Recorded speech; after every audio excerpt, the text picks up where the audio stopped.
Okay, folks, and I believe we are back.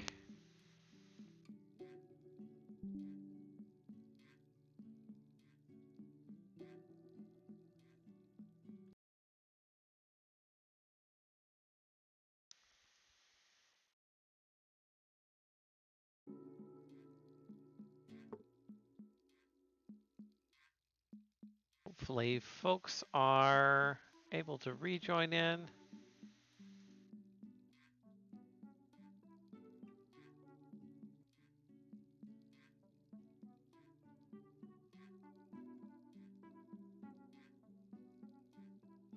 I think I'm seeing a few people back in here now. Okay, good. Can you hear me again? I think we have resolved this.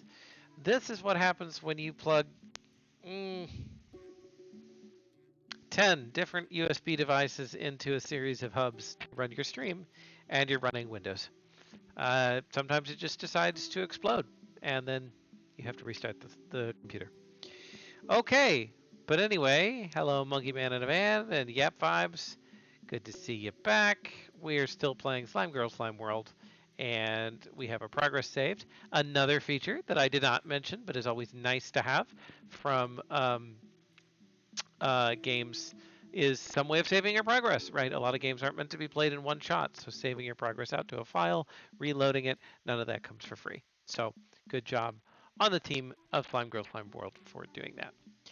Anyway, so before we were so rudely interrupted, we were just about to discover a totally new ability that I didn't know that we had.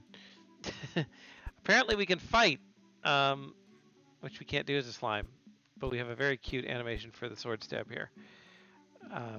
But anyway, so we have our big old jump, and then we don't want to ice ourselves here because we can make this jump. I said because we can make this jump. But here we can't make it even as a slime. We need to turn ourselves to an ice block, and if I had to bet, I would bet that the water at the end will turn us back into a regular slime. So let's see if that's the case. It is, and as a regular slime, we can turn back into a person and then complete the level. Very nice. Okay, so this is yet another new mechanic being introduced. You notice there was a spike that fell there. Let's see what happens if the spike hits us. Oh no, we're dead. But slimes are much more resilient. What happens if we get slimed? We turn into two smaller slimes that move together, which is very, very cute. And we probably don't want to get hit again, but we do. We turn into even smaller slimes, so I should have wanted us to get hit again. So we're going to split, split, and then split our sliminess. And there you can see we are now all together, and we can merge back together and merge if we're close enough back together, and then turn back into a human. That felt very slick, very smooth. And then we finish. Okay, and now we have our first little fighters. Aren't they cute? Little skeleton guys. That one looks like we needed him actually. Because again, we need to get through this. Oh, he revives though. Mario rules. So what happens if he slices us as a slime? Well, one little issue here is that he doesn't seem to turn around. He just moves forward. But you can see that we are able to get through him. And let's see. Oh, I think we may have messed up already. How did you? Oh, I jumped on my own self. That's what happened. It's like, how did that happen? Jumped on my own head. Okay, I don't think I can recover from this. Okay, so we're just gonna leap through here, and then I guess we're gonna... Oh, I didn't mean to reset there. We're gonna merge back together into a bigger slime, and then maybe this guy can shoot us? Hello, Mr. Cute little skeleton guy. Okay, so we gotta jump up here, short jump here, big jump here, and then... Hello! Okay. And as you can see, we have slimed again, got under the pipe, merged, and we're done. Very good. Very, very good. Well puzzled. Now this is interesting because there's a lever there. New mechanic. We can split. Let's see what the lever does. So the lever changes where the water is. Interesting. So if the water is here, the water's too soon, then we'll turn back before we clear even most of the spikes. But here we might be able to do a jump. So let's see what happens if we do this and we still die immediately because we can't even jump as a slime. But what if we can switch as a slime? Oh, what if we do that? Okay, not exactly that.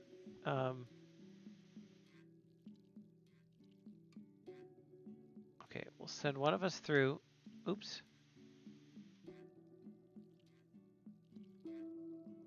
Okay, so we'll switch that, and then we'll send one of us through and switch. And now we'll just send it and send it. Oh, I assumed the other lever would do the same thing. What did the other lever do? Okay, send it.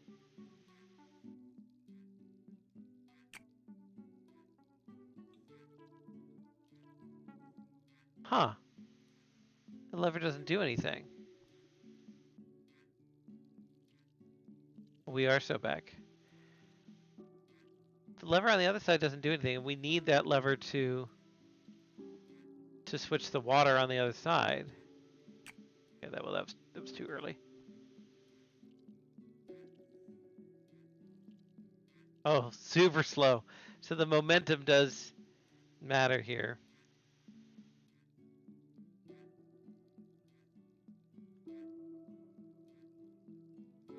Walk backwards after letting the other slime through.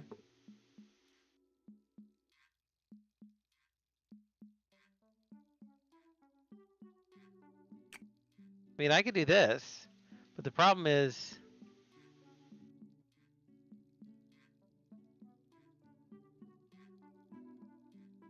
I must be missing something. So it's E or C to interact with levers.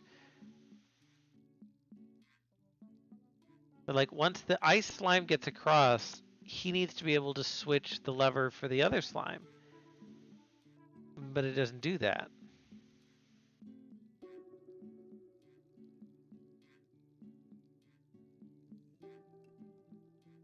Okay. Oh, and then I just immediately died, but okay. But like, if we do this, if we say, woo, okay.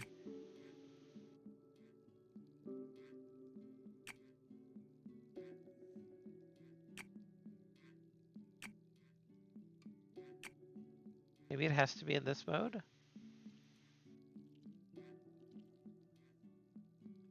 Oh, I think we've got a minor glitch here, or maybe this is intended. But the second lever does switch, but only if the first lever is back in the original position for some reason. Not sure why that would be. Okay, so now we can go through, like this won't work. Yeah, it won't work if it's already in like the normal modes. That's kind of an odd interaction. Not saying you couldn't design levers to do that, but it is odd. Okay, I have a plan. Get split, and then send this guy walk way back. Oh, that's too late. Okay. Walk way back. Okay. Now we've got plenty of room to switch this into the normal mode. Maybe we were hitting both levers at once or something? I don't know. Anyway, we'll send you.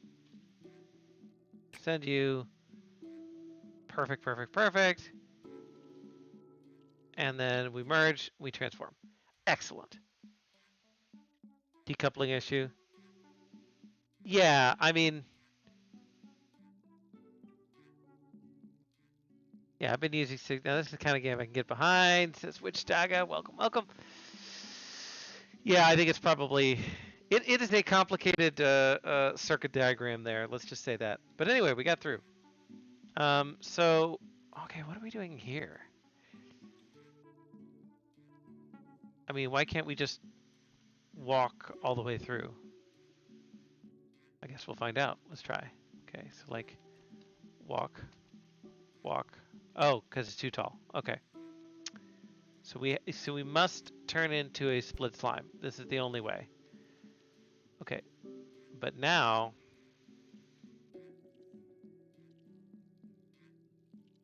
and we can't go through as a split slime. Well, can't we just go together as one? Can't we all make the jump? Big brain moment? Okay, can't we and then ha.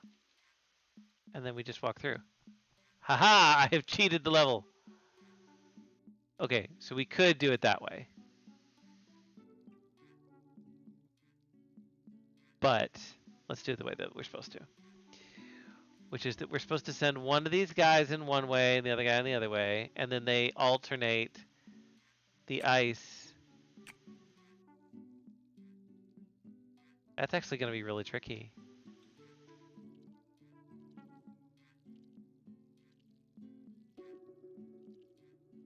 Okay, so we do this. Okay, and then we do you. Tricky. Tricky. Okay, so we move you.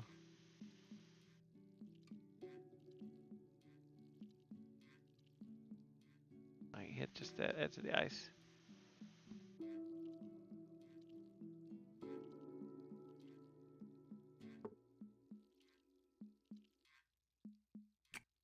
Okay, so we.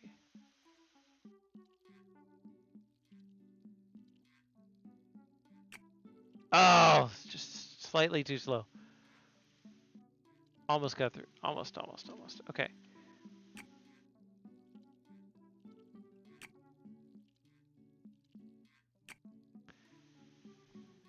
Isn't that tough?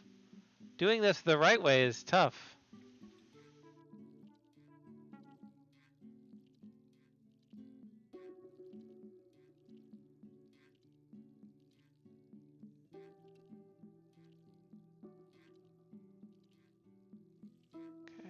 Okay, and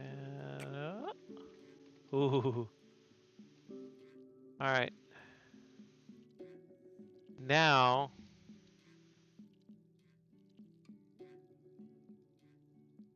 how far can we jump? Yeah, we can't jump very far, can we? Okay, so we need to go.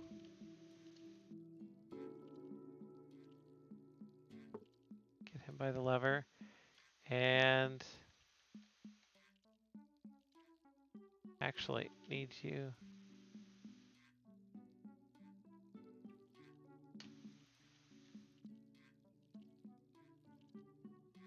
Ah!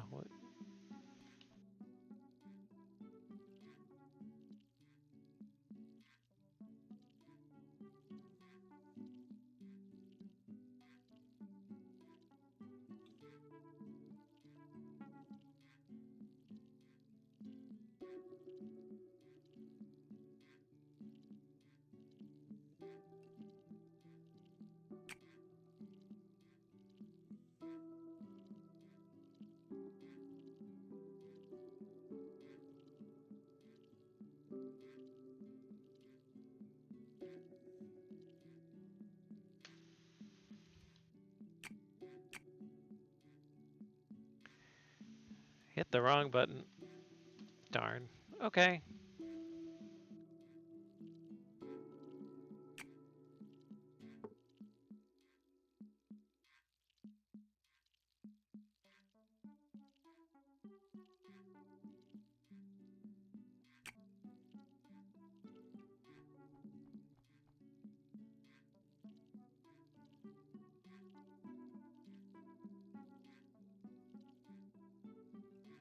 I'm just not even going to have my finger on the other button.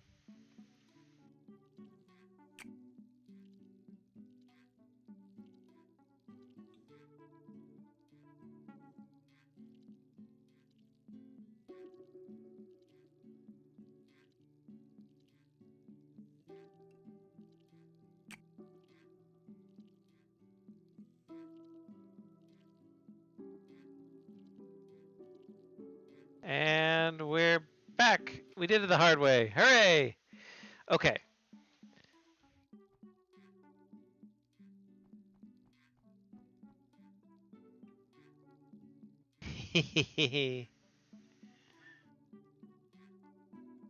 I am proud of myself.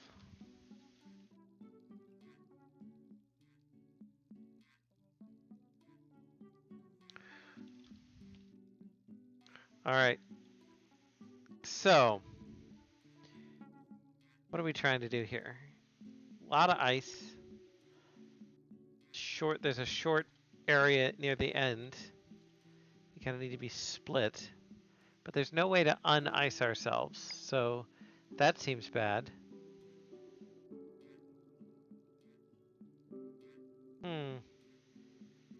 Actually not sure what to do here. We can't turn into tiny little people. Like we can't transform back.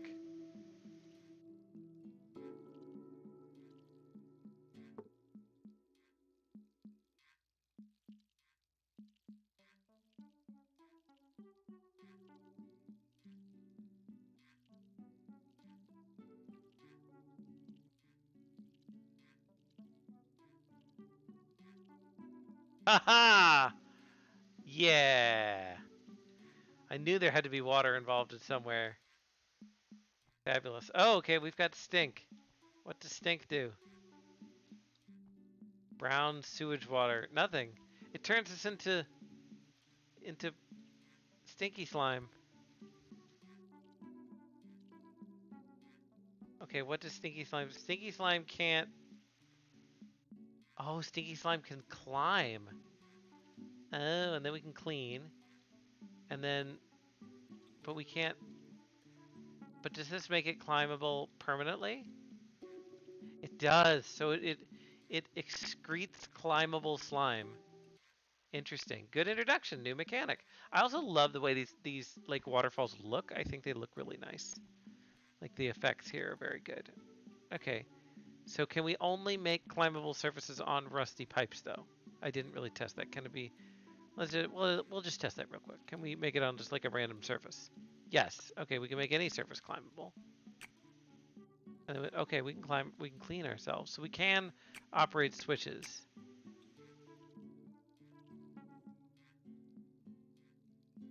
Can we climb these as a human though? We can climb them as a human. Okay, almost.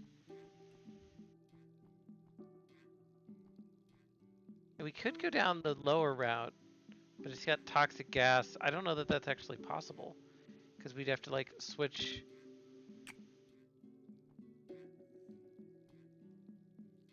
Okay, let's make a little bit more climbable slime here. Okay, there we go. Rinse off. Okay, and then just walk through. Oh, because this is a wall. That's why. Okay. So now that just becomes. I assume we can also get through here in like gross mode. Yeah. Okay. All right. So we've now made that all climbable. Yeah. So we can jump somewhat, but mostly we just climb. Okay. So we just pop over here, rinse off, turn to slime, turn back, climb, climb, climb. Done. Excellent. I like these little skeletons. They're very cute. They've got, that one's got a bucket of water, that one's got a bucket of dirt, and this one's got a stabby arrow. So we need the bucket of dirt, but we don't really need the bucket of water. So let's just Yeah. So back off. We don't really want you. Okay. But then we do want you. Come on. Split me. Wee. Okay. Now slime me. Okay. Excellent. Excuse me, buddy. We need to get past you. Oh, I'm not small enough yet.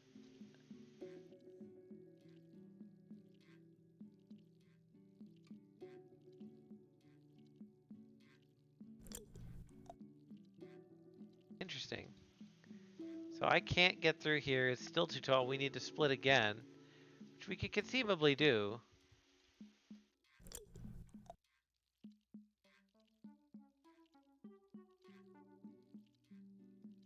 We can't climb the skeleton. Okay. We kind of got caught behind the wrong skeleton there. Okay, so first of all, let's just split. We can't jump as high. So wait, but this is perfect. We'll leap on top of Skelly Boy's head. Get split. Okay. So now we're all split. So now we need to successfully jump all the way over these guys.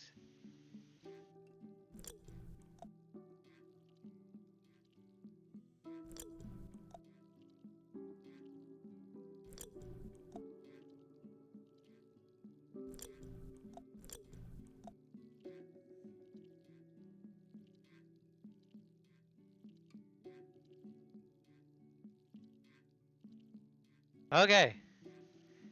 We're here. And we're getting up. And we're clean. Merge. Transform. Done. That was a good one. That's good. Alright, so our only thing here is we have to become a dirty slime and then... Oh. Tricky. To make it climbable without getting spiked.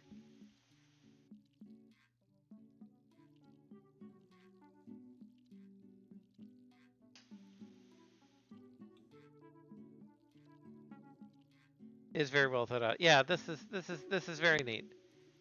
Okay, I think we needed to catch that one on the way down.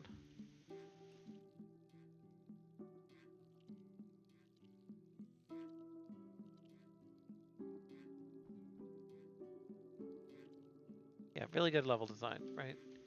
So I know one of the things is the games they vary, right, a lot by, what are you trying to achieve? In a game like this, like I know we had discussions about it. It's like, does it have a lot of AI in it? No. Does this take away from the game? Also, no. Right? This game is meant to be a nice puzzle platform. There's a little tiny behavior script running the skeletons, right? And what makes them do what their thing, right? But like, that's okay. That's perfectly fine.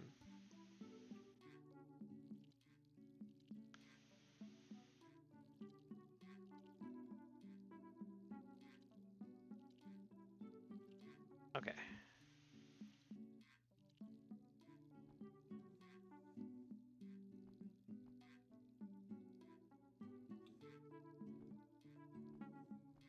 Tricky. We gotta get the appropriate amount of slime on all this fully slimed situation here. Then we have to go down to get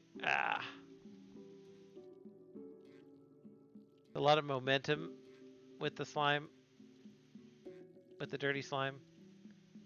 It needs to be kind of arrested. That's why you see me falling into the spike, because it's like,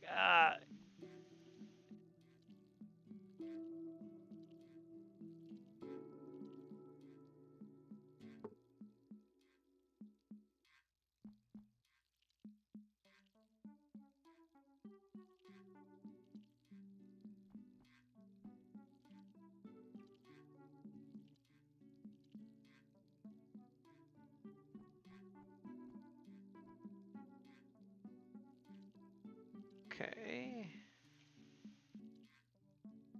There is no way to wall jump off the wall, in case anybody was wondering, which is why I'm doing this kind of like weird polishing sliding maneuver thing.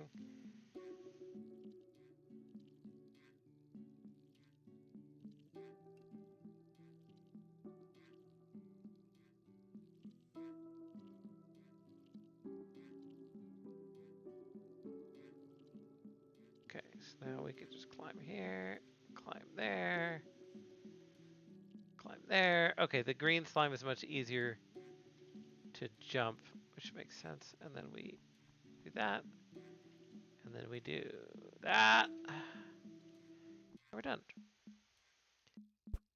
Oh, we have a new substance. Rainbow. Non-toxic, doesn't kill us.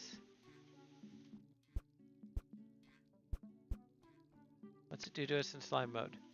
Makes us a rainbow slime, which can split at will. Interesting. Rainbow slimes can split at will. That's very strong. I love the way they're introducing mechanics. It's very well done. Okay. So we simply jump. I said jump. Okay, and then we split here. Why can't we split? There we go. So we got to split here, and then just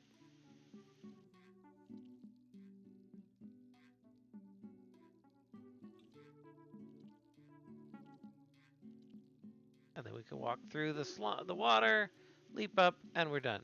Very nice. Okay, this is tricky. So we need to split. Ah, okay.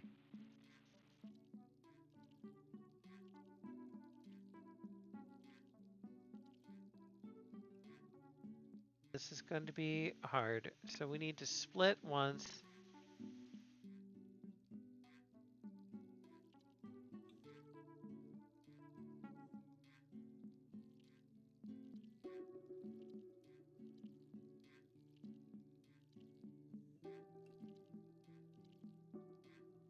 Okay, so you go down there,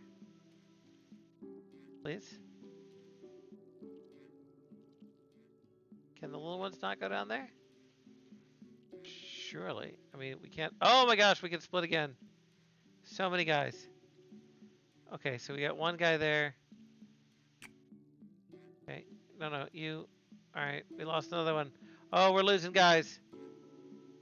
We're losing too many guys. Okay, leap, my friends. Okay. I don't really care about the ones that have already fallen to the bottom. That's okay.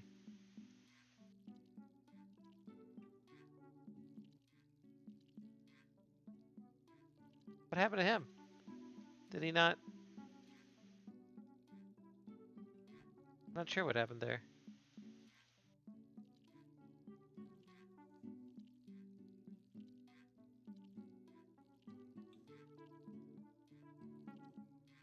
Okay. Now get you two into your... It's basically Pikmin now. Yeah. Into your even smaller guys. Okay. Now we press all the buttons at once, just for fun. Yes. Okay. Now we all just...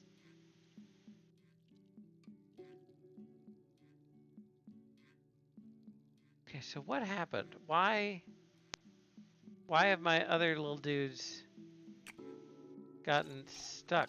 Are they too small?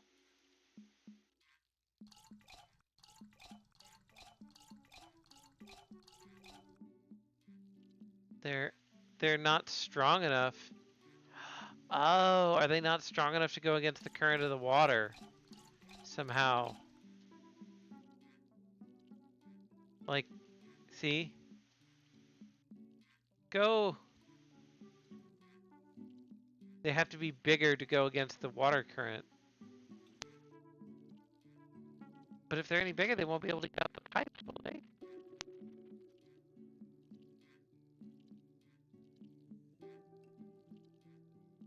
Hmm. What if I let them again? Now they're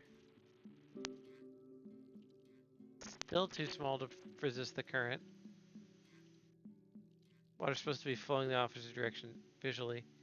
Yeah, they're not, they're just, oops, I reset. I think I needed to reset anyway, though. Okay, new plan. if we put our biggest pieces over here so that they can remerge?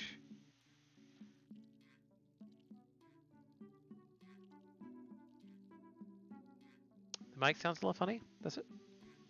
It may have reset to the wrong input. Testing. Should be the right thing. Maybe it was just poorly positioned. Let me know if that's any better. Okay. I mean, I have to split again. That's the point, right? I've got to split at least one guy there and one guy there.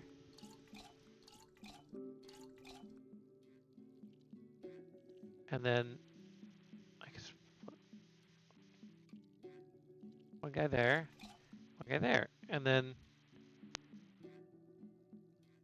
wait, okay, what if I now, wait. Oh, I had it. I had the idea. I had the right thing. Why don't we make them 3/8 big? Maybe 3/8 big is just enough. This is like math time. Okay, so you get a I like you. Okay, that was wrong. Okay, so we're gonna split into quarters. Split, split. Okay, and then you go there, and we'll get one of you there. Okay, and now this is gonna be the need to have them not be on top of each other. Okay, split into quarters. Split into okay, so we'll send one of you there. That works. One of you there. And then jump you back. Split into our eighths. Grab one of you there. One of you there. One of you there.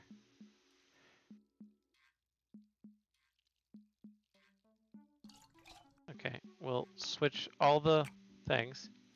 That's fine.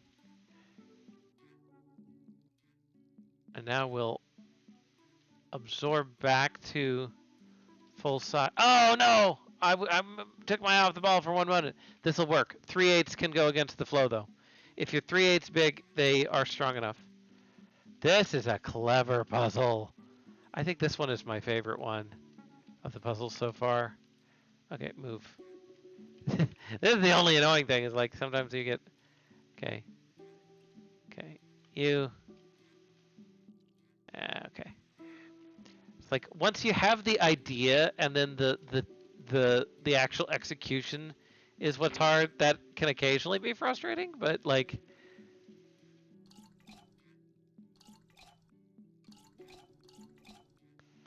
okay, so dump one of you off there, one of you off there. But then he fell off the platform. Okay. So we go here, we go here. Oh, zoop, zoop. Those two aren't going anywhere. Okay, zoop, zoop, zoop, zoop, zoop, zoop. Okay, switch the levers. Merge, merge.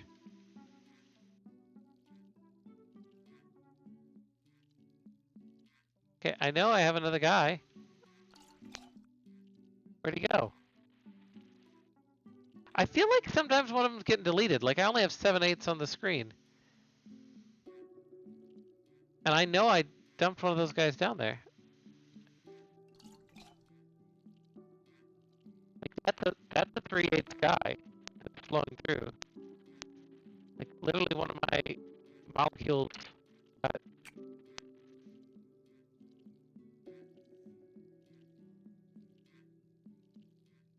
got disappeared. I did not see what happened to it there. Ugh, and I thought we were there. Okay. Okay. Split. Split. Dump. Dump. Split. Okay, one of them's there. One of them's there, for sure. There. And there. Merge. merge. I'm telling you, one of them's just disappearing. There's a glitch there that's making this not solvable. It's like that recounted the math wrong. Like there were 3 guys, and I bet there's some kind of race condition where it doesn't get that there's.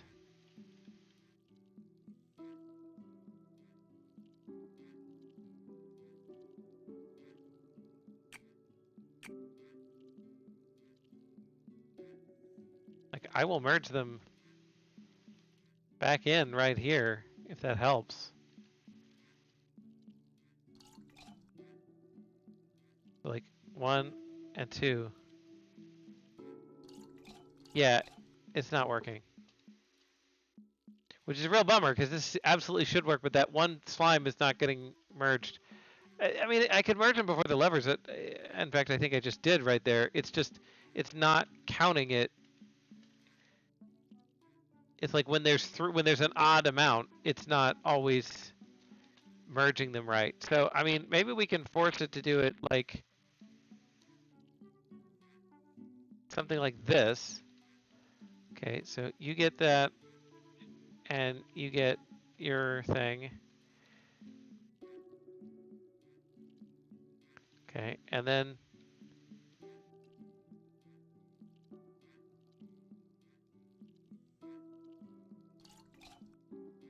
okay, now you're back to the right amount. What happens when I try and split you?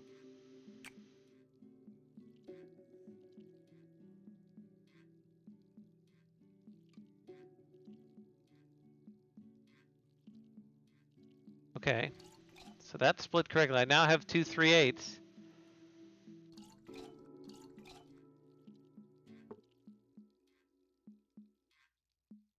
Okay, it reset itself. Is that a behavior where, like, if it crashes, it's just going to reset the level or something? Because that would make sense.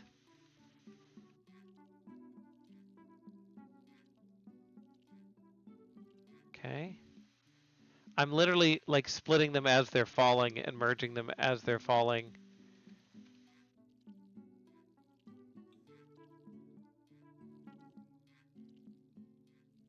Yeah, see, I messed it up there. Hey, okay. Last try, and then I'll skip it. Okay, you go there. You go there. Split. Merge. Merge. Split. Yeah, see, I didn't hit the reset there, and it caused a crash. Okay, right execution. Right idea, wrong execution. Got some issues where sometimes it will do that. Oh, okay, that skipped us to anywhere in the level. I don't even know what level we were on. Level 10 we did. I think we were almost done. Well, let's try 11 we did. 12 we did. Is this the last level? I think it's the last level of the game. So we can't skip it because we need to see the last level again. If any of the designers are on, has any solutions for or has this problem, I am all ears.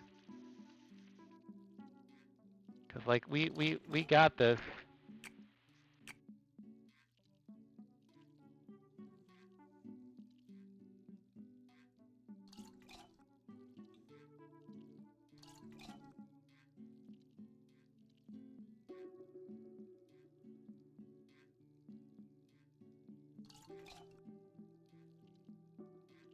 Oh, I may have hit it.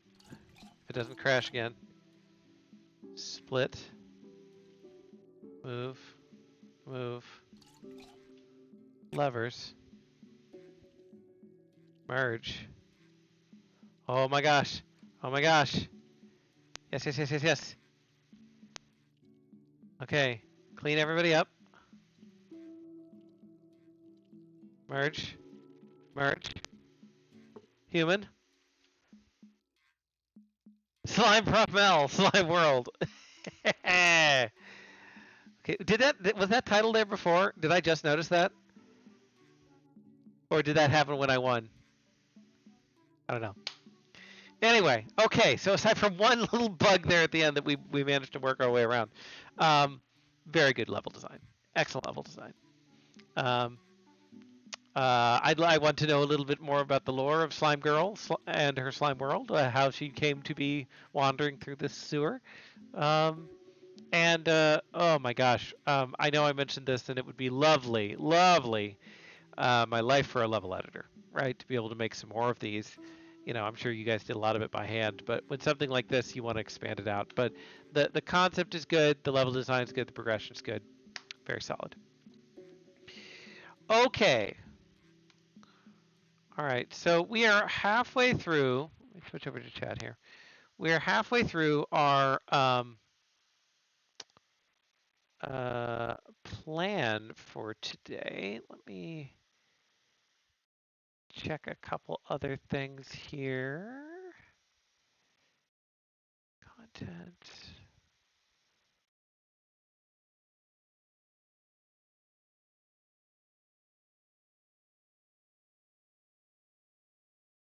Okay. Um,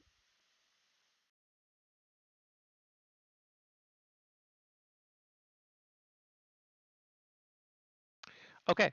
So, as I mentioned, we're probably going to take a short break, give me time for restroom refill of water and setting up the headset for the next piece here. I'm going to probably put us on intermission. So if you want to stick around, that's fine. Otherwise, I will ping Discord here. We're going to try and restart at 7:30. And then let me just go ahead and post the schedule again, 7:30 Eastern. So we just finished Slime Girl, Slime World. We're going to try and do Tsukimo, Roll with the Punches, Sunny Days, Soulbound, and Second Fate all yet this evening. So stay tuned if you are listening in and you want something uh, other than scrolling on your phone. Then I'd love to have you. It's been great conversation so far, and we will be looking forward to playing that next set of games. So, again, we will be back here after a brief intermission at 7:30 with a VR game and a few more yet tonight. Thanks for tuning in, and we will be with you in just a bit.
Okay, everybody, welcome back. Hope everybody's having a good evening. I've made a quick note over at the Discord to let people know that we're resuming.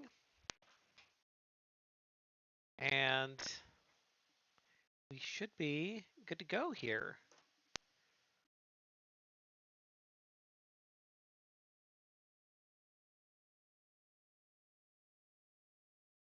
All right, so we've got 5 more games we're going to try and get to this evening. The first of which is going to be a VR game. And VR is a little bit difficult to do on stream, but we're going to do the best we can. So I hope folks are looking forward to that. And we actually have 2 VR games this semester. And um, yeah, quick question from chat about the when you submitted. So if you have another one that you've submitted since 4 in the morning, let me know and make sure it's submitted. And then we will use that one for the stream, which would be for Team Sunny Days. But anyway, first up, we're going to do Team 4, which made a game called Tsukimo. As I was saying, we have 2 VR games, and both of them were done by graduate student teams. Hopefully, we'll get the time to do both of them on stream, but if not, we'll at least get one. And were made by graduate students led teams. The graduate students are part of VAR Lab at UCF, so shout out to them. We also have, already seen one of our graduate student games that was the Cat Chow Chase that we started off with, right? That has multiplayer features, and we just try and have something that's a little bit of a augmented or sort of different type of thing with the graduate student games. As part of this class. We've done this for 2 semesters. We're probably going to continue if there's interest, and it lets us take some time to do a little bit more advanced topics, do something that's a little bit more difficult in terms of development, and also still have student teams producing these games. So anyway, as I said, this first game is called Tsukimo, and we're going to play this on this Quest headset here. Um, it probably involves some movement, so I'm going to try and do that here from the stationary position of my chair because that's where I'm on cams. That may or may not work out too well. And one of the other things is that there's no way to stream sound directly from a headset, so we're going to hopefully make that work with the mic here. So anyway, I also will not be able to see chat while I'm on this, so um, keep that in mind, and we will at least give an overview of what these games look like. Okay, so let's see if we can get that going. All right, so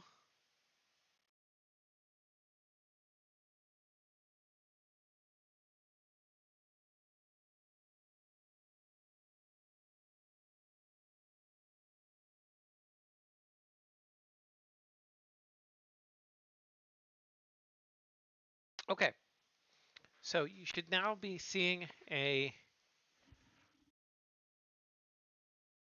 clip of a browser window. I believe that's showing. And we're going to try and see if we still have reasonable mic access with me just using my headset as a spatial mic. So I think I'm going to turn the game.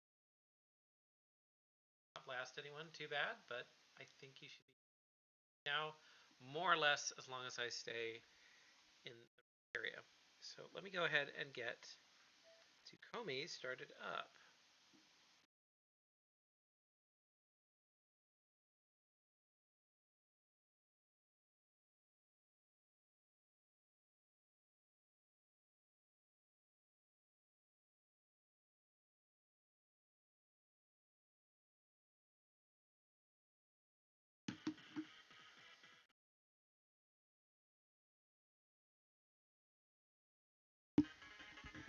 And we're going to try something silly here.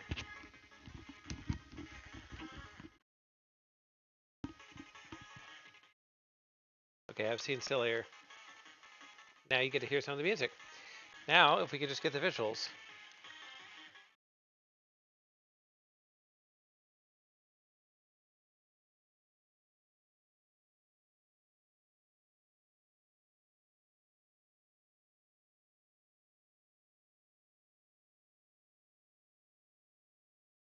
Okay. So, hopefully you are hearing at least a muffled version of, I think, the intro to season 1 of Dan to Dan. And you are seeing something on the screen. Can I get some confirmation in chat before I go under?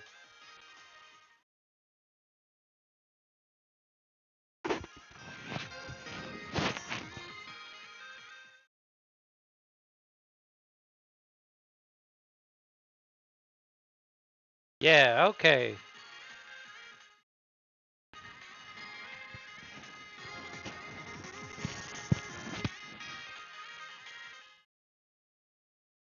Okay, so we're going to try our best here, as I said, to do this in a stationary position. We'll see how that goes. All right. So VR obviously adds yet another control scheme and something that's really quite complex because movement in VR is a pain. Um, you have to figure out how you're actually going to move. In a perfect world, you could just move around in the virtual world infinitely and you can walk normally. But most people are space constrained, not normally as spatially constrained as I am here, right?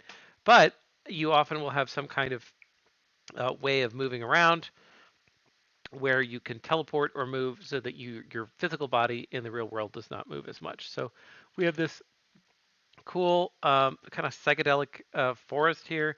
You've got our main area thing, and you can see I'm already using the control stick to move around. And it looks like we've got kind of flick controls and then also basic rotation. Uh, but VR gives you a lot of opportunities to do some really cool things. One of my favorite games is for VR is just Beat Saber.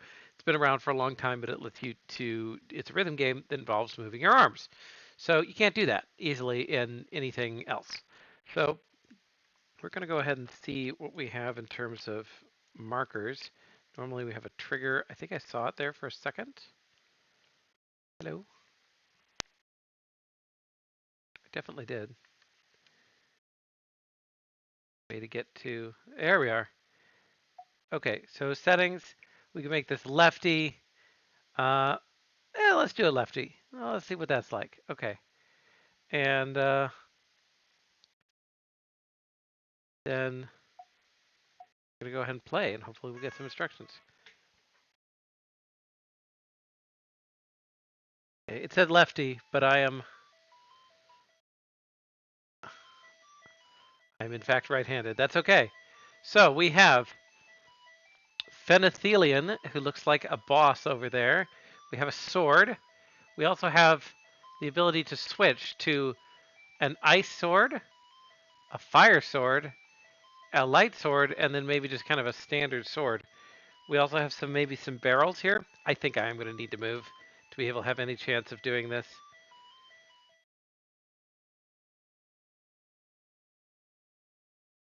All right,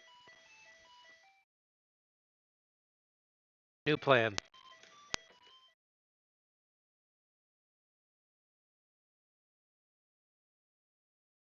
Hold on, guys.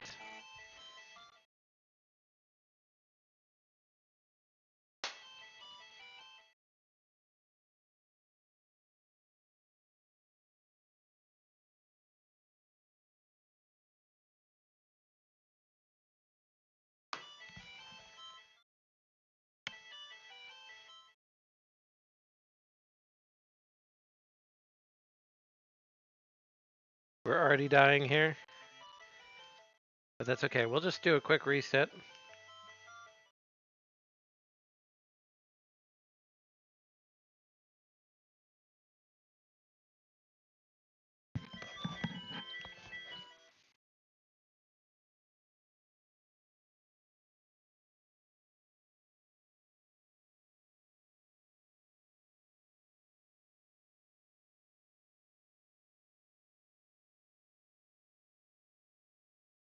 Okay. So I'm going to do my best here. We're going to do create a boundary. And we're going to go ahead and put our high score as AAA. Surely we could beat that. All right. So we now actually have some room to move. So lefty mode doesn't seem to do anything. We'll try it again.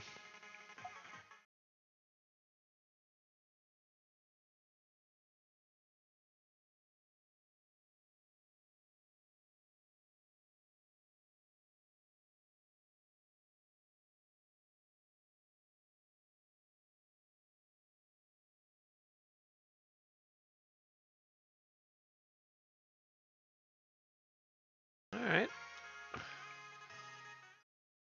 Let's try a full on reset here.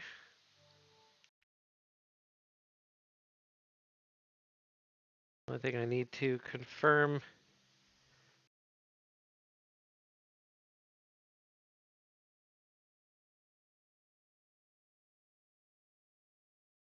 Here's that we have resumed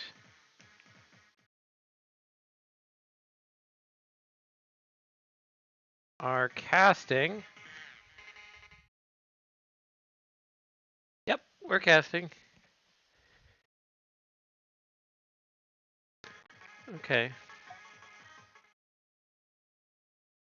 Oh, so we're in a different space this time. We're in a graveyard. Okay.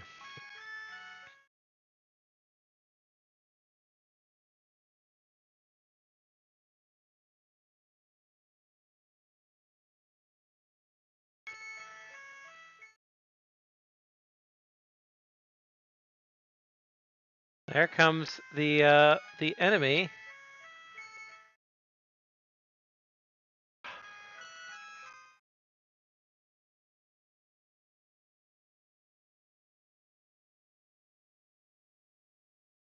think I'm probably not close enough. Let's see if I can teleport.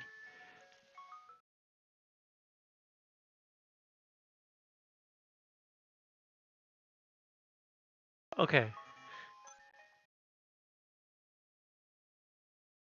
Okay, so we're following the instructions here.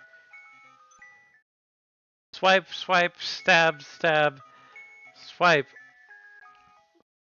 Okay, there he goes.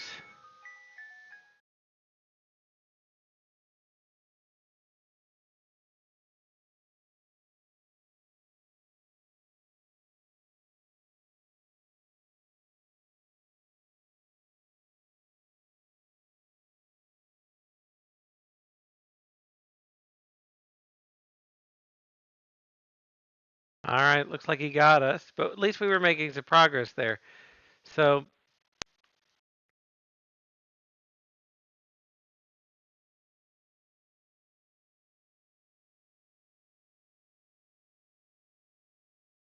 put in our score here. Let's see if we can resume this time. All right, so we're way down on the list, but we're not at the bottom of the list. Excellent. Okay, we'll do our return to menu here. See if we can play again.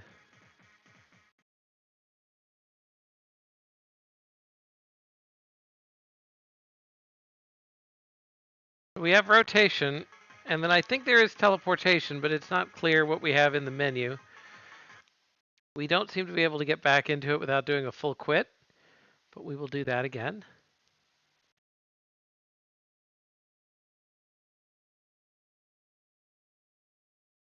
And we'll see what we can do here. Again, we have pretty limited space here, but we're going to do what we can.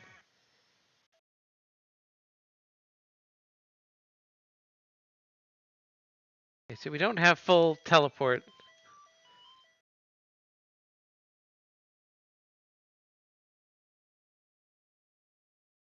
Need to be pretty tall is part of the reason. We can teleport, we can teleport to specific areas. Okay, so there we go. Swipe, swipe, stab, slash.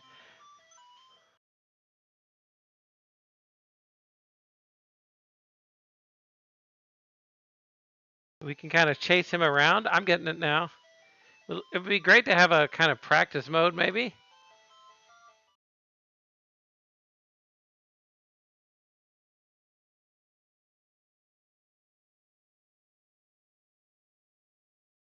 So I think we get some points for destroying the barrels, possibly.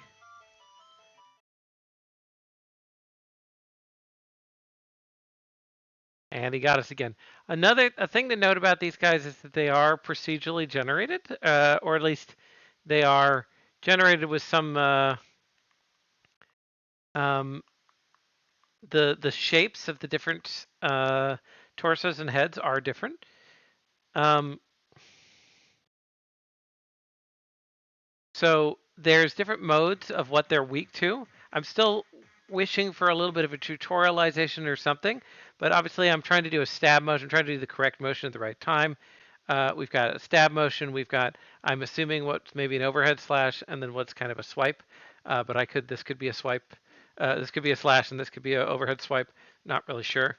And then he does seem to be changing colors to indicate the weak points of the enemy that change around a little bit. Okay, so we have generated names, asked to die there, so we could do a stab. Didn't like that. Swipe. Okay, slash, overhead.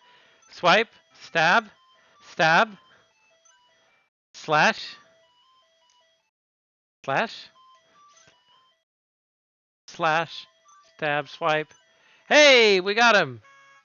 And we recover, and here we are. Okay, so what I don't know, I'm going to try and do the right color for what he has, what his color is. So move to fire mode, swipe. We seem to be taking fire damage. We're taking damage over time.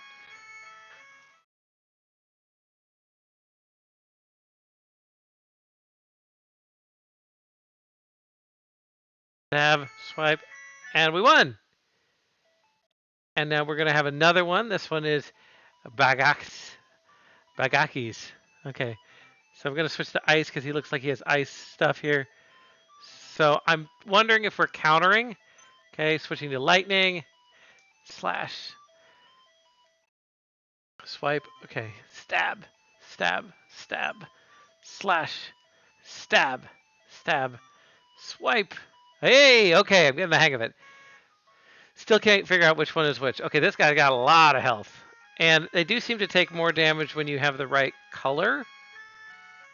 Possibly. Not sure if the swords have other special abilities. Let's try it. Slash. Okay, he looks like he's going to be... It does slow down time.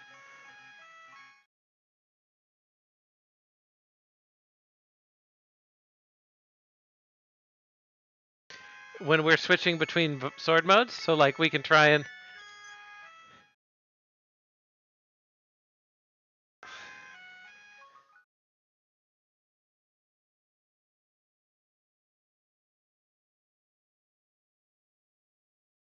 All right, so we did much better that time. We took down like 3 of those guys, I think. Where's my... There we go.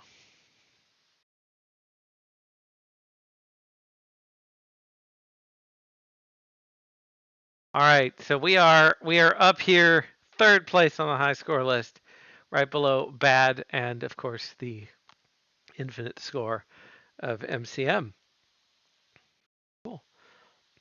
So yeah, I just want to point out a couple things. Like I said, the enemies are, they change, they have different shapes, they have different weaknesses. There is what appears to be a time slow mechanic when you switch the element on your sword, so you have to remember the correct motions, and you have to remember the correct pieces of the right elements to use at the right time, which makes it really kind of a patting your head and rubbing your stomach kind of situation, for sure, and one that's quite fun. So I definitely want to see more things. I want to see if there's anything in particular that we that's also mentioned in the README, particularly around blocking. I know there's a README and a build guide. I already read the build guide.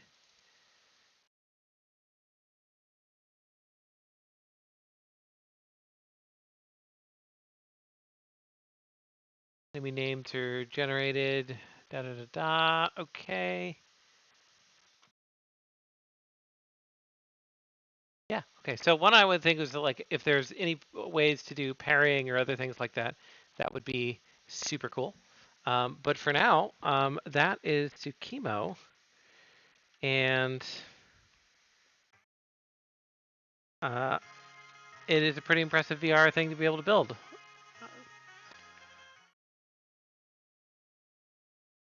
Okay.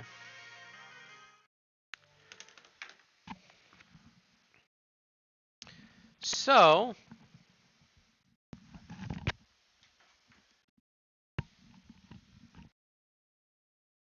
bring everybody back here for a moment,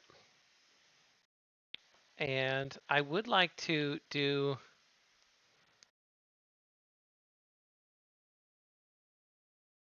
I'd like to see if we can do a quick demo of the other VR game as well, but it may take a minute. Um, one of the reasons, as I discovered as I was going through these, is that um, uh, the so the Quest and VR headsets in general have had a very interesting bit of development over the years. They used to be a piece of hardware where it collected sensor data and displayed stuff, but all the computing took place on your computer, right? And you had to stream the game directly to them with a cord with some kind of umbilical. Um, then when Oculus came up with the idea of, like, what if we could put enough compute on the headset to run basic games, that kind of changed the idea and said, well, why don't we run them there? Ironically, this made the games a lot more portable, a lot more easy. You didn't have to be as into weird, sketchy lighthouse room setups to just say, hey, I want a VR headset, I want to play Beat Saber. It also made streaming much worse because you can't replicate as easily what's on there and put it back to the computer because it's not running on the computer. So you'd have to do a whole nother rendering pipeline there, or you have to do what we were showing earlier, which is kind of like a wireless stream to an Oculus website. There's also an app, but it never works. So, that's kind of been an interesting thing. The other thing that has changed is that it also means that the development is now very hardware specific. So if you want to make for a game for Oculus slash Quest, which is owned by Meta, you have to kind of work within Meta's guidelines and rules. And in fact, for years, the Oculus Quest had two operating systems, one from Oculus, one from Meta. Then Meta's kind of made the Oculus one obsolete, but you still need to access a bunch of it to do development work, I think. But anyway, it's in a weird flux, especially now that Meta has decided that they don't want to do any VR and metaverse stuff. Anyway, so there's a whole business discussion that I think is complicated and interesting for that kind of thing. Anyway, what does this have to do with loading games onto it? Well, it means that to actually load games onto the headset, you have to use a separate piece of software to do so. That's called SideQuest. Which basically allows you to kind of hack, not even hack, but just like put on builds onto hardware that don't come from the Oculus Meta marketplace, which Meta kind of doesn't want because they want you to buy stuff through the marketplace, but it's also a practical. You have to because you can't develop for something. You can't develop a game without having access to being able to put it on hardware to see if the game works, which makes sense to me. Um, But what this does mean is that you have to be very careful about naming things. And this is a mild shout out to the two VR games. It's the first time we've had two VR games one semester. Both of them use the default name, which is the community template URP blank. So the lesson to be learned here is don't name your things the default name because otherwise they will collide and I can't have both games on the headset at the same time, which is really an interesting thing to debug. So what I'm doing right now, with the hope of showing you at least a little piece of this, is literally deleting the last game from the headset so that we can put on the other one on the headset and then hopefully bring that one up as well. So if you bear with me for just a sec, we'll be able to see if that's going to work. If not, we'll move right along to the next game. Uh,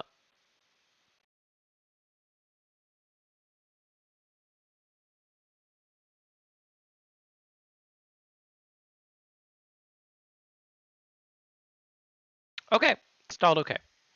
So we're going to, this one I don't know if it, yeah, we're going to try it again on the, in the chair. And if that doesn't work, then we will switch to the not chair. So hold please.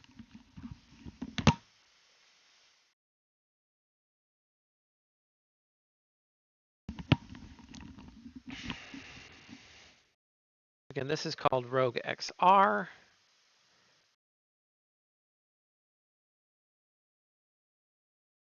We can bring back casting. Okay, we are casting.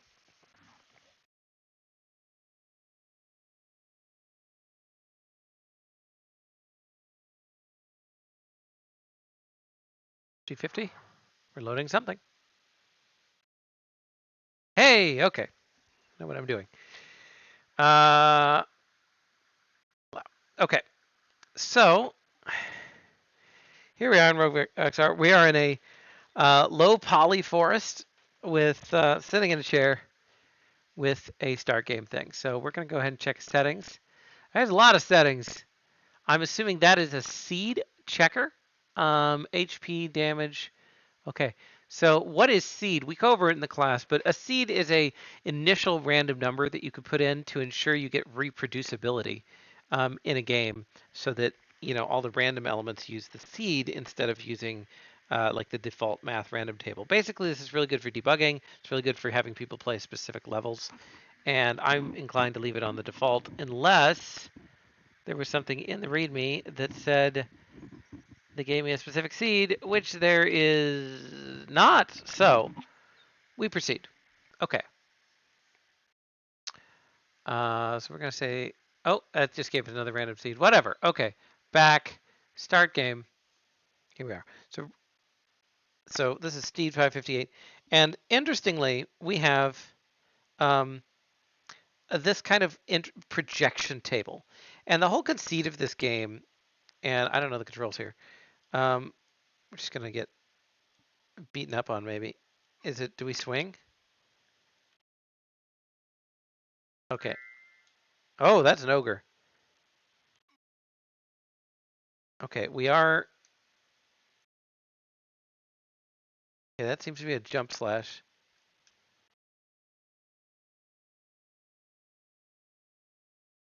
So the conceit of this game, as I mentioned, right, is that we are in a sci-fi outer world, followed by we're playing this VR game in the middle of this table.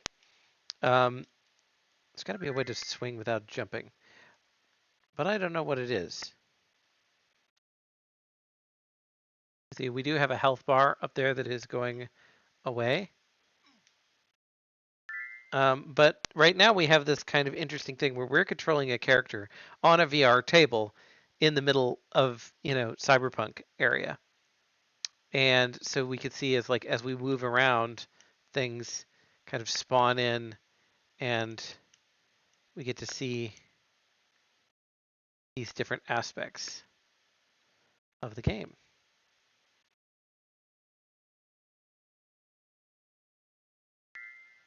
So it does tell us when we get something. I'm moving over here because I want to get this this Skeleton King guy, who we one-shotted. Very impressive. Got some damage numbers there. I'm going to try other buttons. Motion controls don't seem to be as much of a thing on this. Getting motion controls to work is very hard. The last game I think is a good counterpoint to that, right? Because it's like, okay, we're actually detecting movement of hands, versus here is more the I would say kind of the interesting part is the visualization and seeing all of this in 3D versus um,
All right. Well, the mic died for a lot of that.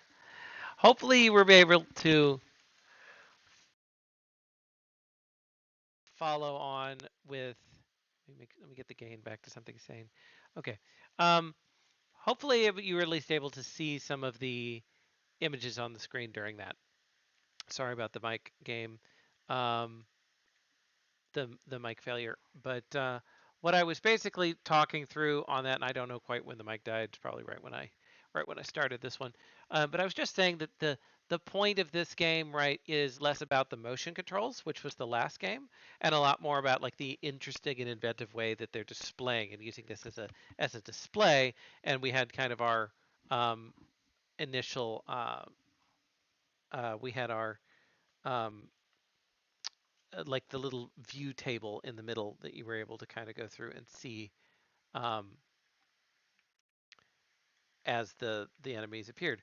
And so we were able to go through a town. We were able to see some cool stuff on the town itself. We were able to see um, uh, the enemies were able to attack you and do some other different pieces and things in there. And all in all, got to see some cool stuff on 2 VR games.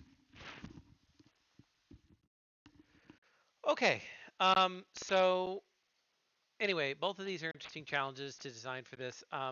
Did anybody happen to catch all of the explanation where I was talking about like the history of Oculus and like how this is in a weird development state now? If not, I will briefly recap it, but I am happy to talk through that. Some of it. Okay. The brief thing is um, games used to be developed when VR games were being developed, they used to be developed for computers. And then the headset was just hardware. It was just something to run on. You used a cable, an umbilical like this, right? And it went and just as I was starting to talk about them. Okay, thanks, X-ray. Um, but yeah, used to be you would develop something that ran on a computer and you merely kind of like casted it to the headset. Then Oculus came around and said, why don't we put it on a headset? They introduced the Quest line of headsets, and it runs on the headset, which is makes the games a lot more portable. You don't need weird specialized setups and lighthouses and towers and stuff and specialized rooms as much. But it also makes it a lot harder to cast off of it because it's not running on the computer. So you have to rely on these kind of janky setups that we were doing here, where you use Oculus's website to cast it out, or you use their app that doesn't really work. So it's in an interesting space because also Oculus, right, which then became Meta, which is invested heavily in VR. We're kind of trying to create a like an app store version where you got all their apps on from Meta from Facebook, and now if you've read the news, you know that they're not interested in investing in any of that anymore. But they still have this kind of format where you're supposed to download apps and not really build them and run them locally, and yet you still have to have that capability because you have to be able to develop your apps and test them. So there's a separate program that's called um, that's in use for doing that called SideQuest, um, and it's just all in all a very complicated piece. But comparing the two games, the VR games, we had one that was a lot about movement. We had one that was about the visualizations. Both very interesting games.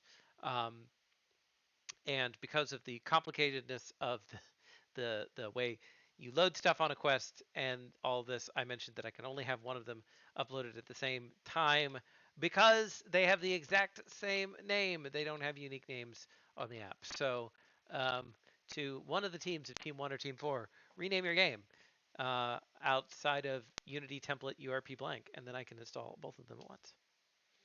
Okay, so that was two teams. That was Team 4 and Team 1, kind of bonus thing there, but I figured we'd go through the VR games all together so we could talk about those. Okay. Questions. Hopefully no more mic issues, nothing else. Gonna go ahead and close our casting link. Get back to our schedule, which means our next scheduled thing is going to be Team 3 roll with the punches.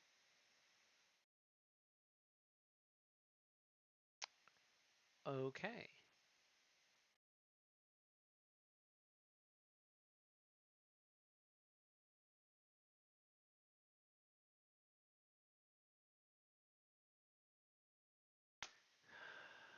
Okay. Team 3.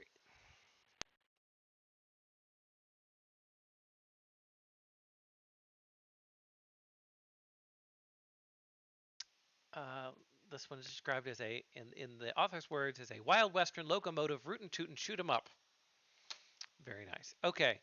Um,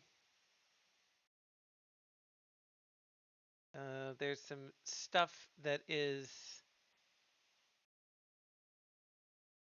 saving. The developers are nice enough to tell me how I can hack my save to give myself gold for testing, which is really great. Um, saving files, we've already talked about a little bit on stream. It's a very good thing to be able to store player data. Um, you always need to decide when you're doing that. Like, am I doing something where, it's okay if the player alters it?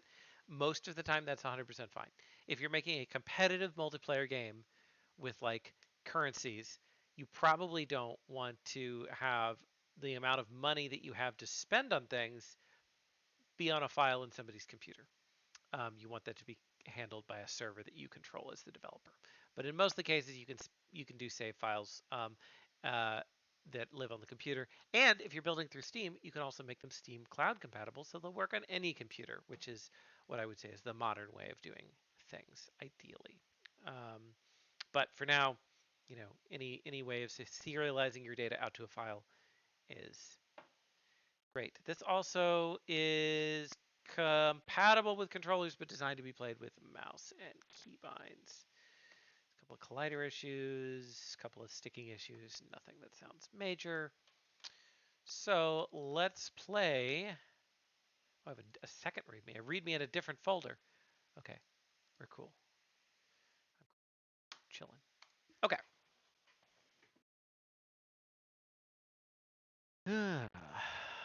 Rolling with the punches.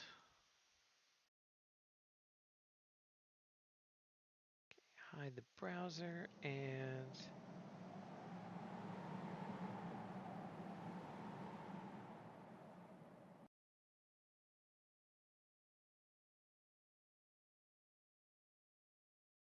we have half of a screen. Why?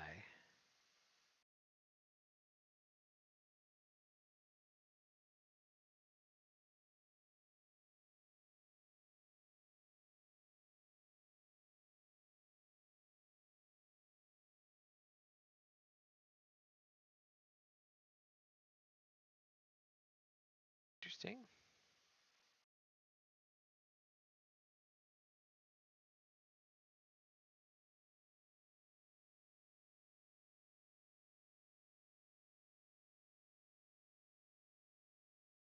Hooray! Okay. We have sound, we have mics, we have images, we have the whole gamut. Okay. So this is a roll with the punches. You can see we have two different controller schemes, keyboard and mouse, Xbox controller. We're going to be using keyboard and mouse. We have WASD moves, mouse, aim, left click to shoot, jump with space, dash with shift, reload with R, and pause with escape. All of those are exactly what I would expect, which is great. Okay.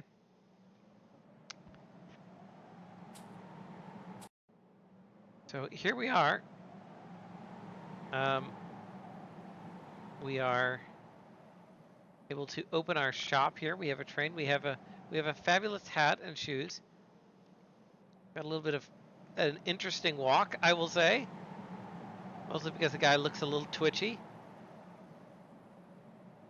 But, he's nervous. There's bandits around.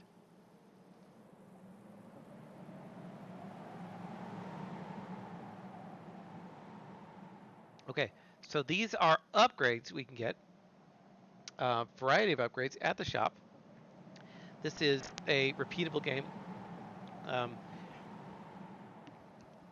There's a couple of things. I've thrown around the term roguelikes a lot on the screen. There's roguelikes, roguelites. Nobody can agree what all of them are, right? But there are aspects to certain games. The original Rogue was a turn-based game for the, I'm gonna forget which platform it was, computer, I think. But anyway, it had a bunch of things that everybody now think, hey, everything has to be rogue. You know, to be a pure roguelike, it has to have all of these elements. It has to be turn-based. It has to be, meta progression. It has to be all these different things. Uh, many games break that mold, but roguelikes tend to have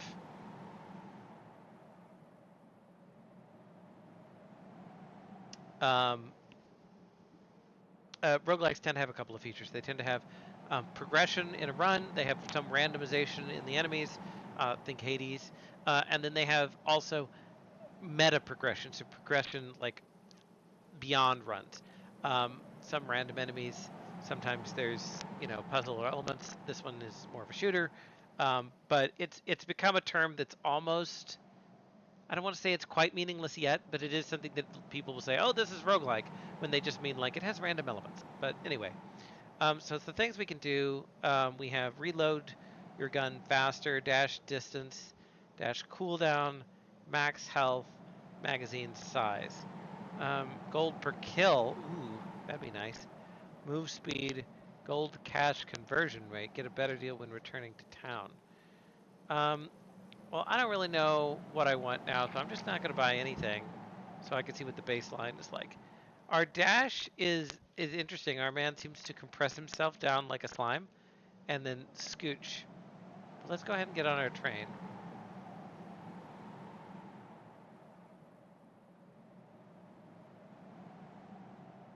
We would like to depart, please. Got some wind in the distance.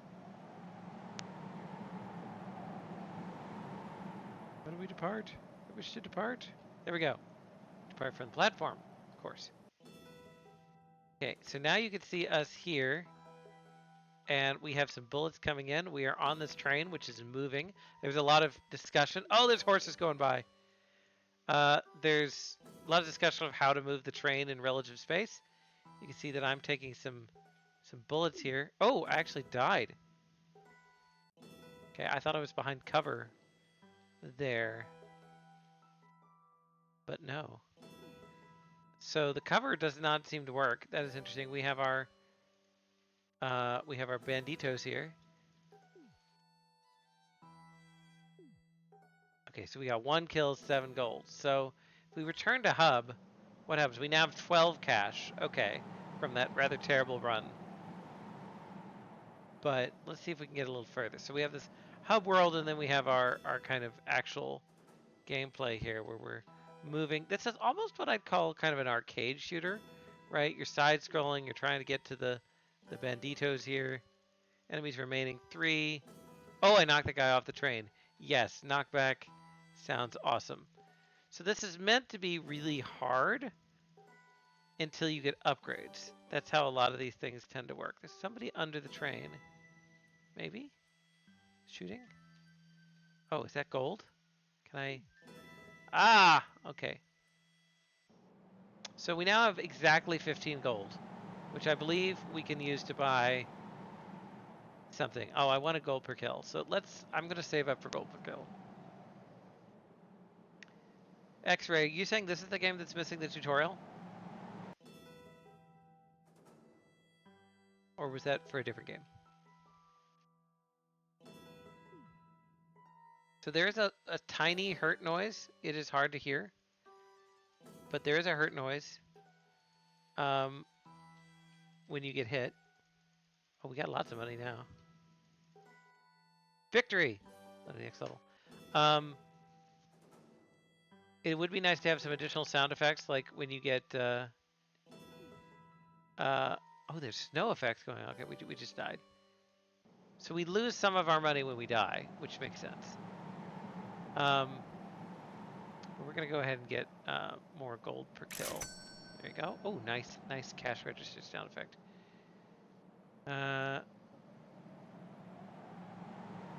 Interesting. Okay. But so all we're still the same weak guy, but now we have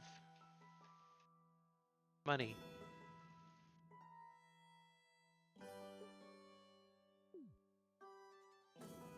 These are some giant horses. Love it. Oh, that was an explosive barrel. Okay, so we got no gold there. I'm still trying to figure out like the rates.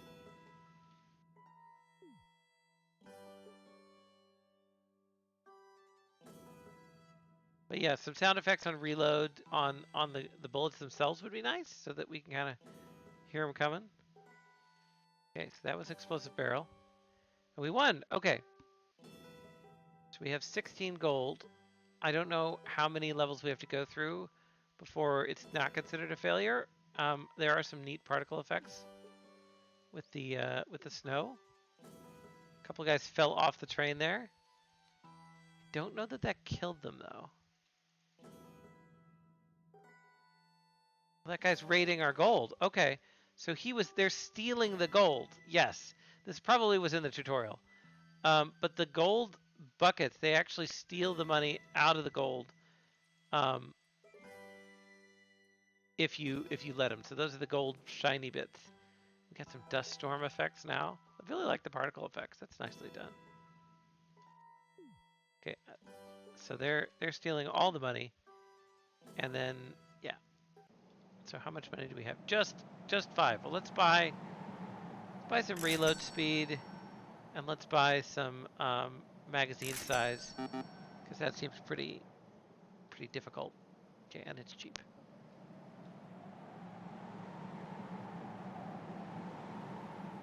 Okay. So now we have 7 rounds in our extended magazine. Okay, well, we almost instantly died there.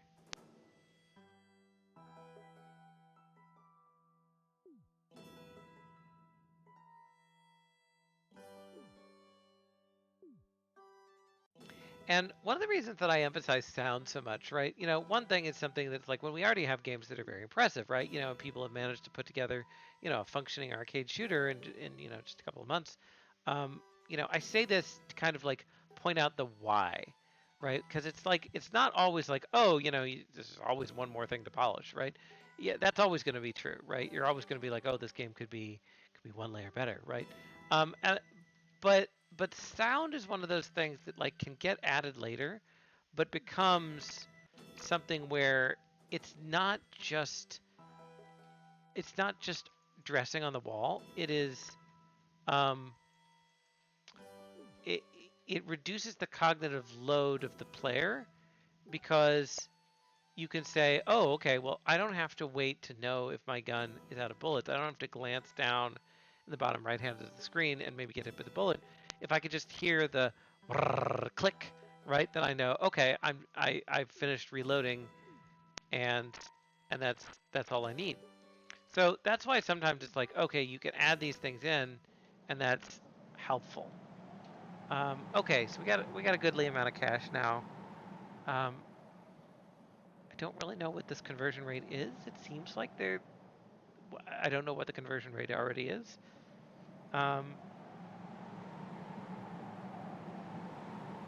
Get max health for 15. Let's also take dash distance.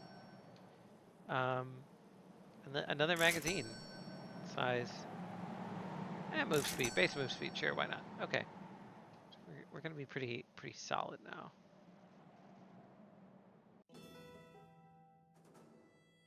Okay, so we can move a little faster. There went our extra life right off the bat. We have 8 bullets now.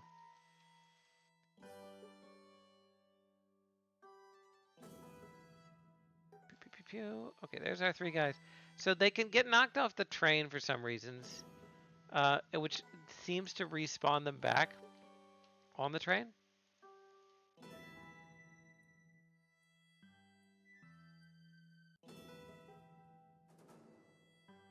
Which can sometimes be surprising.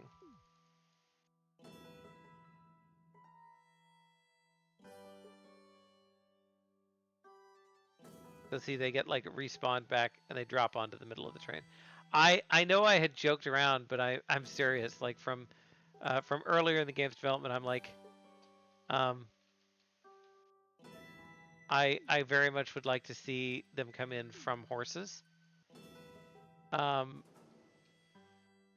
because A, it's got a little bit more realism, and B, it allows you to like see where they're coming from rather than them sort of dropping in from heaven, um, the way they kind of do now. But like they come in, it's good. We get some gold.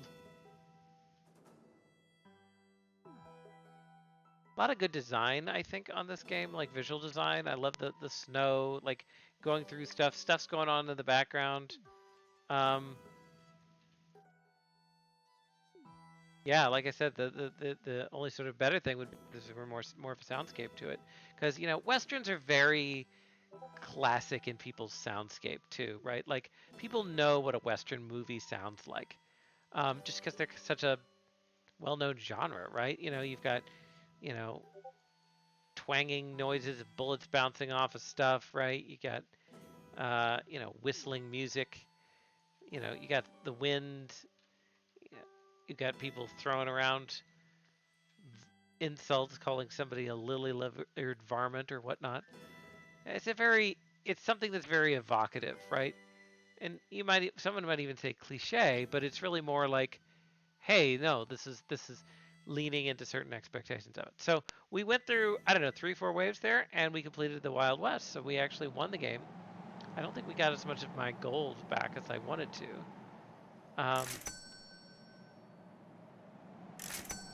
But we're gonna go and upgrade move speed again. And I think that even affects us in the hub world here, possibly. So because of the way these guys kind of spawn in, it's a big part of it where you want to, ooh, because you do die if you fall off the train eventually. Where you want to just kind of get to them as fast as possible.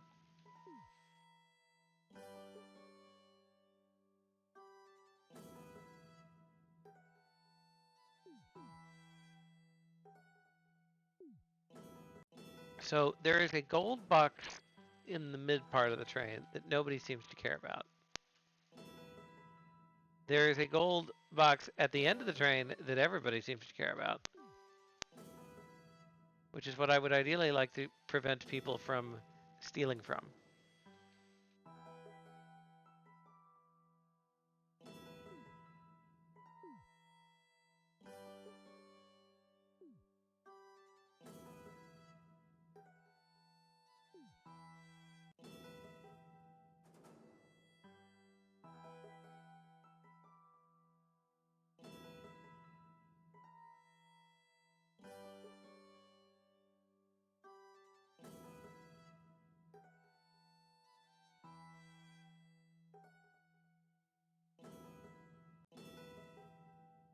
You got very little gold there because they got to the gold box before I could keep them away from it.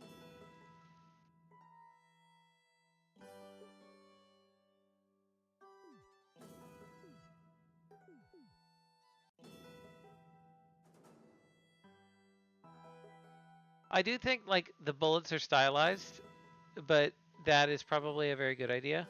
It makes it much more visually clear, like what's going on, who's shooting what. We've got big yellow orb bullets, they have big red orb bullets.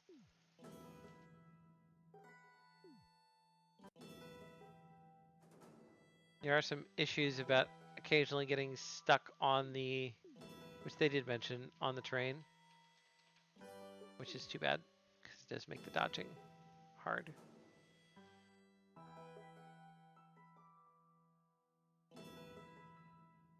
But I just think the whole set piece here is fun. I mean, this train is great, right? Rolling through the desert.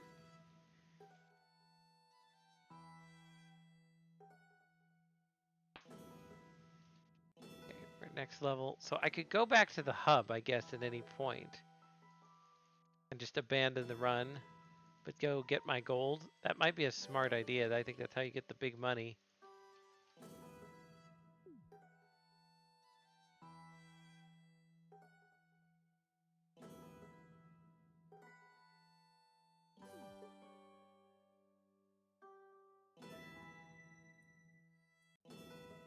Oh, it doesn't. I misstated. You can't go back anytime. You can only go back if you do die, which obviously we do not want to do. You see those guys are going for the gold now. They steal from it so fast.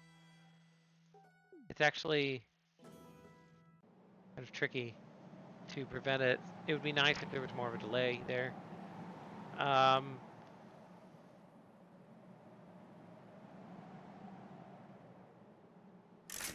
ahead and get more gold per kill. That's very expensive.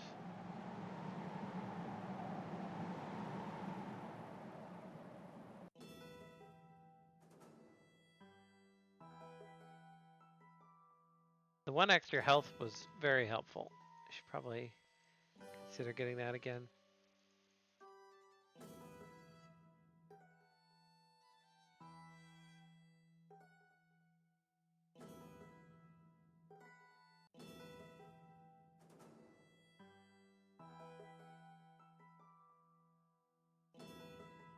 You see, they're actually draining the gold faster than I can even get up there because it's at the back of the train. I could see there being some interesting additions to this where like you configure the train in a particular way to, you know, like guard your gold, or you could like even put like guards on the back of the train that like maybe can't take out the bandits but can like protect you or protect the gold from loss for a while. Like you can get armored safes or things. I do see this as being very interesting to like add a lot of different ways to kind of go through the game itself, having different bosses, people come in, that kind of thing.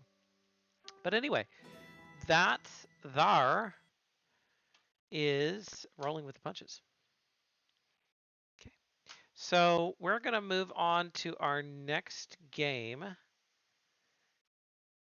our next game is going to be Sunny Days.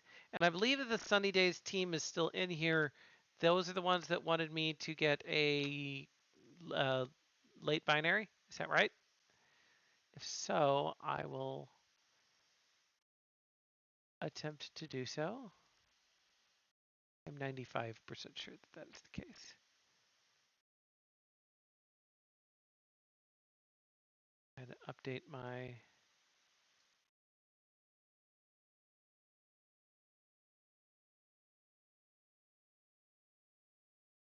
note here. Sunny Days.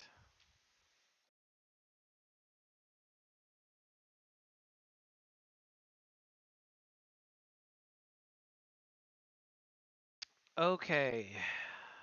Uploaded it about an hour ago, maybe closer to 40 minutes, possibly.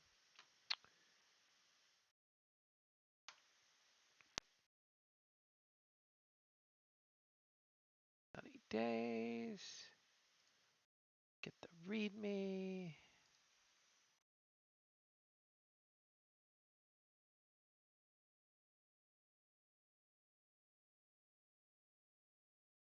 Cancel Windows 11's helpful context menu.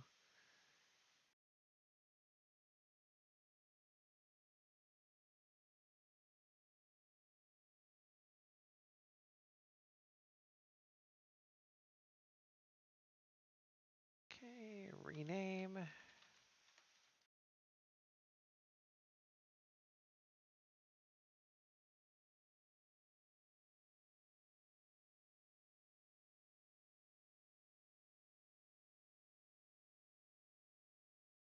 Okay. All right. So, Sunny Days, Sunny Days, Sunny Days.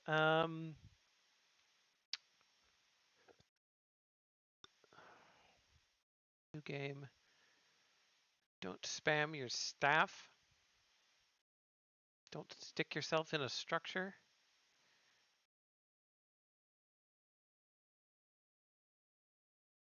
The hydroponics menu can overlap stuff. Okay. I don't know what any of that means, but I will soon find out. Okay.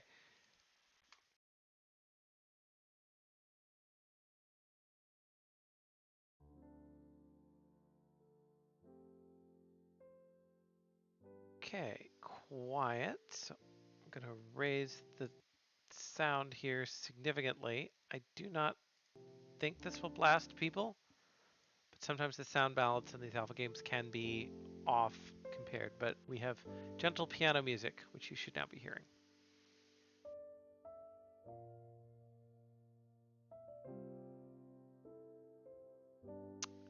And yeah, T Hector 1028. Yeah, I really enjoyed it. I love the Western aesthetic of all that. I think it was really good. So, um, glad to see how it all went. But now we go from the west to a different kind of sunny place, sunny days. So we're gonna go ahead and start our new game. I'm very tempted to press continue just to see if it breaks because there should be no save data, but I'm not going to do that. In fact, I believe the devs even put in the README not to do that, and I do follow instructions. Yeah, skip the cutscene. We don't need to do that. We love cutscenes here. Big day today. First day of summer. Your birthday. Yeah, I remembered. I know, right? I'm also surprised because I'm a cool kid. I know you've been wondering where I've been, and I've been meaning to tell you. Don't press continue. Don't press continue? It'll break the game to press continue? Guys, please. What do I press? Oh, you meant continue from the main menu. I can press continue here. Continue. I found an amazing group of people that offered me to work with them this spring. They run an independent environmental science program, and they gave me the chance to be a part of it. Sounds pretty cool, right? It does sound cool. I've learned a lot. I've been traveling, going out to different villages, helping build these amazing sustainable structures. Very nice of you. They built these wonderful systems that generated energy directly from the environment without harming it whatsoever. Amazing. It's genuinely just beautiful. You've got to see it for yourself in person. Man, I feel like I need to add a man to that. This is like slightly, I don't know what this voice is I'm going with. Slightly hippified Zap Brannigan. Anyway, moving on. They call it solar punk. It's what you used to talk about all the time. I got a letter from Mom today. Okay, so we're siblings. She said that one of her friends reached out to her, heard that our old village is being shrouded in smog. Damn, I thought I left Los Angeles. Okay, the crops are dying, the locals are getting sick, and there's nobody there to help them. I won't be there for your birthday today. Dad. Not siblings, father. Okay, gotcha.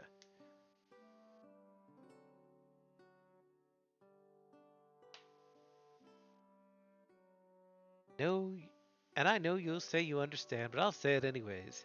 I'm sorry. I have to go save our village. Yes, I'll be safe. Oh no, not father in peril, going to village. Father! Tell you all about it when I get back.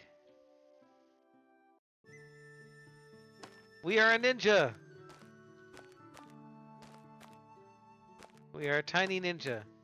Okay, so, a lot of stuff going on here. A lot of stuff. UI automatically. Time is passing. It was 6 a.m. Now it's day 1, 6:30 a.m. We've got an inventory. We've got rundown house. We've got a smog meter. We've got a health meter. We've got an energy meter. We've got a machine. Oh my gosh, so much stuff to do. What's the book? What's the grimoire? Okay, this I can interact with. Main character. MC. Michael Sarah. The crafting station, I can use this to make practically anything. That's neat. Gonna need solar punk schematics to get building. Can't just build it from memory. I've got the memory of a goldfish. So is this our father or us? I've been very invested. Go to sleep? No. Cooking pot, perfect. It'd be nice to make myself a meal or two as well. Although I know a few people that would like me to make something for them. Okay, time is passing very fast. And I don't even have a run command. Okay, well let's explore this village. So we're getting vibes of Stardew Valley, for sure. But we get to make solar punk stuff. Alright, where do we go? Here. Oh, what's that? E-waste? Oh no! Somebody didn't recycle their motherboard. Okay. Okay, I normally would... Oh, can I pick these berries? I can! Blueberries. What's my inventory? Inventory. I have e-waste, could be recycled, and blueberry can't be cooked with but restores health. So quest, map. Ooh, I'm liking this. Map, village home, village that's once full of life. Am I paused or is the time still moving when I'm reading all this? Village that was full of life and love has been tarnished by the smog. Townsfolk are scared, but maybe you can ease their fears and become friends with them by completing their quests. Your starting point, your safe haven in this area will be your base of operations while you figure out the root cause of the smog that's been plaguing neighboring regions. You're safe from all your troubles here. The smog has not been explored yet. I do think that it's paused when I'm in the menu, which is nice. I can save. Yes. I assume that did something. I need a clicky noise. How do I know it's saved without a clicky noise? All I can think of with the smog is the boss from Paper Mario 2, which is the best Paper Mario. It's just called Smorg. It's just sentient smog. Okay. Oh no, I'm conflating two things. Never mind. Both Paper Mario things. Paper Mario 1 had the sentient smog. Okay. This was inventory I pressed to get into here. So, maybe. How do I get out? Help! Help! I don't know. I thought I pressed I. Tab. It was tab. Okay. There we go. Hey! A candy house. Oh, a sword! I need this sword. I like the little noises. A lot of good, like, text dialogue stuff has been put in here. Oh, I'm not reading all this. Sure didn't come out of nowhere. Can I swing the sword? What does the sword do? Weapon. Well, I don't know how to swing it, but we're gonna see. Hello, kitty. I want to pet the kitty. Can I steal this person's cake and other main character energy things? I move the items onto your hotbar to use them. Okay. Yes. This and this. Okay. I don't want to stab this person. Probably. Sarah. Hi, you must be the new kid here. Yes, I'm dressed as a ninja because I'm cool. I'm sure you know what's been happening lately. All this smog coming out of nowhere. Oh, you're here to help us? That's so kind of you. Since you've just arrived, you're going to need some seeds to make food. Growing your own crops is super important. I have a blueprint on how to build your own hydroponics to grow crops. Ready to get started with farming? Yes. Teach me your secrets. Oh, a little quest ditty noise. Oh, I like it. It's so encouraging.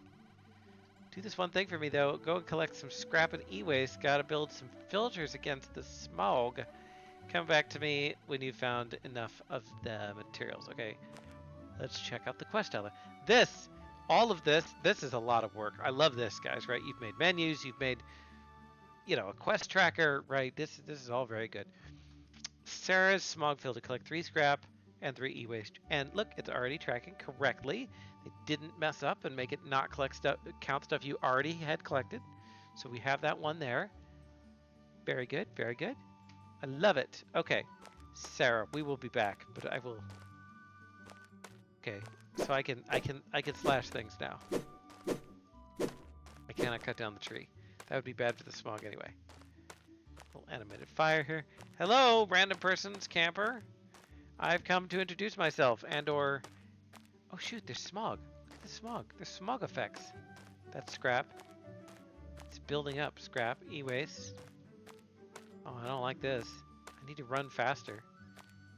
Hello, Elder. Tell me your secrets. Man, Joe. Apologies if this has been sudden, but can you help me out? Sure, a quest! Thanks, buddy! Alright. Knew you'd be one to help, just gotta collect some scrap is all. Okay, but I'm already collecting scrap for this other guy. Okay, I already have 2 scrap for you, though. You did it! Now you see, you can put those scraps to use. Go on and build something out of it. Sustainability is what results in growth. This is a very uplifting game. Kid, if you need help figuring out ways to clear this smog, go talk to the man of that cream brick house just up ahead. He's a bright young tadpole, and I'm sure he can help you out. Make sure he doesn't get all slimy with you. Is this man a frog? Did we... Okay, so we didn't actually lose the scrap. In fact, he gave us more. Okay, good. Okay, we already went through all that. Hello. There's a dog. I more want to pet the cat, but petting the dog would also be acceptable. Oh, hello, person. Mandy. Hey there. They have different sounds. That's a nice touch. Different sounds with their text. Are you also a traveler? You used to live here. Wow, the people here are truly amazing. I was in need of shelter for the night. This village took me in with open arms. Provided me with food, water, and most importantly, the warmth of a home. Must be heartbreaking to see what is happening. You're here to fix it? You've got a heart, kid. I'm cheering you on. You'll fix it all right, and we'll wave goodbye to the smog together. What brings you here? I was just trying to head back home, and then I had to pass through that forest up ahead, but it's filled with horrible beasts, nightmares made of wire and steel. I feel like this is like some dystopic world where like some of us live in this idyllic town and everybody else is in like steampunk. I even saw a human with no flesh just walking around. That's a robot. Big ass, but if you go in there, make it safer for any other travelers passing through, it'd mean the world to me. Yes! Into the forest. New quest. There's so many quests. There's substantial smog effects now. I'm getting very worried. It's quarter the way filled. Okay, I need to go like a hydroponics or something. Okay, nobody's in the house. Can I read this person's diary? No. Okay. Hey, I need the schematics. Thanks again. If you need anything else, I'll be here. So we have seeds, and she did take the scrap and stuff for that. But we have a bunch of seeds now. Okay, where's this frog man? He is a frog. I got the puns. Arg! Damn, this staff is heavy. Gonna need to stand still when I use this. I won't be able to move and fire. Okay. So we got a weapon.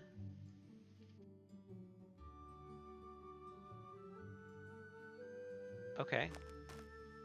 Hello, frog. Mr. Frogster. Hiya there, young sir. News of the village, Ribbit. In that case, welcome. We're glad to have you there. Oh, you're helping clear the smog, Ribbit? Solar punk technology, Ribbit. How noble of you. I truly admire your courage.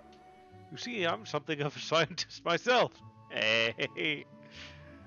Solar punk research is a very important part of my field. I've come here to study the impacts of the smog and uncover the truth. The frogs are actually quite susceptible to pollution because they absorb pollution through their semi-permeable outside skin. So, you know, the more you know. Frog facts. Kid, I believe there's something more nefarious at play, some other form of energy. It's destroying this environment. My hypothesis leads me to believe that all of this is intentional. For what purpose, I do not know. What cruel being would do such a thing? Frog facts to the game. Gotta add frog facts to the game. All I know is that your presence is incredibly important here. With my research and studies, I've developed schematics for solar punk structures. Do you think you would be able to bring my schematics to life? Just, no. End the game. Right here. Yes, of course. Amazing. I'll hand over the schematics for the price of one hearty golden curry. He's hungry? Okay. I don't know how to make curry. I haven't met somebody who gave me a recipe yet. And we're gonna die to smog. Is there like a general haze over the screen now? I mean, obviously there's all the smogalicious stuff here, but... Okay. So let's go to the crafting station and let's craft. How do I... How do I add the recipe? Uh-oh. How do I get out of this? Okay, I want to use this recipe. Use? Recipe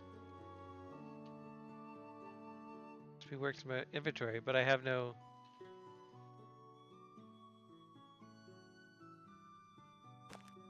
Oh, there it is.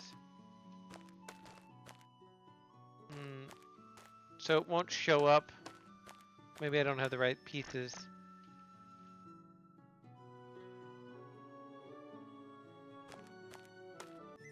Won't show up. Okay. What does the staff do?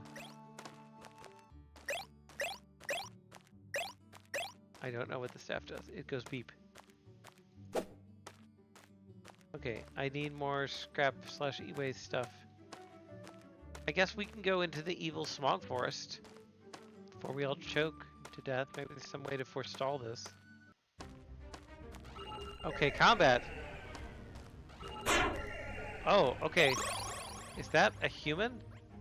God, what have they done to these people? They've turned them into toadstool men.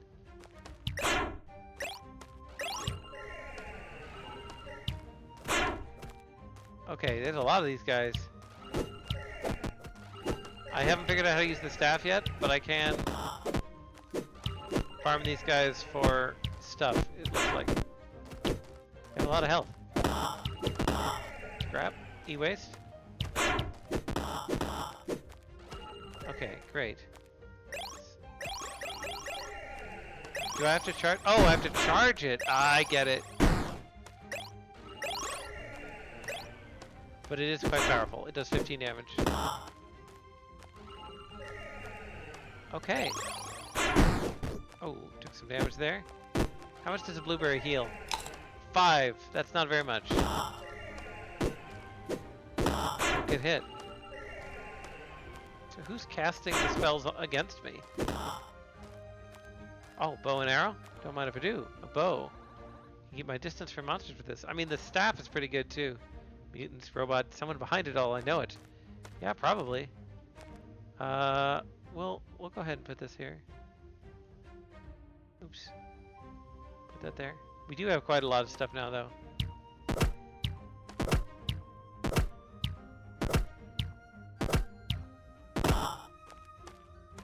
Okay. Combat feels good. Oh. Oh, that looks boss-like. Do not like that. But I can kite you.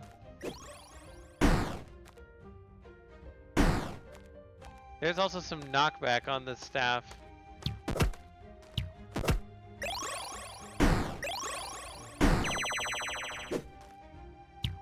This is a very cool mob.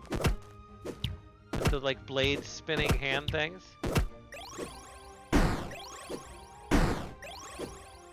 I think I got him stuck behind something. He had a lot of health though. I'm a ninja. There we go. A lot of cool stuff. It's also 1:30 in the morning. I should probably be asleep. I haven't passed out. Don't know what that means.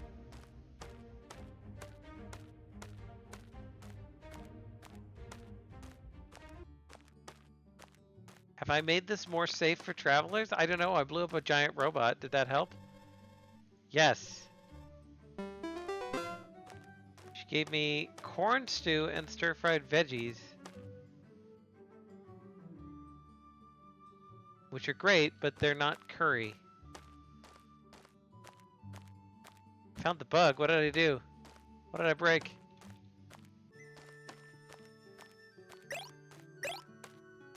That I don't have to sleep? Is that the bug?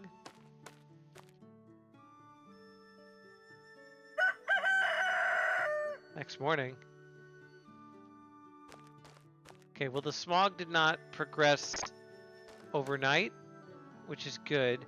Hydroponics table. Okay, we made 1. Should I make 2? Maybe I need to make more. I don't know. I made 2. Let's start with 2. Okay. Hydroponics table, level 1, used to grow crops. There's a whole inventory system. Ah! Okay. There. We'll make a hydroponics table there. And can I move that? Probably not. Finally, hydroponics. Put in the seeds. Okay. We'll be Mark Watney. Get some potatoes, carrots, tomatoes. Oh. Plant. So we can grow. Looks like we can grow 6 things on one table. That's nice. And I see what you mean. The hydroponics interface remains there even when we are doing other things. Okay, so plant. Okay, all growing, all in one thing. Very lovely. This is so Stardew Valley. It really is. Okay, and I have, again, corn stew and stir-fried veggies, neither of which are my quests for curry. save here. I guess, I mean, I don't know what the recipe is for curry. I need some turmeric. Recipes. There we go. Okay. I don't know what those symbols mean. Tooltips. My life for a tooltip. Okay. That is corn stew, and that is stir-fried veggies. So it's neither of those by process of elimination. Okay, so it's not that, and it's not that. So curry probably has tomato in it. So carrot, potato, tomato, onion, maybe? Or it could just be tomato, carrot, lettuce, but that seems more like a salad is what I'm going to guess. So we need to see if these are growing. Wait, they're not growing anymore. Oh yeah, they are. I was just on the wrong. But there's no progress. Do I need to water them? Do they need fertilizer? Do they need love?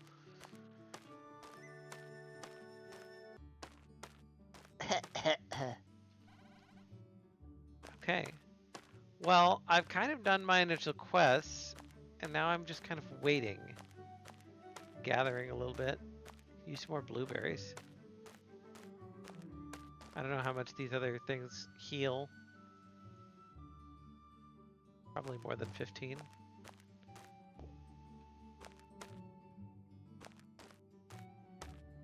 I mean, we could just kind of sleep and wait for the next day, maybe.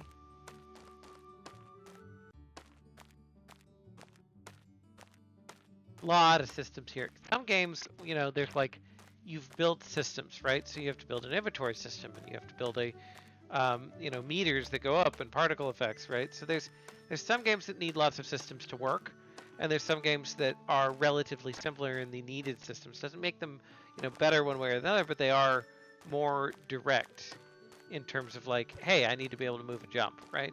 But this has a whole combat thing added to it as well. Okay, I guess I'm just gonna sleep. See what that does.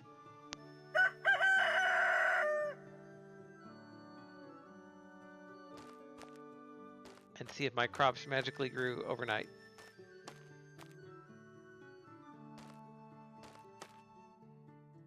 They did, but they're not done yet.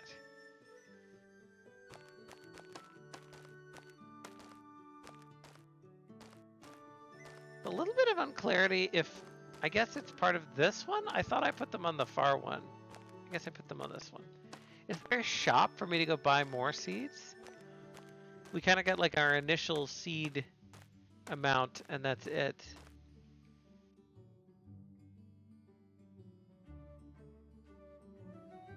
I'm very sleepy. Just sleep more.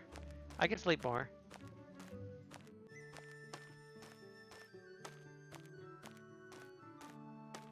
Smog's gonna kill the plants, if not everyone else.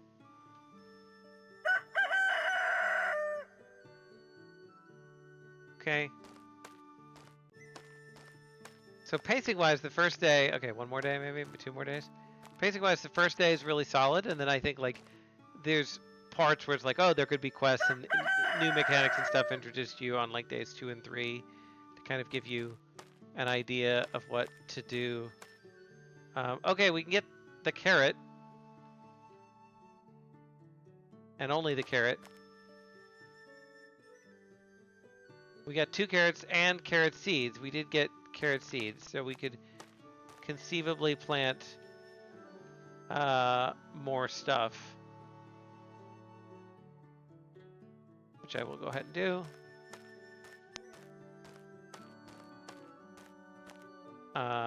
Okay, da-da-da-da.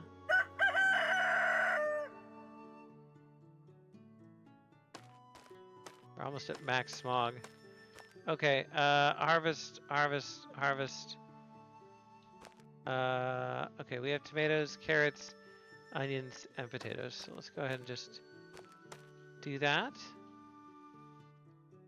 Okay, so you have to kind of drag them down here, get them ready. Put those over there. Okay. We can say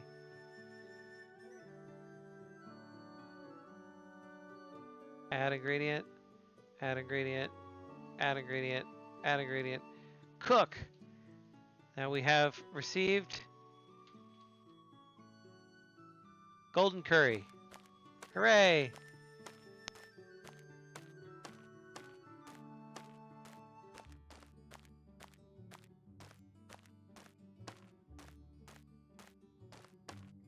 Alright, Mr. Frog. I prepared for you curry. Wow, this is golden curry. Looks unbelievable. Here are all the schematics I have so far. Excited to see what you build, kiddo.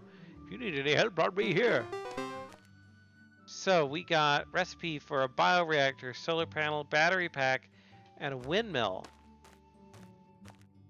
I do not know. This is just instant game over at Max Smog. It's been there for a bit, so maybe not. I'm starting to get an idea of the game loop, though, right? You go to the forest, you fight some stuff, you get some pieces, you come out and you build things. Okay, what can we build? So, bioreactor. Oh, it doesn't tell me how much they cost.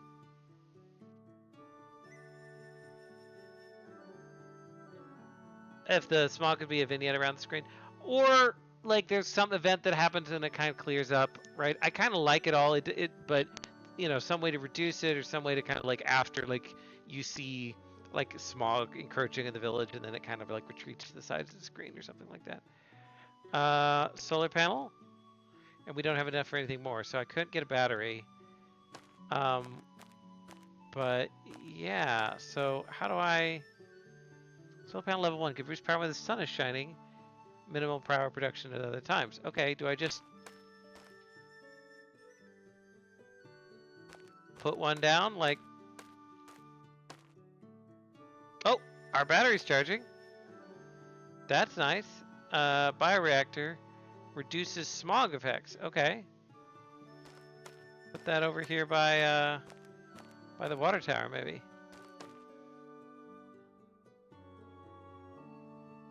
Okay, so can't see that that did anything. Maybe we need more. We now have electricity. I don't know what to do with the electricity. What else could we make? Oh, again, I can't see. Battery bank. Bioreactor 1, windmill. So we could really just make a windmill.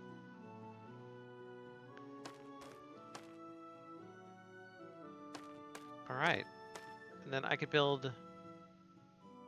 If I had let it... I guess I could go planting. I was kind of afraid that I was just going to like insta-die. But... With the smog. But apparently you can live with smog for some time! Without dying. Too bad. Okay, onion seeds. Potato seeds. I didn't get 2 of them. I only got like the carrots. The carrots actually got more seeds, so I could expand my stocks. Yeah, I will eat this. I will eat this corn stew. I'm curious. That is a full heal, at least 15.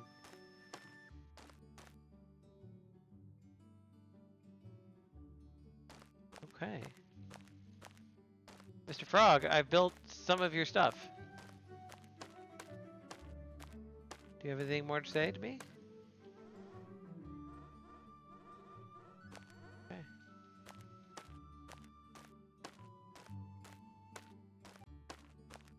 I guess I'll go back to the forest and see what's up. Can we farm some more stuff?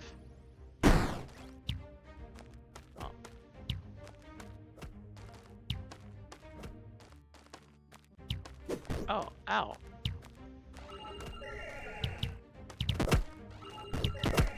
Oh, this is not good. Ah.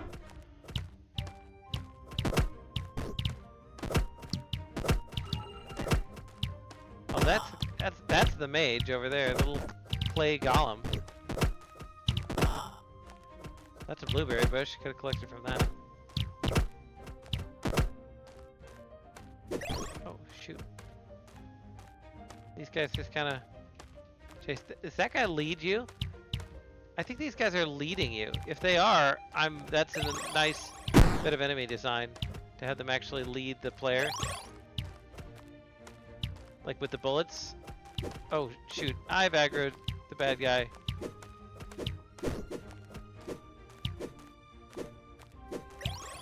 I'll lose. About to die.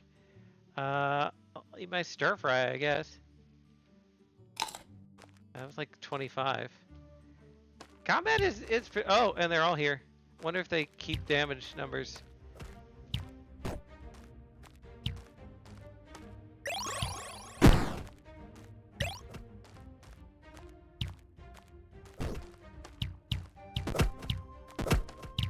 Oh, I'm toast.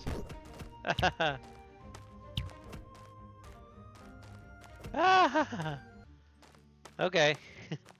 5 health left. Okay. I wonder if I heal when I rest. I don't think so. Did I even get any scrap? Like 2 gears is all. Bummer. Did that blueberry bush respawn or anything? At least that did. Okay. Eat all my blueberries.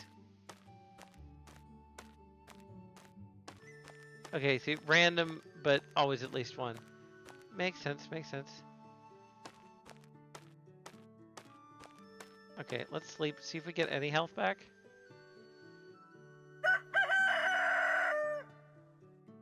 Golden curry heals 50 HP. Nice. Okay. Harvest some lettuce and some, what even is that? Corn, of course it's corn.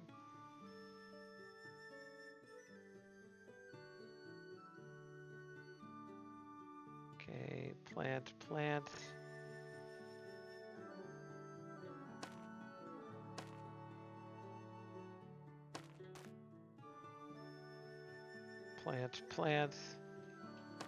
Okay, what can we make?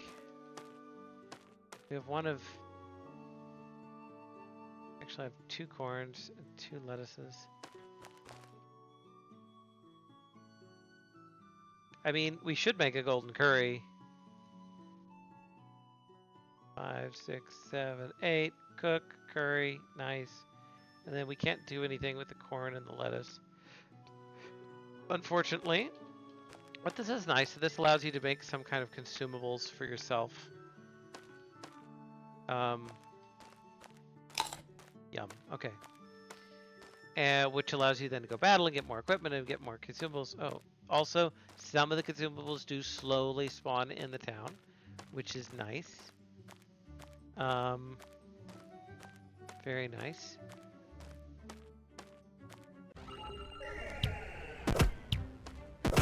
Oh, that did 50 damage to me. Well, don't get hit by that again. Stupid mage guy.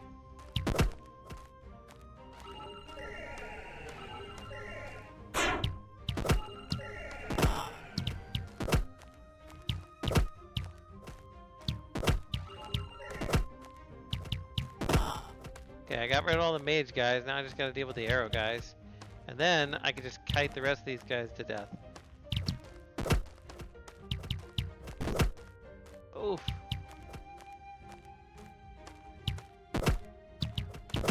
Oh, ow. Death. Death is imminent. I can't even get my equipment. Try the sword for mobs. I mean, I could do that. Could knock him back, I suppose. I like the staff. It's just, you can't do it when there's people with projectiles. Okay, I really want to know. I wish I knew how much these things cost to build, because I want to build more of them. Okay, so I can get, like, I could get, like, the battery, but I just want more bioreactors. Well, it costs at least 4 scrap, and I wasn't watching the e-waste. Because I want to see if, like, if I have 2 of these, will they desmogify at all? Well, they're using my battery. They're slightly reducing the smog, but they're using all the battery. Okay. And then as soon as they're out of juice, the smog's gonna go back up again. So this would work, but you gotta build a lot.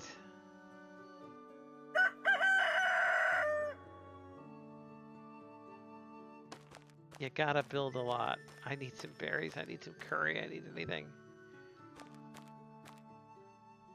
Okay, can I do anything with carrots and corn and lettuce? No. If I had onions, maybe. Get some stir fry. Oh, I have so many carrot seeds though. That's a huge amount of carrot seeds. Do I even need that many carrots? I need onions. Might as well. I have the space to plant it though for now. But it gets carrots.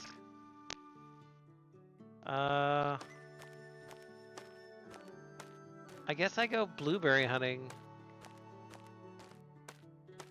Let's see if I can build anything else. Oh, here's some blueberries.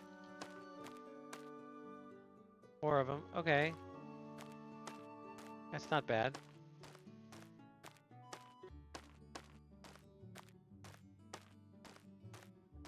Couple of gears here. More blueberries. 3 of them.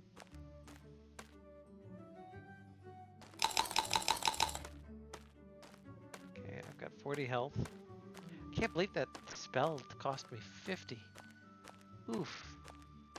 I know there was a blueberry bush in the forest.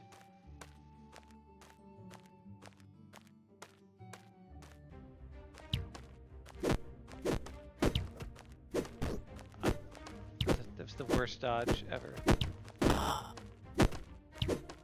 Okay, so the trick here is maybe don't aggro the entire forest all at once. Maybe?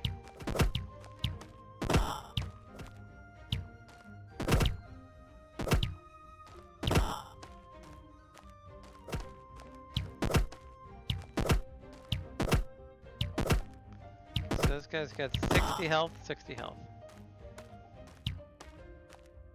1, 2, 3, 4, 5, 6. 1, 2, 3, 4. 1, 2, 3, 4. 1. Get back here.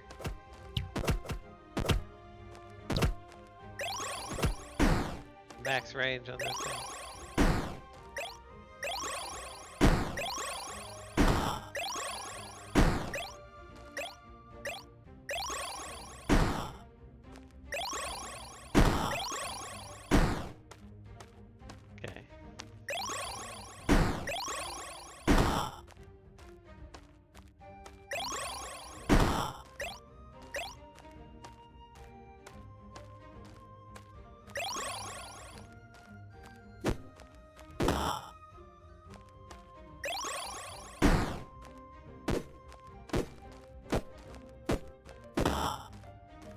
Okay, doing better now, doing better.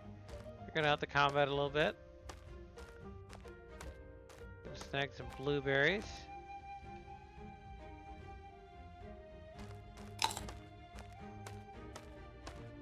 I guess I could farm a little more of these guys. Slash, slash, slash, slash, slash. Having 2 resources makes good sense to collect.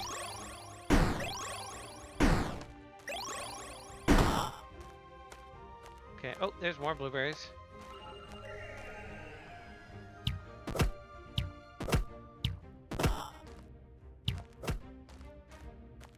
Okay.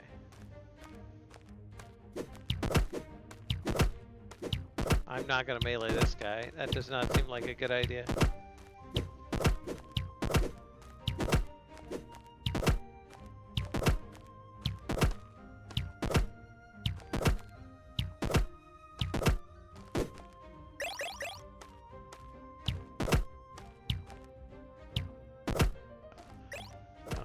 I've got him behind his wall.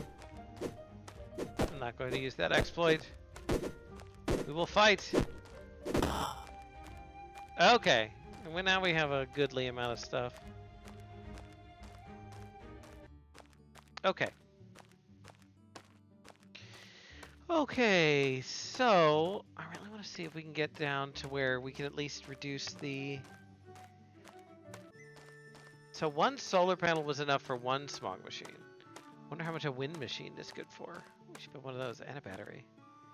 Okay, wind, battery. Let's just try those. Okay, so battery increases your energy, catches the wind to make some power. Okay. Probably makes less during the daytime for balance reasons, if I had to guess. We'll go in here, kind of cheerily on the way to our farm. Okay, that's not enough. Oh, it is enough. It is net power positive. And then we'll put just some batteries here, kind of behind the house, I guess. Okay, so that's net power positive. So if we build like another bioreactor, another windmill,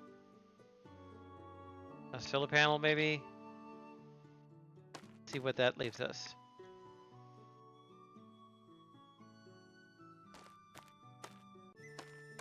Okay, so put you here and you here. These are so cute animations. And then we'll put you here. Okay, power is full and the smog is going down, and it's 1 in the morning, so theoretically the solar panel isn't even producing anything. It is going down. Okay, so one more wind power, which should go even at night. And then we're going to try 2 more bioreactors and see what that does. Significant reduction. And we're powering it in the middle of the night, so I'd say we've solved the formula. It doesn't show the exact values of power consumption and power utilization, but I'd say we're making progress. I haven't even checked on my food. So it only grows when you sleep, looks like. It doesn't grow in real time. I need like a schematic book to organize my inventory to put all the schematics in one thing. Maybe, I'm just thinking like Minecraft style. Maybe we put the schematics in next to the schematic maker, and then it uses them. This really looks like somebody had an idea for a magic or an alchemy system, or a potion making or herbalism something. I'm just curious if that was thought about. I'm going to nap though. It's 4 in the morning. Nap, my friend. Nap. It's bedtime.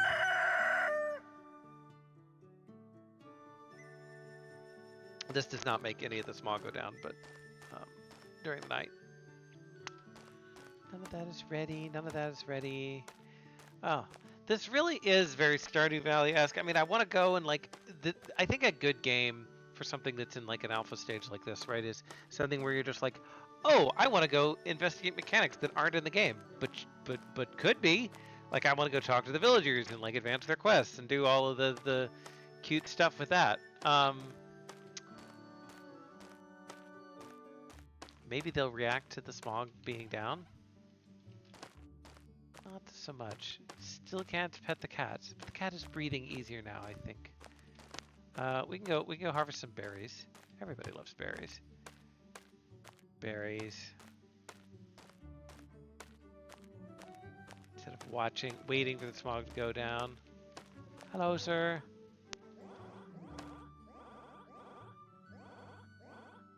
Okay.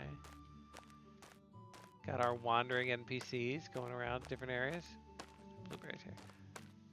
There's a cat dog petting will be added. I mean, yes. This needs to happen. Okay.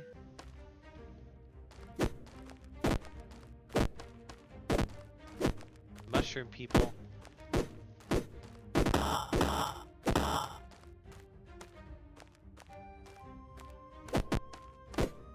I mean, I do have a wide knockback and swing on this. It is pretty good. I'm more of a shield, hide and shield person, though.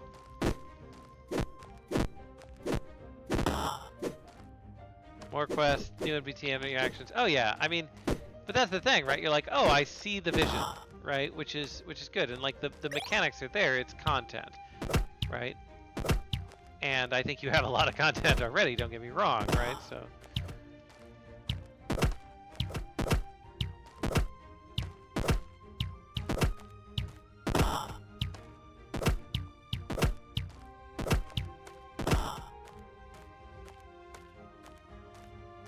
Okay, smog definitely improving now.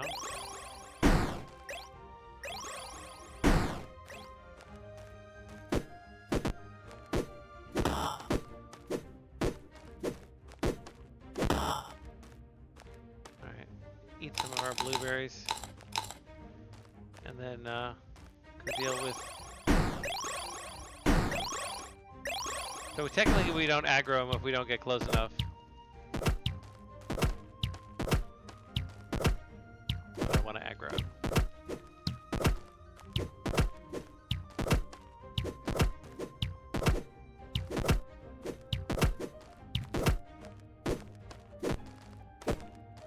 Very generous hitbox on the sword there.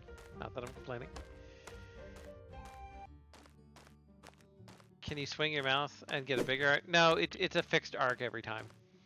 But yeah, adding special moves to some of the weapons, that could be interesting. Like sword arts or something. Okay, so the smog's about to go completely down. That may end the game, I don't know, we'll see. I'm happy either way. I'm going to sleep for one more day.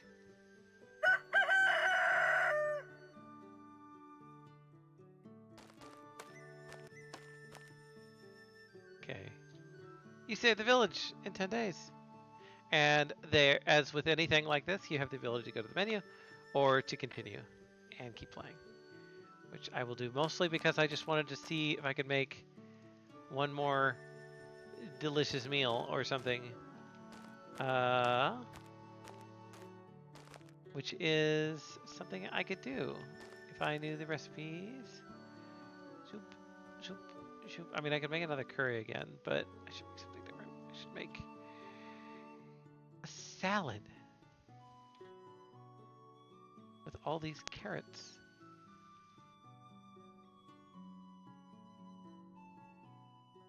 We'll have ourselves a...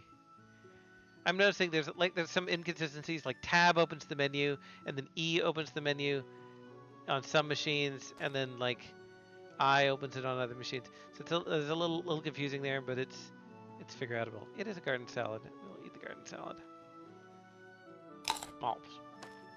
Okay, and that, folks, is the very, very charming Sunny Days with more solar punk stuff that come in the future, it sounds like. So we will... Is there a main menu? Yeah, there is. Settings, save and menu. So thanks very much. That was a lot of fun. Very charming. Very good game. A lot of thought went in that one.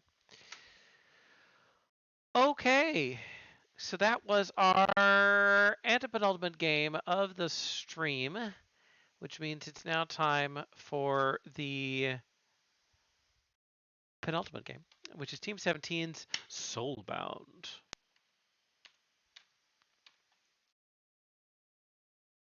Soulbound.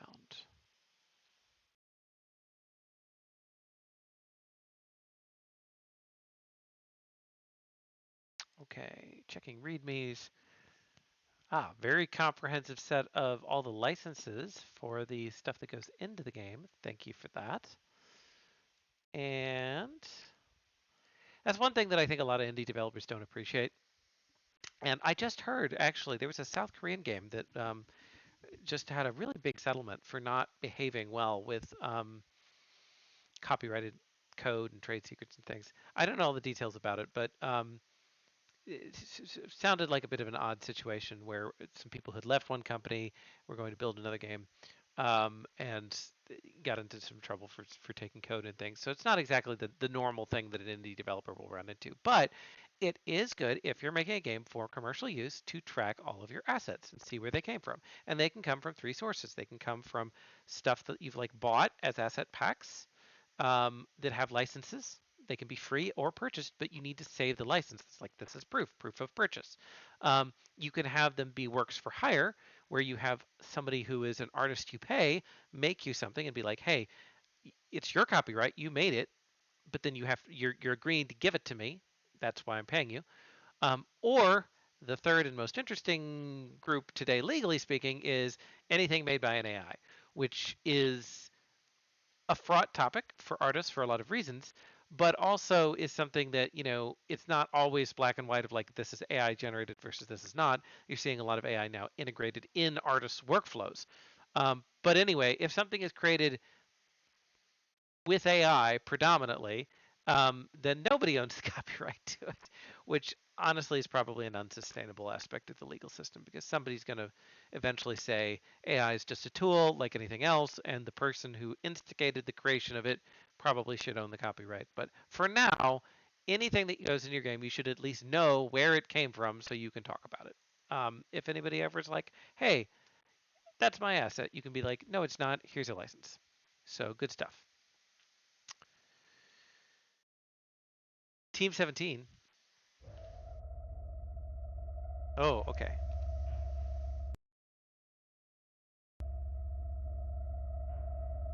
Here we are. Team 17 gained. What all has Team 17 made? There's Darth Jing is making a comment about there's a real company called Team 17 that makes video games that are British, and I know I've played games from them, but it was 17-bit originally. Gosh, what did they make? Miami Vice? No, Miami Chase. Gosh, I don't know any of these. Oh, Worms. They're very famous for making Worms. Yeah, that was something else. I'm sure there's a lot more than I'm thinking. Have to be have to figure this out. Overcooked. They made Overcooked. That's what I was thinking of, or at least Overcooked 2. Anyway, Worms, Lemmings, Overcooked, among other things. With Jing just Darth Jing just shared. Okay, controls. Okay, so I'm thinking this is slightly more ominous.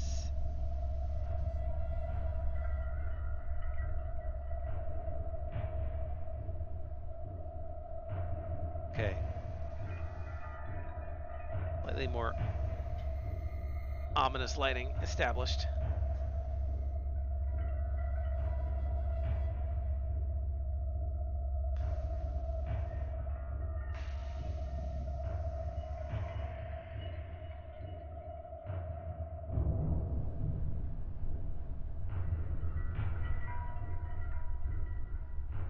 There we go.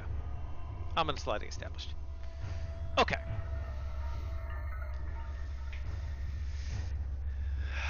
We have moving, crouching, sprinting, backspace, pause. Backspace is pause? I'm not going to remember that. Okay. E to interact, J for journal, tab for inventory, 1 through 6 are a hotbar. At least we got a hotbar in this. So did the last game. Cycle hospital and summon child ghost. Oh, well, obviously, right? That's instead of reloading, I'll just summon a child ghost. That's great. I love it. Always the solution to my problems. Okay.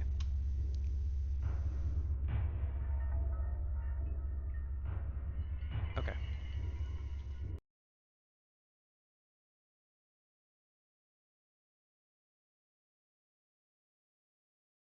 Mm. I thought this was a cutscene. I'm in it. I'm in it, and I have a lantern. Gosh, I'm in a padded room. Oh, oh, the footsteps are very loud. I scared myself. You're not supposed to be here. You can see me, can't you? Are Then you a listen, ghost? please. The house won't let you leave. It keeps people. It changes them. My parents, they're still here. But that thing, it's inside them now. They won't recognize you. They won't stop. They didn't stop for me. If you want to get out, you have to break it. The curse, it's tied to this place. Some objects, they make it weaker. They react to them. My parents, I think I can help you. If you help me. Oh. Find things that matter. Things that feel wrong or forgotten. Just be careful. And don't let them catch you. I'll be watching. Okay, well that was immediate exposition and scary. So, child's been murdered by his possessed parents. We can't escape through this. My lantern went out. I don't know if there was a way, if it ran out of fuel or anything. There wasn't an indicator. Claire's a journalist. Okay, so we've got another big menu. Very well done. Is a journalist trying to examine the mysterious deaths of the Johnson family. Upon entering the house, seals itself, revealing revealing that the manor is bound by a powerful curse that traps both the souls of its victims and anyone who steps inside. The spirits of the family roam the manor, driven to aggression by the curse rather than evil. The goal of the players is to escape the manor, which can only be done by collecting certain items. I have no particular quest. The ghost is Dad, father of the Johnson family, stern and protective, now twisted. He roams the East Wing, guarding his study. Mom loved her garden and children. Curse made her hollow and wandering, found in the kitchen. Child, innocent and confused, not yet fully turned, sometimes found near the nursery, causing an old toy. Lamp would prefer flashlights, but this will do. Except I think it's immediately out of fuel. Okay. So I can enter this room, maybe. Gosh, it's so dark. Can I up the gamma? Save milestones. Okay. Good voice acting on the kid. Did one of you voice that, I wonder? Or did they AI voice? Oh. C to crouch, E to unlock. Okay, I need a key. Hey. What's this room? It's a weird room. Is that a bathtub? AI generated. It's good. It fits him. It's very innocent, yet disturbing. Part team, you can find fuel. Great. Fuel for the lamp somewhere. Okay. Didn't see an indicator of it running down. I couldn't turn it off. Does it? Is there any way to turn it off, or does it just run as long as it has fuel? Oh shit! I did that. It's just a wall. This is a closet with a wall in it. Oh, but it's what? That wasn't like that when I looked in. Like a hole in it.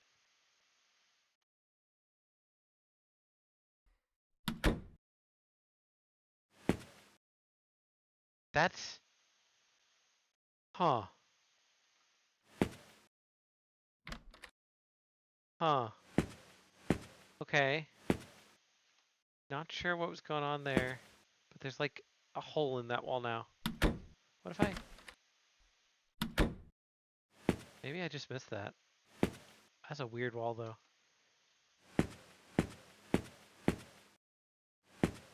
Okay, well I'm nervous already. Oh, there's something there. What is that?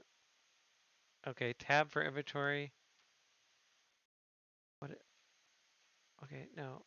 Escape. J for journal. Items. Oil. Fills the lantern. Yes. We wish to fill the. We wish to do this. Okay. All right. So I don't know how long this will last. I want to go check out that thing again. Can I kick that? Okay, so I can click the lantern to turn it off. Okay. Good to know. Hello? This is the main hallway. Okay. Wait, he said that I should like be looking for weird stuff, right? So maybe I can summon the ghost and have him investigate. Do you have a name, Ghost? I'm sorry, I didn't listen well. Young Johnson. I do not know your first name, child. Okay, R seems to do nothing for now. Maybe I haven't learned that yet. Okay. Check here. A key. Okay, oh, and what's that? Oh, key. Okay. Now, if I were a horror game author, so far there hasn't been anything really, really bad.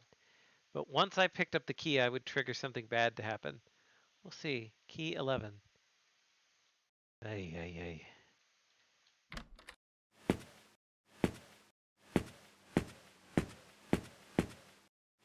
Okay, out of oil already. That did not last long. Okay. Well, You made it. oh, Good. This place, it doesn't open from the front. It never did. It has always been shut for some reason. There's another way. Behind the house. A tunnel. They used it before things got bad. It's blocked now. Sealed shut. You'll need something heavy. Something to break it. There should be a hammer. Down here. Somewhere in this room. I can't remember exactly where. Find the hammer and go through the tunnel. how long is this child going to remain not evil? Somewhere in this room. Did you really mean like this room, or?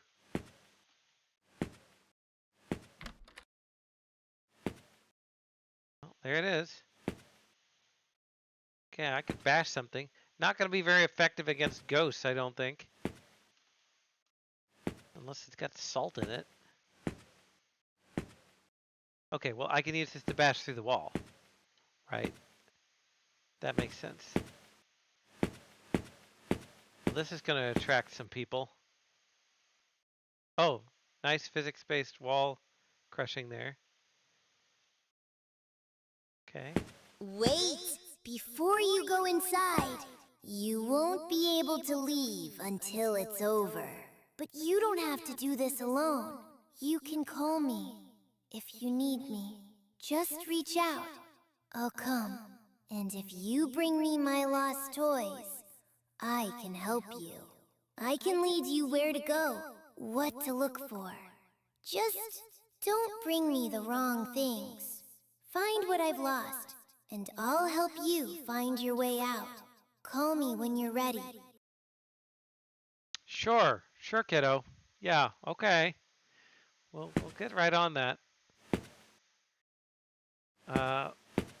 Is he looping the same animations? I'm curious. It looks good, right? His little chatty animations. Okay. Okay, we got some new. We've spawned inside a toilet bathroom. Oh. Okay, something was there. Yep, she's there. Horrifying. You better run. Run for your life. You can hear it here. It's louder. It was doing something. Mixing things. Over and over. There's something left behind. A small one. Like a container.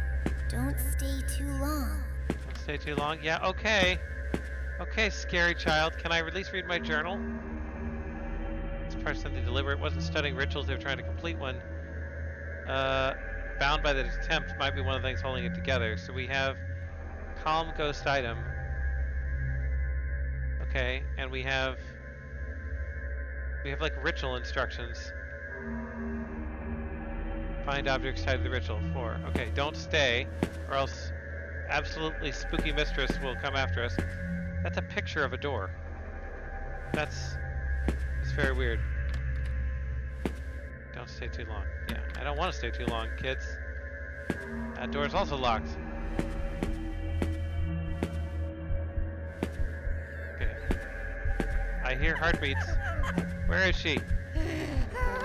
Oh, there she is. Nope, nope, nope, nope. Nope.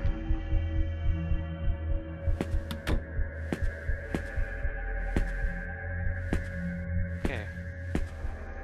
You better run. Run for your life. Trying to run. Got your weird ghost powers on me. Door's locked. Ah! There she is. Get away. I'll sledgehammer you, I will. Okay, well she's upstairs. And/or chasing me everywhere. Ghost boy, any help with mom? Oh, there she is. Well, if she's here, maybe she's not upstairs. Well, she's here too. Okay, there's something. I got a key.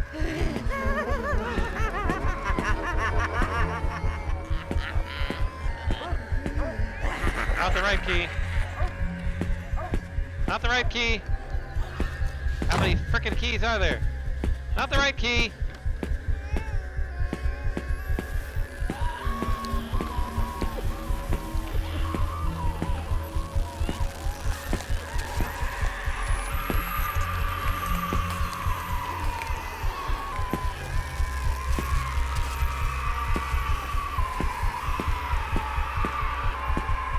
That's the right key.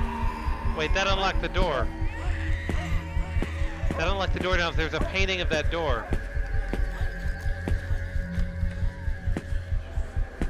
Oh, she's nearby again.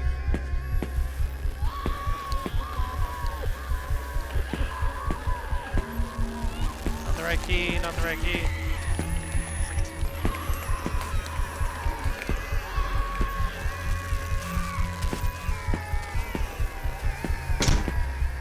Holy crap. Okay. Oh, there she is. Not the right key.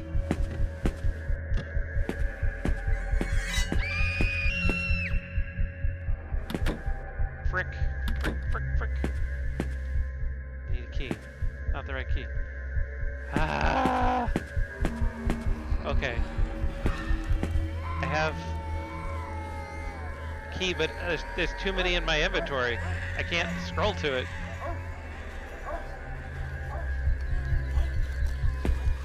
Does the light keep her away? Oh god. Oh, that was horrifying. This game will make the perfect Mother's Day gift. I think not.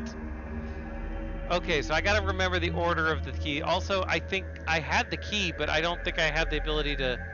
Oh, there's a key. There's a key I didn't have. It was in the drawer.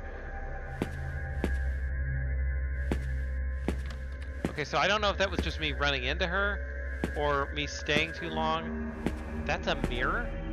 That's like a mirror. It's showing me what's behind me, kind of. Okay. What's that? What did I pick up? More oil? That's it? Just a dead end with oil? This is not sufficient. Okay, that's a ritual item. We need that. Cooldown.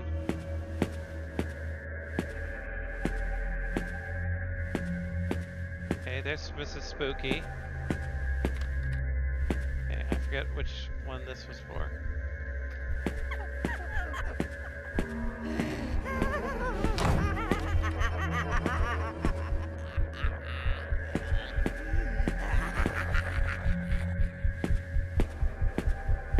Okay, she's right behind me, but I don't know what to do about it. Okay, so there we go. We can tab in and get the right key. I get it now. Didn't realize the tab was the right choice there. Okay. Still not the right key.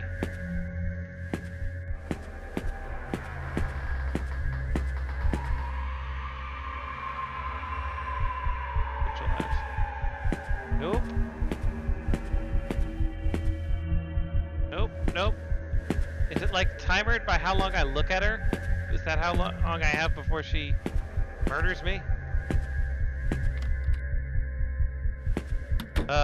Doors are kind of collapsing on themselves. Oh, there she is.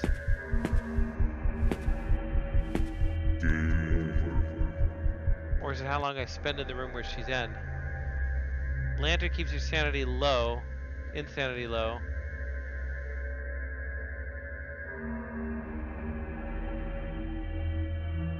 Okay.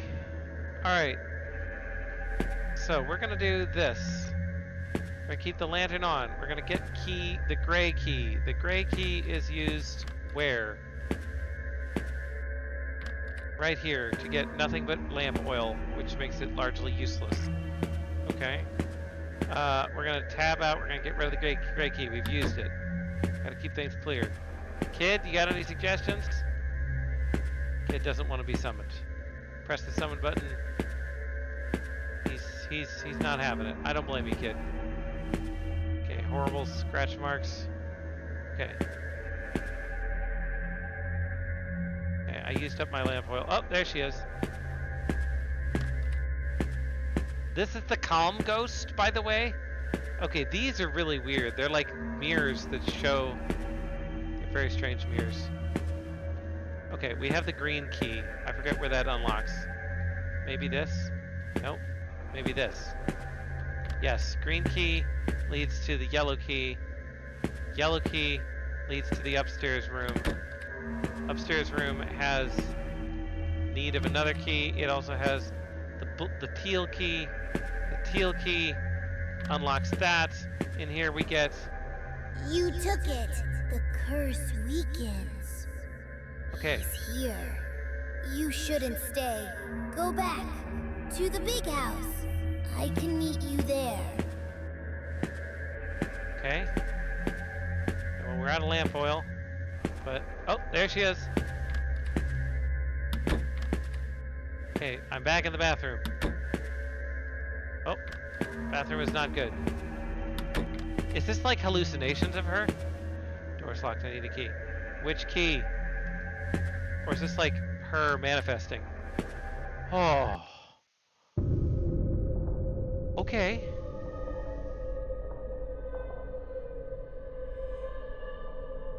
Okay. That was fun. Oh, I enjoyed that. Okay, keys, numbers, potion collectible. There's alchemy going on here. Escape key. Okay. So we have one ritual object? I thought we had two. Then we have this book also.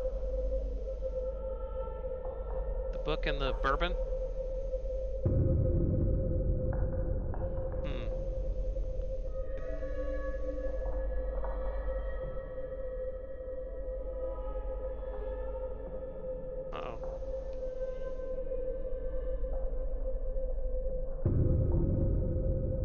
Hallucination effects. Okay, so she's not really there. Okay, I'm kind of worried that it only says that I have one ritual object because I thought I had two now. Okay.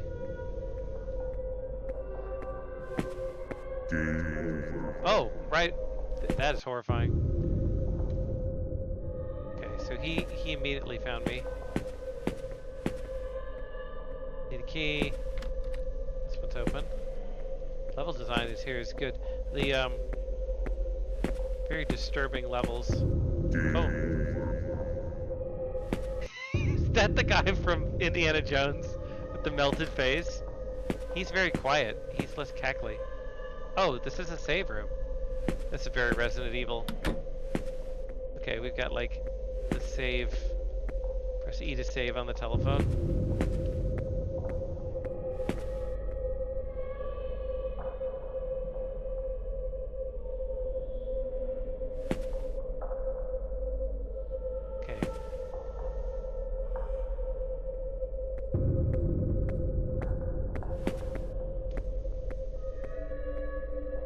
So I can give him items, but I don't have any items to give him. I think Stompy's right outside the door. And I mean, this isn't his toy, this bottle of poison. That's definitely not a toy. Okay, he might not be able to come into the save room. Possibly. Wow, look at the warping effect on that door, like the weird fuzzing. I don't know if that's like an insanity effect or just good lighting. But that is great. I don't know how you did that.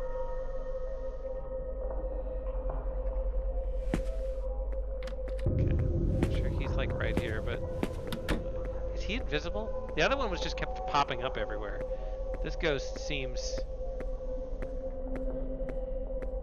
more stealthy. Just gonna go upstairs immediately.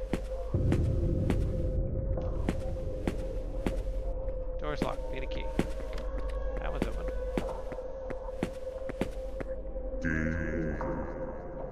Okay, so he seems to chase much more aggressively. What do we know about him?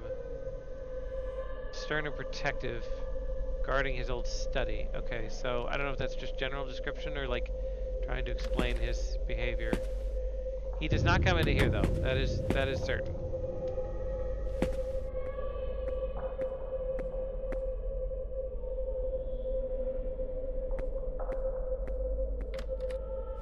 I can't see him.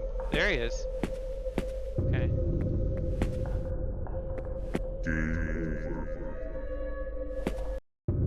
So the mother ghost is interesting. Like, she's less aggressive. She caught me fewer times already. And yet, I didn't know how she behaved. She just kept hallucinating and popping up everywhere in ways that were very scary. This guy is more of a straight up chaser. And yet, like, that's a very different kind of experience.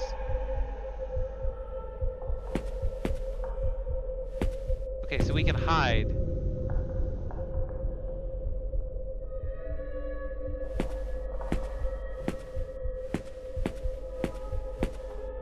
Okay, I got something. Items. Ghost item. He might react to it. In a good way?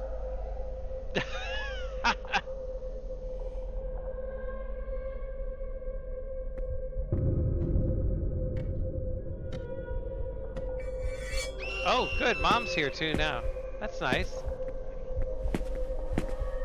Lamp oil, don't care. Oh, a toy. You better run. Run for your life. Good, they're both chasing me now. Run for your life. So I probably can't hide from her because I'll just stay in one place and then that'll set her off. Interesting.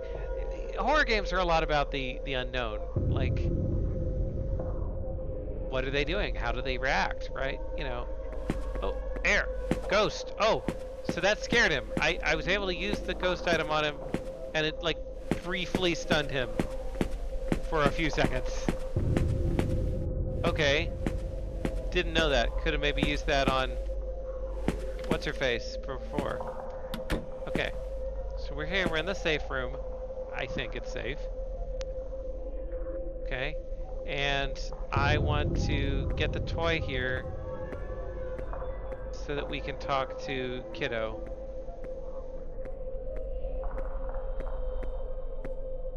Okay. Yes, here, have your toy. You not like that? Yes. Give item.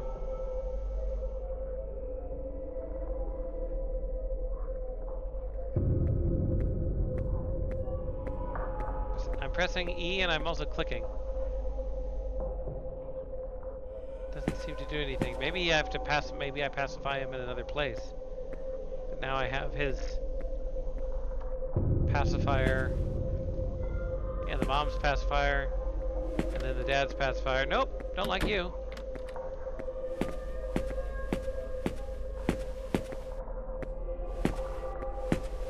Back in here. There's gotta be like gobs of stuff in here. I can't even see. You better run. Yeah.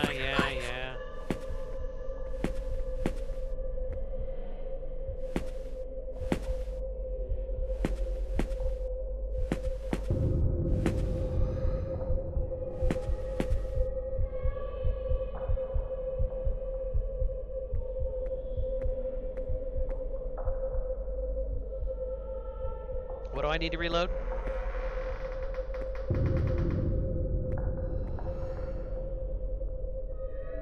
I need to reload something?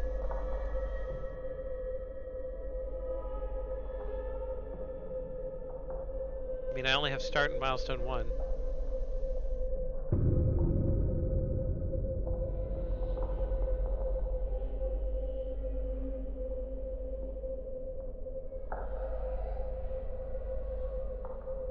Try that going back to milestone 1? Load selected. You can hear it here. I mean, that's It's way back louder. here.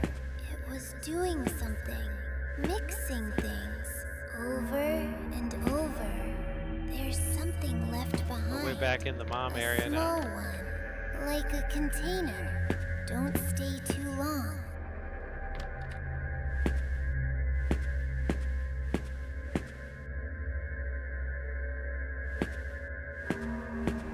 Now I know I can show her the book to pacify her for a little bit.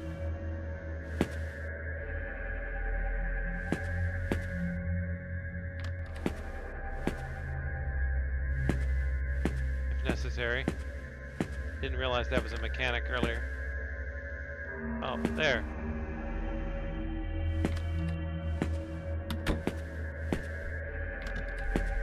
You better run. Run for your life. Oh Lord, she's coming.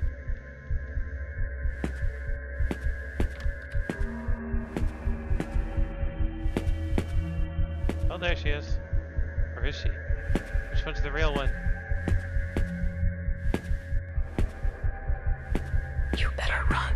Run for...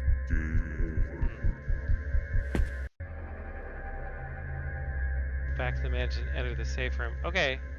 Happy to do all that. I gotta beat this section again. So, get her book. So the sledgehammer seems pointless. I don't even know why it's on my hotbar at this point. So let me just get rid of that. Get rid of that. Okay. Get that there. Okay. Okay. Key. Key. Key. Key. Oh, I just dropped something. I don't know if that was... Key. Key.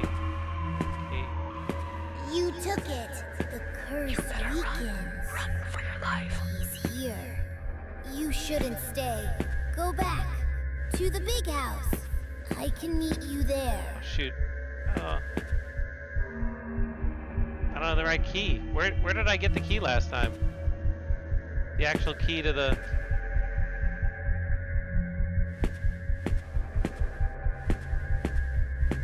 The key to the exit. Is it in here? Yeah, it's in there.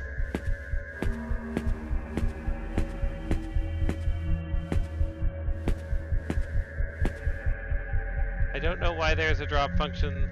There probably should not be. Okay. Okay. We made it back here. And then we're gonna immediately go into the safe room, which is right here. Okay. My toy dog. Okay, you want the toy dog. I got it. Okay, keys. Go away, keys. You can drop stuff, but then it just goes on the floor. I don't know how to use the book on her. I feel like the book is supposed to be usable. Maybe it makes her less aggressive. Okay, milestone 2 now did correctly save, so we have this. So that's good. Okay. So we need to get his picture from the junk room if we want to have any chance of stunning him. Which is somewhere in here, which is also going to trigger Mom to show up. Which you're not going to like. So he just follows me in here immediately. Oh, I was hidden. Okay, whatever. We need the toy horse. I wonder if he can hear me. Another good question about game design, like, are the enemies capable of hearing me, or what's triggering their behavior? Is it scripted?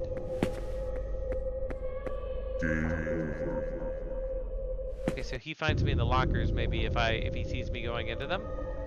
Interesting. You never know. Cause like I could run less, be less stompy. I'm a very stompy boy. Okay, that's the toy this thing. That's lamp oil that I don't really know that I need. I really need his picture so I could stun him.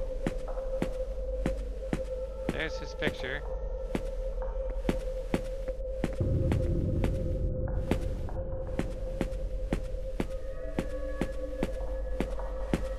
Okay, back in the safe room.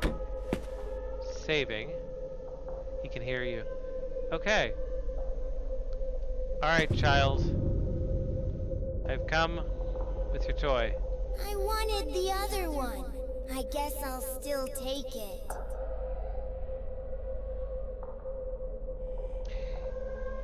You're a petulant child, you know that?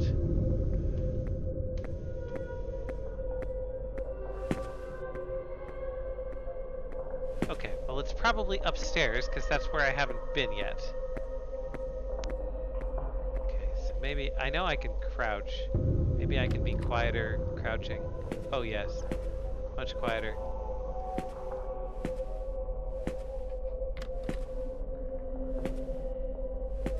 That is a red ball?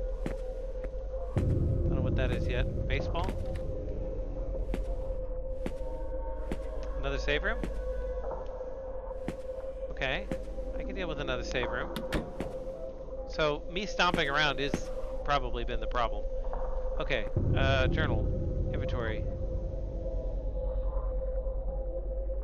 Baseball toy. Simple looking baseball with a red finish. Not sure if the child will like this alternative.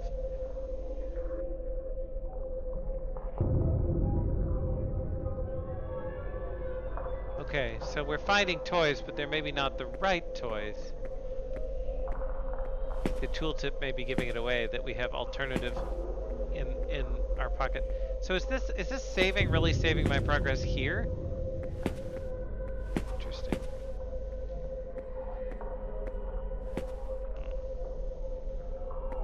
Okay. Gosh, he's right here. I don't think we need the ritual item. Oh, good. Mom's here. Nice. I didn't even have the right book up. So, you know.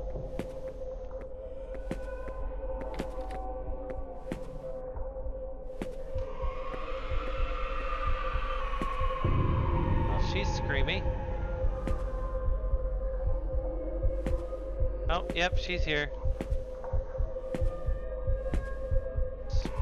Spook off. Okay, so she doesn't like it if I don't move quickly. And he doesn't like it when I move too quickly. They're a real power couple, these two. The only thing is that I can stun him with the book. I saw that that was possible. And her, I have not been able to successfully stun with her book. Rather, I can stun him with this picture. So like, be stunned. Yeah, he didn't like that.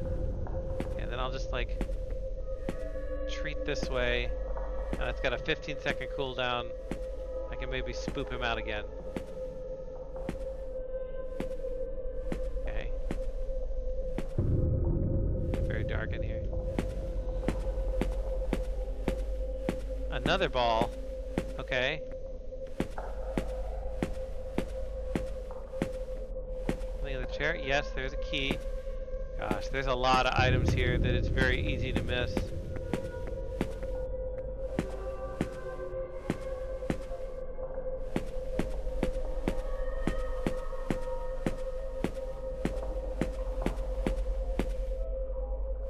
Okay, that might be the key. Oh, go away. Okay, so spooked him with his picture. We're back in the safe room. Okay, making some progress. The safe rooms help a lot. Okay, so we have golden key thing. I don't know what that is. And we've got 2 balls. I'm just putting this book away. I hate this book. Okay, journal. Items. Gets baseball. Okay, so we have 2 baseballs to get him. Maybe he likes one of these.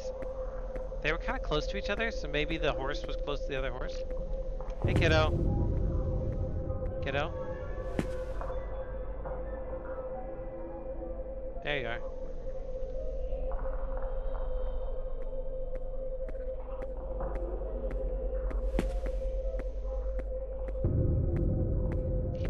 always seem to want to accept the item. If I could summon him, then press E to give item, and I'm trying to give him, trying to click.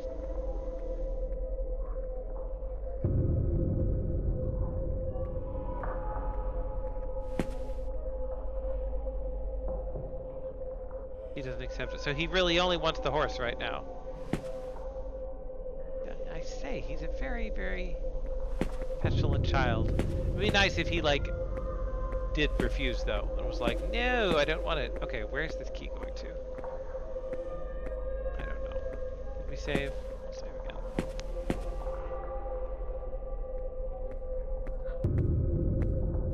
Okay, let's... Okay, we don't need in there. We might need in here. Yep, that's what that key unlocks. And we got another key. Oh, good. Mom's out here. Nope. Darn, he caught me. So it spawned us down below. Okay, it spawned us down below.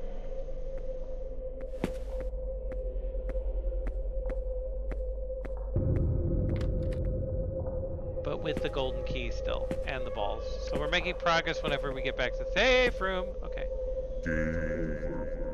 Okay, note to self. The picture does stun him, but if you walk into him, he will still kill you.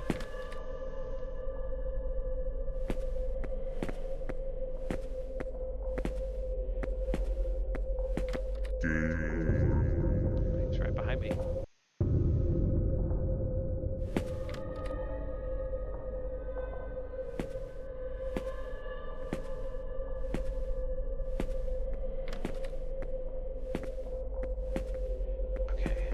In this room. Oh! Yikos. Big yikes. Nope. Big yikes. God. Go away. Go away, scary. Scary archaeologist dude.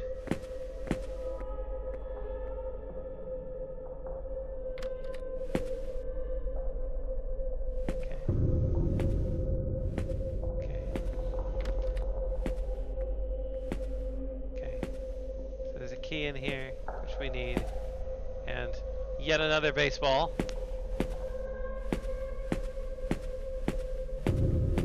Nope, be scared. Oh man, it would be, the ghost item thing is a really smart idea. It gives you some counterplay to the ghost outside of just like, oops, he sees me, I'm dead. And I could really use some kind of like spectral VFX or noises though, as he, or like screams as he looks at it, like ah, right.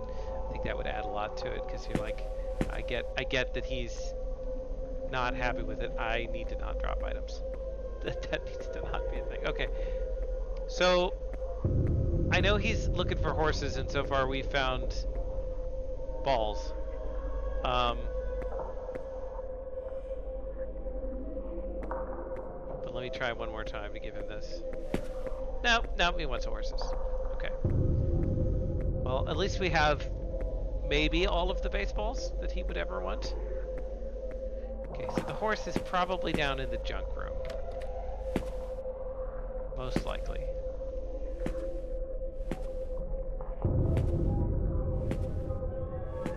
There is more stuff upstairs. There's a door over there. I have something that unlocks something. Not that. Back off.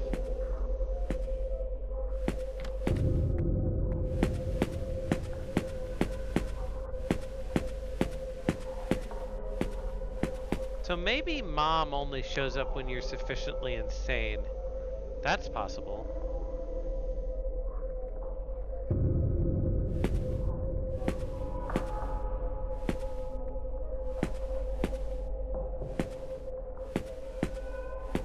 Okay, there's a horse on top of that TV. Okay. If there's 3 balls, game design rules suggest that there are 3 horses. Them's the rules. Oh, the lights are flickering. Were they always doing that? we're gonna go back to the save room. We're gonna try this one.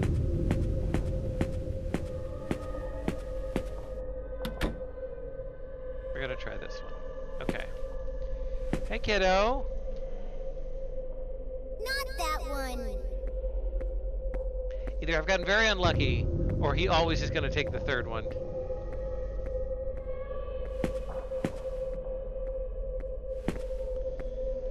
Okay. Okay. Rules are it's gotta be in that room, though. It's gotta be in that room.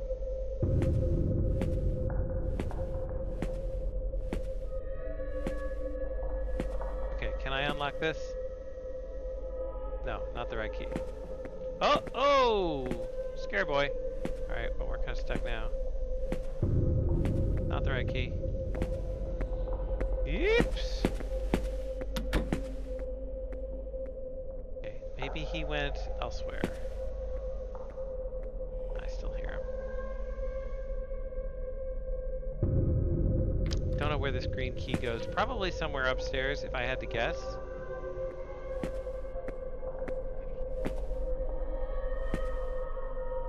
Go away.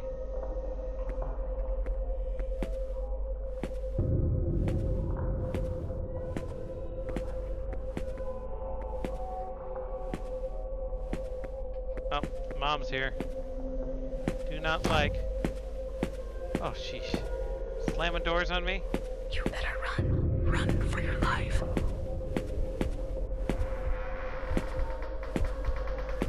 What about in here? Oh, that's a cool area. And a key.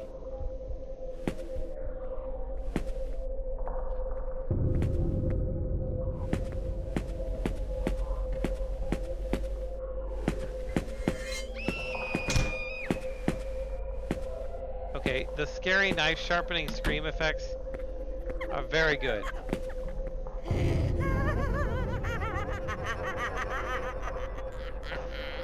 Oh, jeez.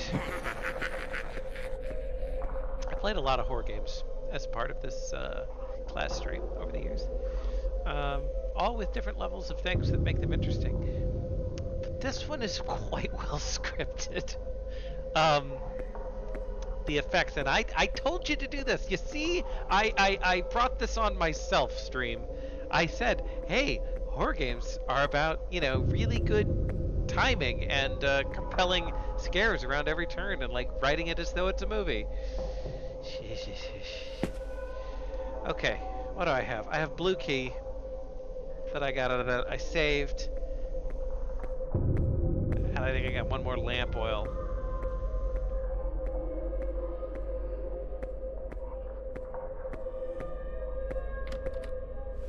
I think that's all I got. Here's Stompy. There he is. Go away. That's gonna be the exit. Because it doesn't have a prompt to like unlock it yet.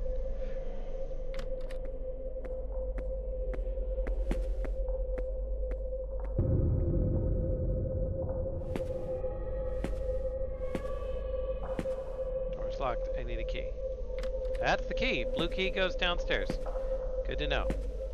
Not the right key. Green key? Oh, of course not. So, teal key is done. Add a lamp oil. A red rubber mallet. And a butcher's knife. Oh, nice. By nice, I mean the opposite of nice. And a save room. And Mom's here. Okay. At least there are a generous amount of save rooms in this level. Okay, can we examine the bloody butcher's knife? Does that have significance?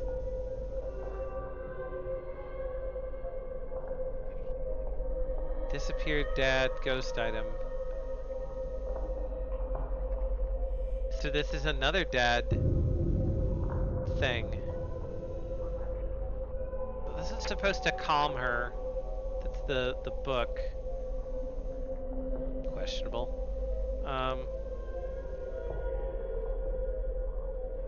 And then he reacts to the photo. And then what's with the mallet?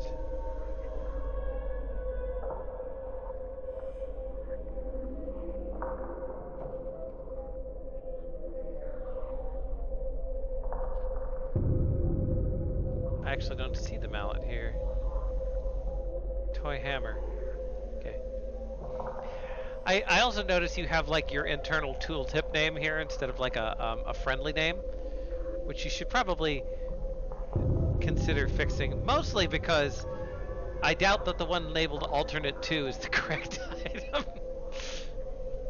But minor commentary. Okay. We're in a save room. We're deep in here. We have a butcher's knife, which may or may not scare off Dad. We're out of lamp oil, which is bad because Screaming McGee is outside. Well, there's nothing for it, Mr. Frodo. And there's the lamp oil. We're in a spooky furnace room. You better run. Run for your life. No, no, no, no, no. What's in the furnace? I could burn something in there.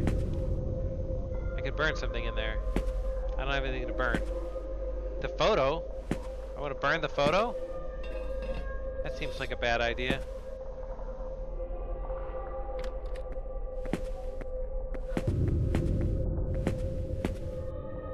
Okay, I got something there. Another key.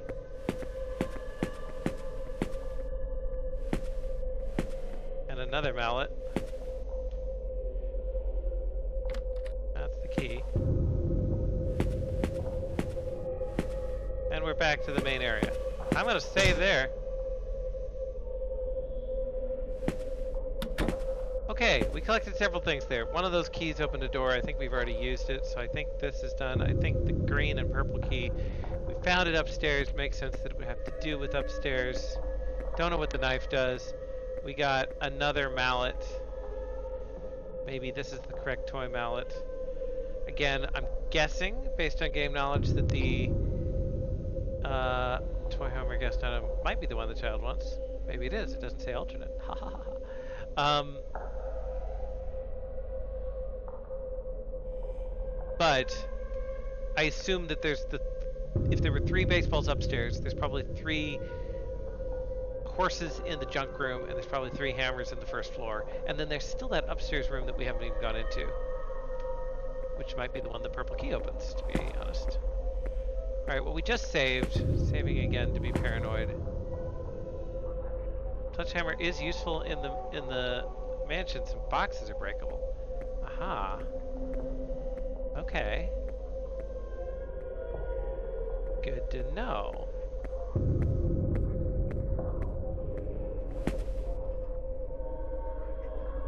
Okay, well we're out of lamp oil, so that's useless for now. I'm curious what the knife does to him. If we see him again, I'll try the knife. It might kill us, but we just saved, so. Okay. Oh, it disappeared him. It disappeared him entirely. Oh, and then Mom showed up. Of course it did. I smash. Get out of here. There we go. She's gonna still find me here. Yeah. She find me because it... So I think her deal is the lack of sanity is what kills you. Because she starts, but also staying in one room for the same time. I don't know which it is. It's a combination. The knife is a better way of getting rid of him, though. Because it gets rid of him for who knows how long. I could just kind of brandish the knife at him and he'll just skedoodle. I did see those boxes earlier. I didn't think of it. Oh, okay. At least it gives you like a refill on oil. Okay, that's gonna get us back. Gotta be something in here. There's the toy. Get out of here.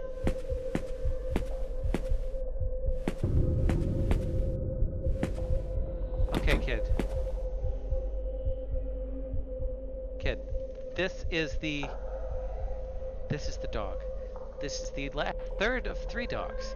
It is also the only dog that is not a color palette swapped version of what is clearly the original model of the dog. Tell me this is the dog you're looking for. You found it. Thank you. It didn't like when we kept things. Said they didn't matter anymore. But it had something. A book. It always stayed close. Red. I remember where it kept it. Near the room with all the shelves. Where things were stacked and forgotten. At the junk room? Maybe. I mean, maybe I can use this book on What's-Her-Face. I don't know. I've had poor luck with it, but, okay, so now, why don't I try giving him the ball? And we'll try and give him the non-color swapped version of the ball. See if he likes the ball.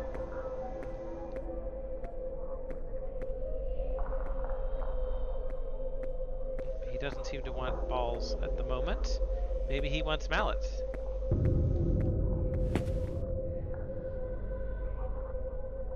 No. He doesn't seem to want mallets.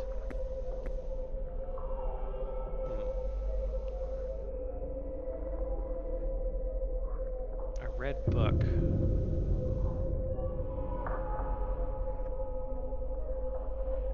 Child's wooden dog. Find objects tied to the ritual, number 2. Okay. So he doesn't want the other item right now, I guess. He is currently entertained by his wooden dog. Oh, there.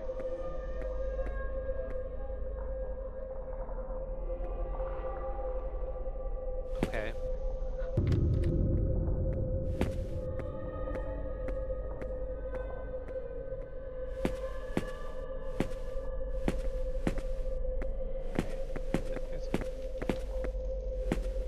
Okay, spooks him. Okay, that is what that key goes to. You better run. Run for your life. Alright, she's back.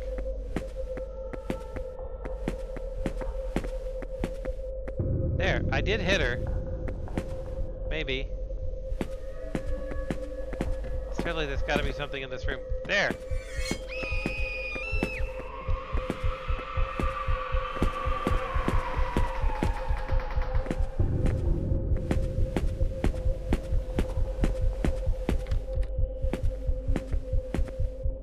Picked up a red key. Okay, I hit her that time. For sure.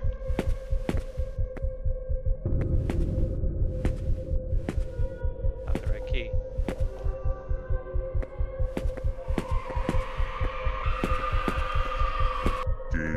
Ah, I was 0.14 seconds from being able to use it again. So it doesn't work. I'm learning. It doesn't work when you use it on her, just on her hallucinations. It only works when you use it on her when she's running after you, which she does after her last final spooky scream thing. Which makes sense. You have to use it on the real thing. Oh. Okay. So okay. Which makes it quite hard to use, but the cooldown is very low.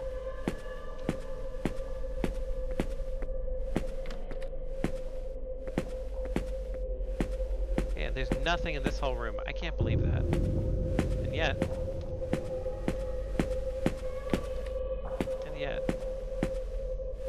So we're on the upstairs balcony here. Gotta do something with that furnace. Maybe we burn the book in the furnace.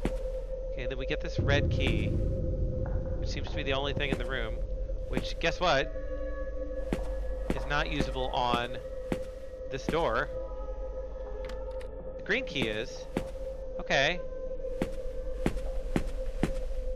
I'm trying to have, like, key hygiene, but it might be, oh, evil ritual spell thing? Oh, yeah, that's nice. That's the best.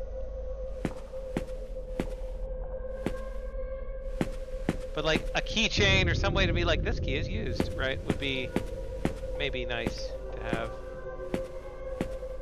Okay, I didn't see anything here, obviously, but could be wrong. Oh, we're way back here. We're way back up to, that looped all the way around. How do we get into the evil spell room? Okay, also, this is a safe house. I can get into it. Yes. Mental maps. Hooray! Okay, so now I have the red key. Now, if we're using the key models as a guide, no, I don't know. I don't know. They're all mixed up. But this was upstairs. It's been used. Maybe the red key leads to the red room? Makes sense. Oh! Okay, well, we're downstairs now.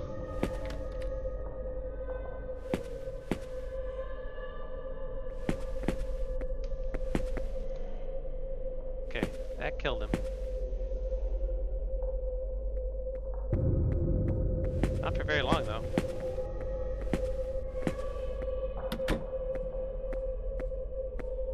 The picture just scares him. The knife banishes him for a little bit.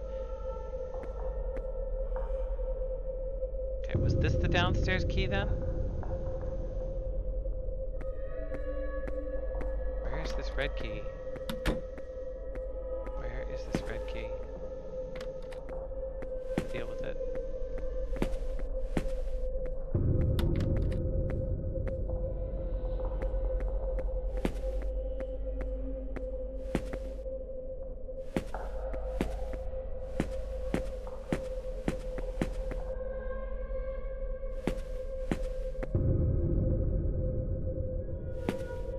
Mom. You better run. Run for your life.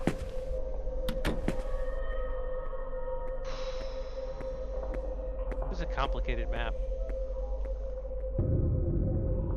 I thought we unlocked the ground floor doors with something, but maybe it was the teal key? This is what I'm saying. It's getting a little, like, if they had even names like first floor key, right? Or something, then I could at least kind of be like, oh, okay, I kind of get it. So it would be, it's just a consideration.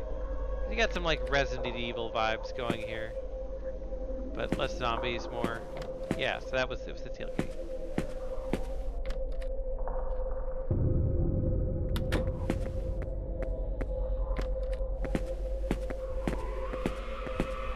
Okay, so now she's gonna come screaming in, and there's nothing I can do with it, except I can get to a safe room. That's possible. So this is an area with shelves.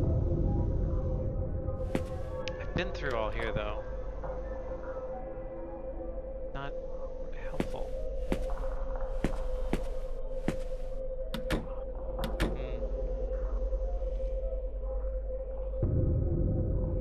If there's something obvious that I missed, free to give me a shout. Need to find the red book. Yeah, I know, but I feel like I've looked for said red book.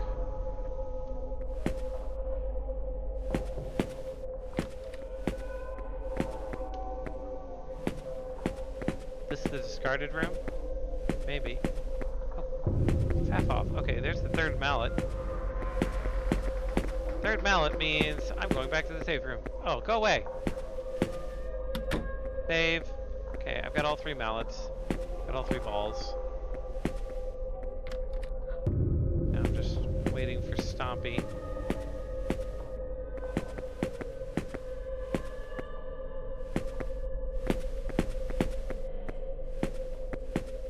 Go away. You better run. Run for your life.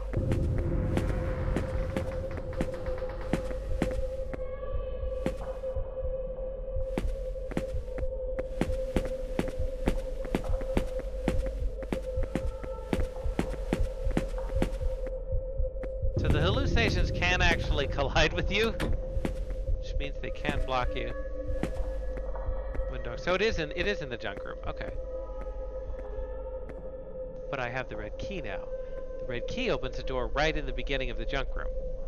This I know. Okay, I think you're done. But you, I need no, I need the teal key. Ah, crap. This is the first floor key, I think. Go up there. So you go up there. Okay. Let's try it. I don't know the fastest way out of here. I'm gonna try. If I have the right key, this is probably the fastest way out of here. It's not the right key.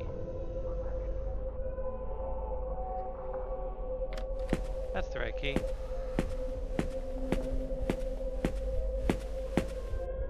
Okay. So it's the teal key. No, it's the green key. I don't know. Whatever. The red key is the one that we needed to use to open the door.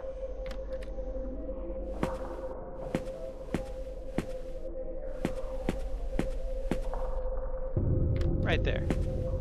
Here's the super evil ritual.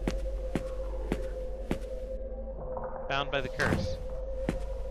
Okay, but we need the ritual item. But the ritual item's in the junk room. Probably.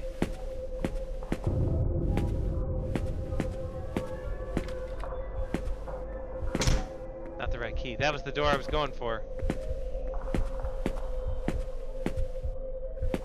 She's about to come screaming for my butt again.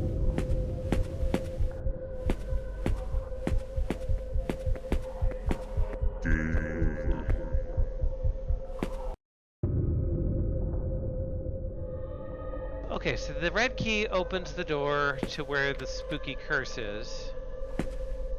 But we need the mallet to get back into the...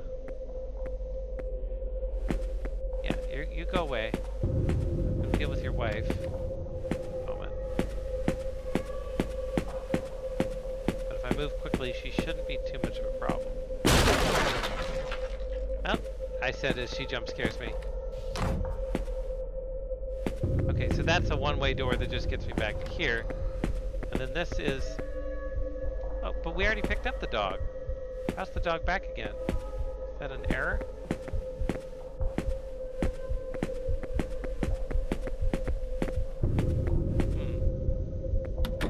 Not sure what that is. Maybe we can pick it up again after we respawn. That might be a minor glitch.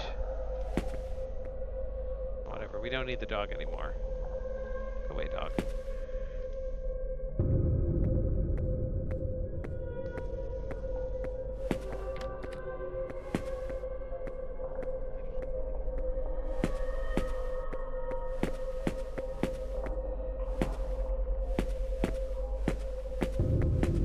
Okay.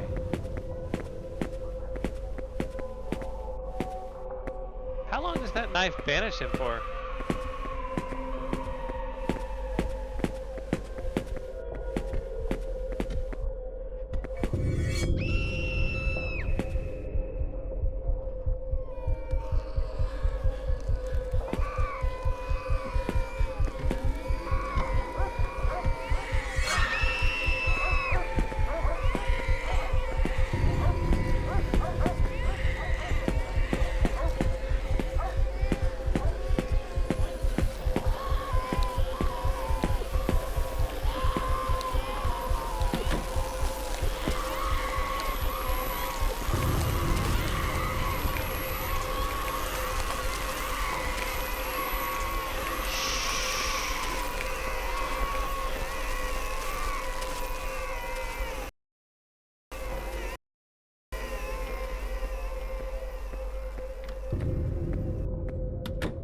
That was nice.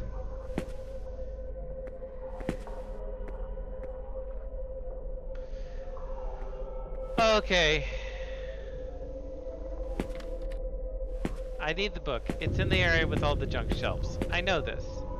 I've been through here numerous times, however. It is a very busy room. I haven't been able to find it yet.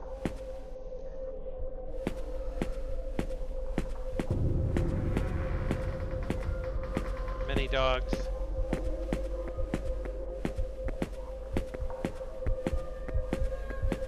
Looked in here.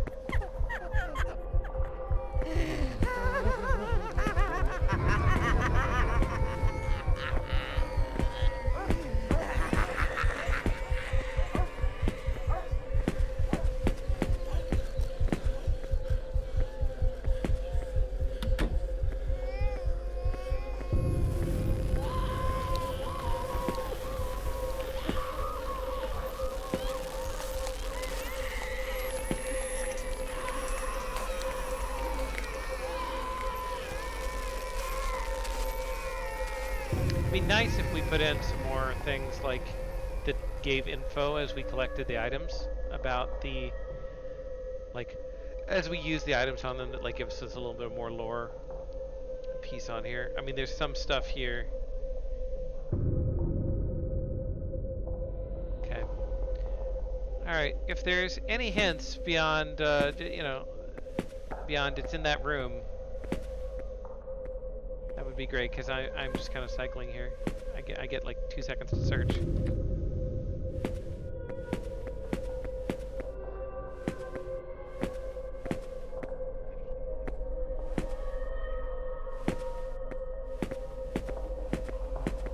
I feel like a key item like this wouldn't be somewhere obvious. Did go to the right spot. Well,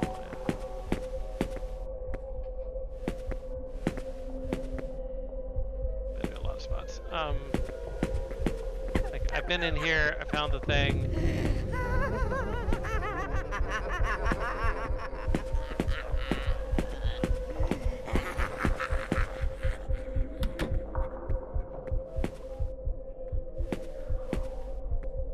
Another thing in a game like this, there is this nice thing you've got here where you've got like the orb that shows you like, hey, this is something you can interact with. One of the things that can be sometimes difficult is that these do become a little bit of a pixel hunt. And so you might do things like to make highlight items that they're near, or you already have the ghost, right? The child mechanic, which I think is really cool. But like maybe if you summon him somewhere, then he'll like make little spectral sparks around things that are at least interactable. One hidden area that you had to crouch to enter. Okay, yeah, I've been there a couple times. Let's go back. I think part of it is like I'm using this for sanity, and it is super dark on my screen. Looks like it's super dark on the screen as well. I have 1 oil. So there's like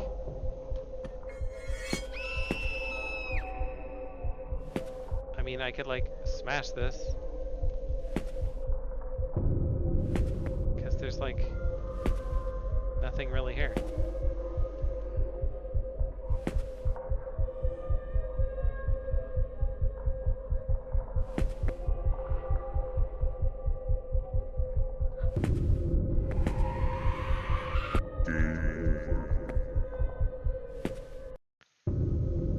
That'd be a glitch. Yeah, because I've searched there a bunch of times. Now, if I am going to have to restart the second milestone again, that's going to be all the way back at the beginning of this whole section. So I'm going to lose all of my inventory.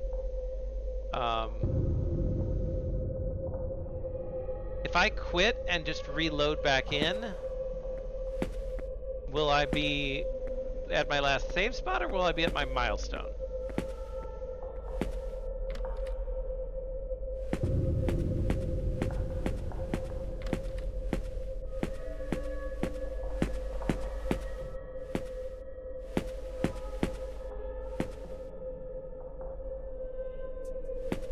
There it is. Getting quieter. Okay. Not gone. Just weaker. You shouldn't stay here. Go back. Past where you came in. Toward where they made food. There's a...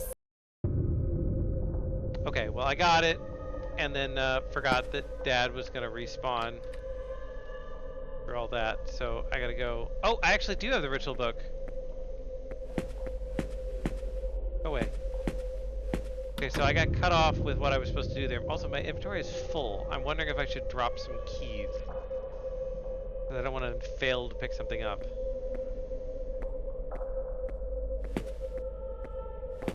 I think I better drop some keys.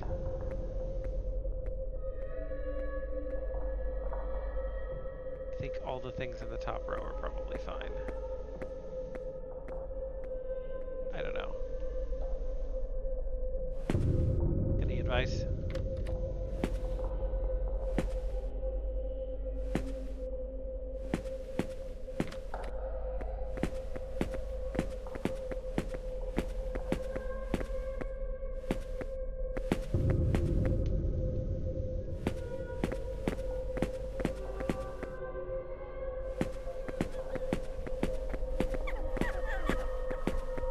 cackly.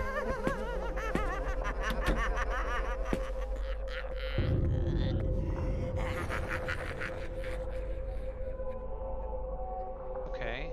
Quest. Find the objects of the ritual. Okay. I died while the narrator was trying to tell me what to do. So I kind of missed that part.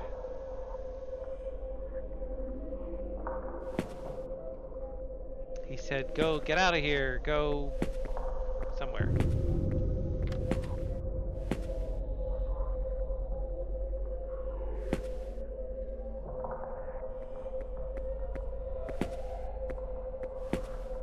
to the kitchen. The kitchen was in the previous section. I don't know how I even get back there if I wanted to.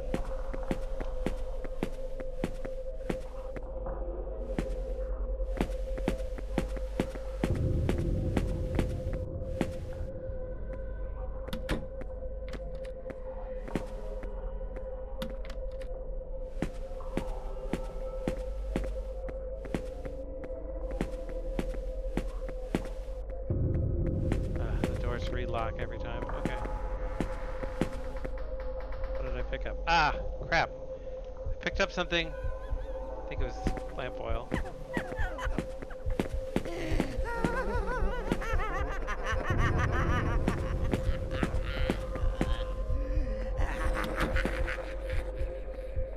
Okay, mansion, kitchen, first floor. Is that the area where the big seal is, or that the area with the furnace? Probably the area with the furnace. Okay, which key, kiddos? I think I have to drop some of these old keys because I think the inventory is full. I guess I'm gonna do that.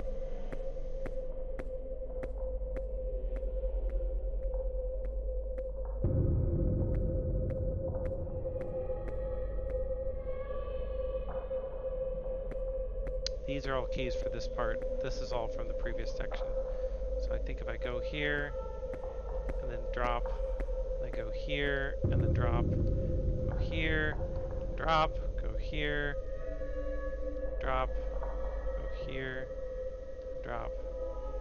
It's probably okay. So then the key to the mansion's kitchen was maybe this one.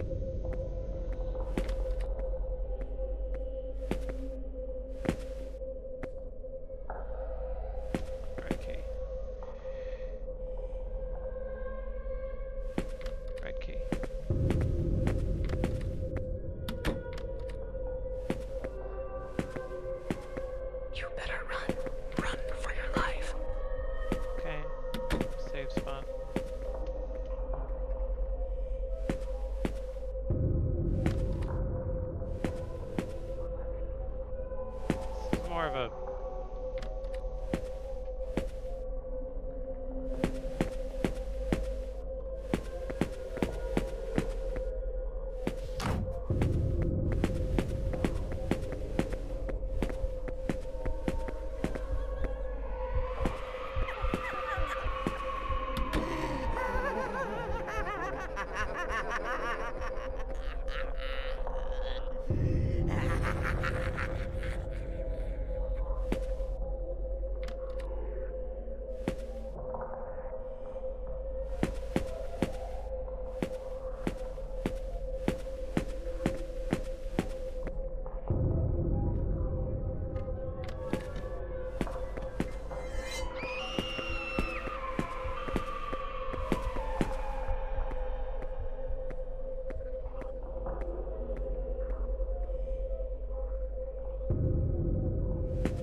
Cloud should have appeared where?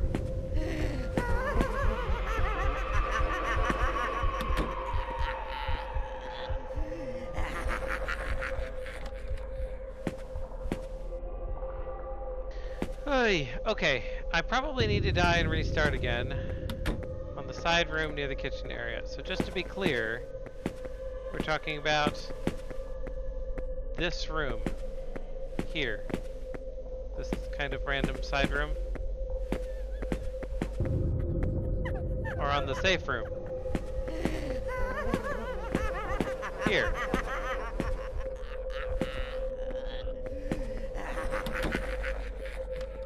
Okay.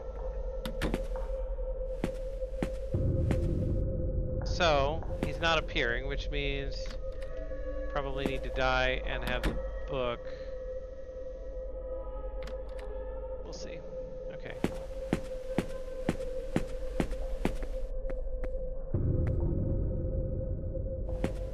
I think I permanently killed the dad ghost. Somehow. Maybe the knife does that. Come here. Come here, witchy. Come here, I need to respawn.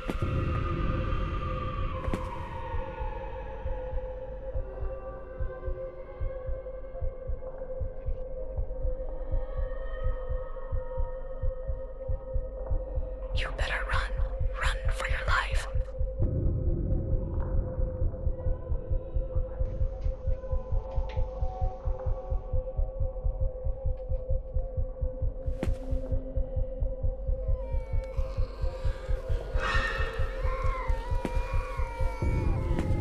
She didn't get me.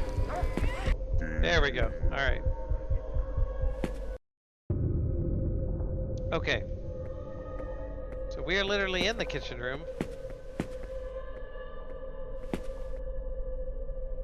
Always reload the if anything, you already know where the items past the milestone are. So I guess give me a clue if I gotta restart, which it seems like the trigger is broken. Do I need to go through any of the spots other than just to get the book, to get the correct horse and then the book? I think I need the red key, don't I? Or do I not even need that?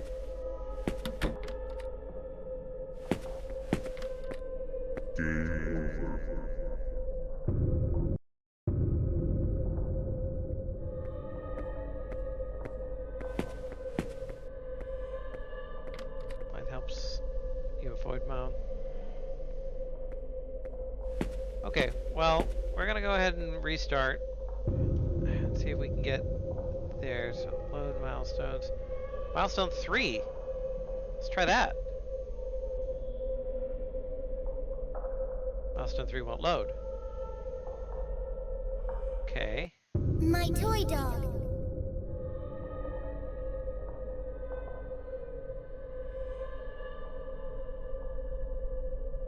Load milestones. Milestone 3. Doesn't work. Okay. So milestone 3 is very borked. And we have none of the stuff to actually get rid of Dad. So we're gonna have to try and not attract him. Possible.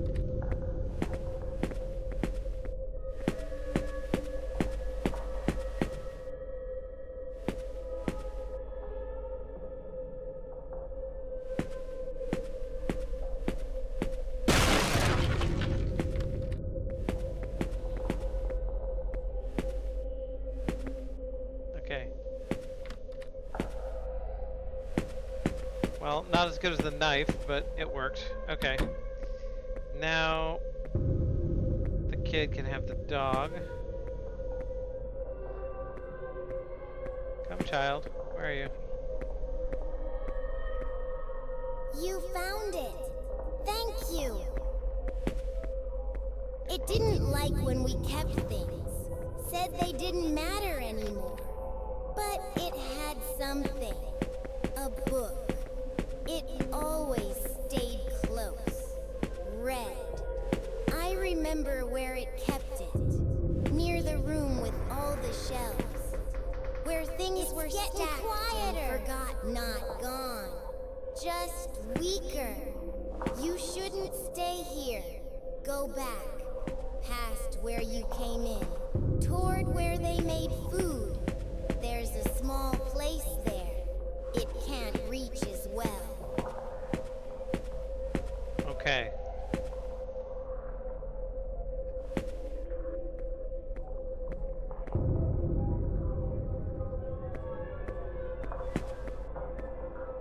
Okay, but I don't have that key. And I don't remember where that key was. I have this blue key, but I don't think that's it. Maybe it is. No.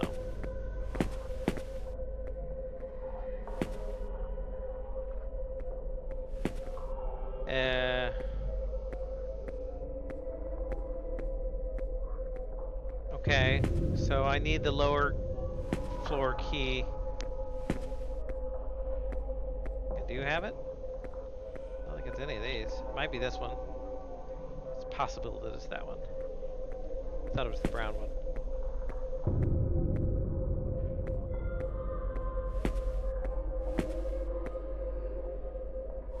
Go away, please. Nope, wrong key.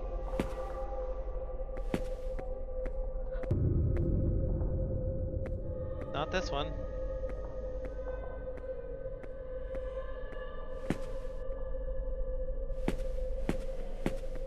Yes, it is. Okay.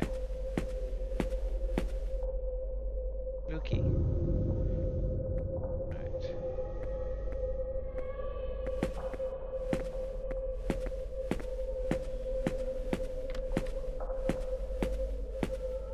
Got the knife. I think. Yeah, I got the bloody knife. I need my hammer. Oh, no. God, yeah. Now I do need the hammers. Okay. Had all this. Okay. I assume he doesn't want the red hammer that I happen to have.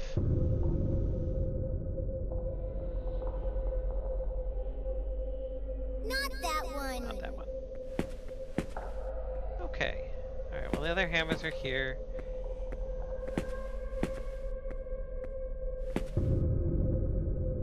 Get the knife.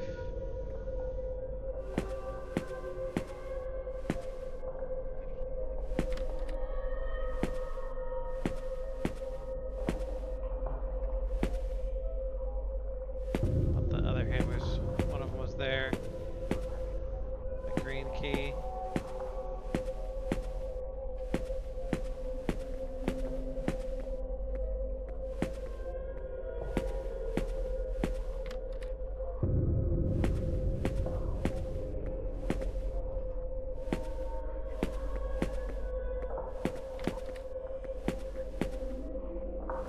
Okay, is it the tan hammer, kid? You found it. Okay. Thank you. The walls started whispering. Not like voices, not like people. It kept asking for something. Something old. Bones. I saw it once, near where we died. Hidden away, but still there. Okay. Stabbed you. Possibly permanently. Here where we dined. Okay.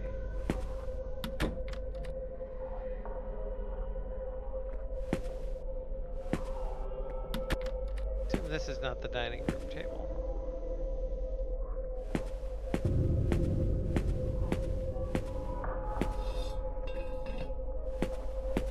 Bones. Old bones.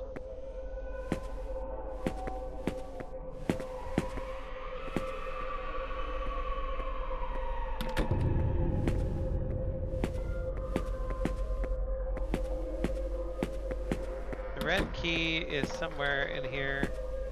You better run. Run for your life. Might have already missed it. You better run. Run for your life. I cannot see, woman.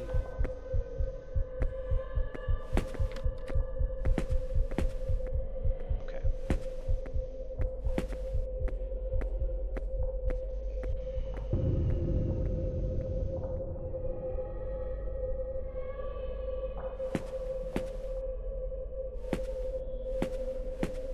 I've cleared this whole map. It's just a question of clearing it in the right order. It's kind of the problem. Okay.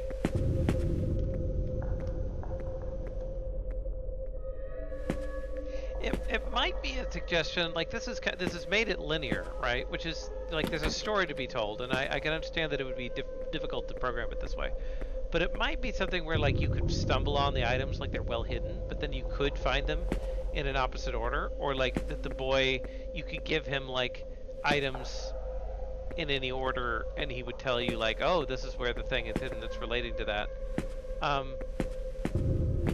It could be, and then that way, like, you don't have to kind of backtrack as much. I know there's a red key here, but I don't remember where. Over here, maybe? There it is. No, that's a yellow hammer.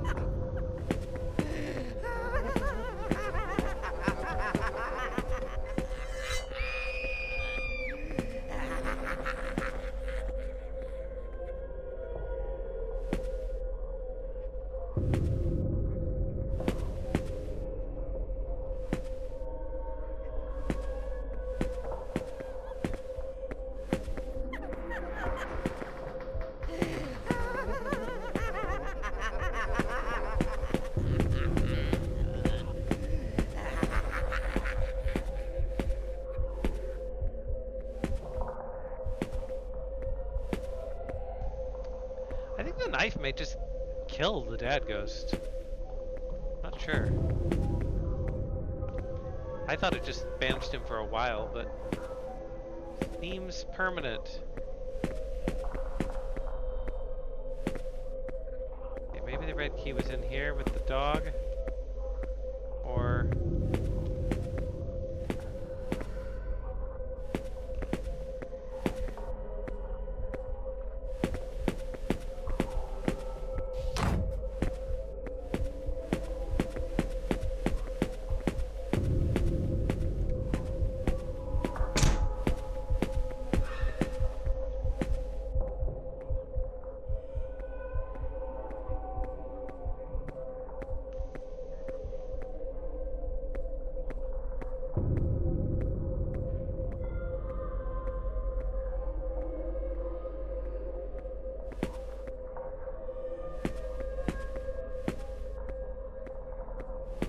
chat, anybody remember where the red key was?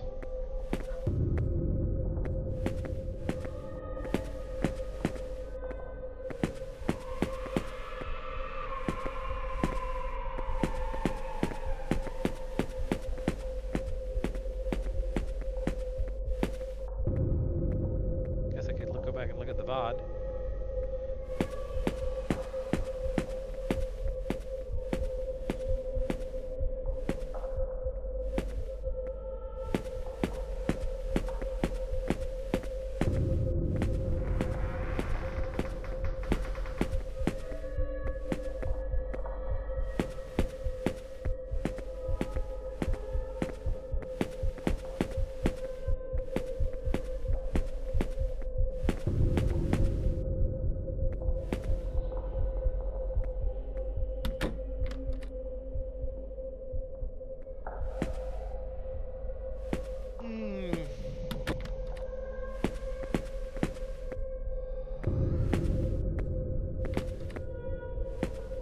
Yes, yes, yes, you're very scary.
No, I know it's a skull. What I don't know is where the red key was, which I had found earlier, and I'm trying to re-find again.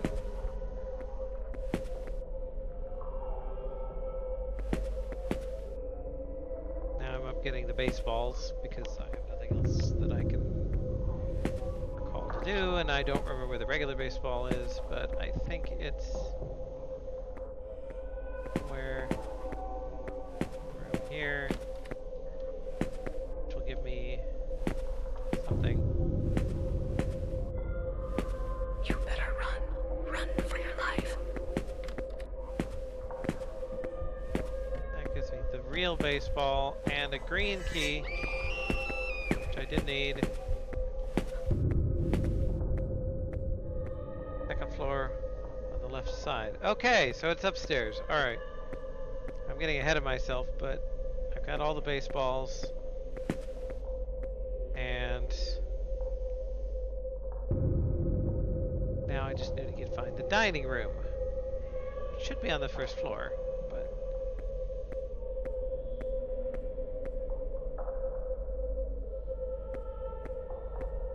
oil down here.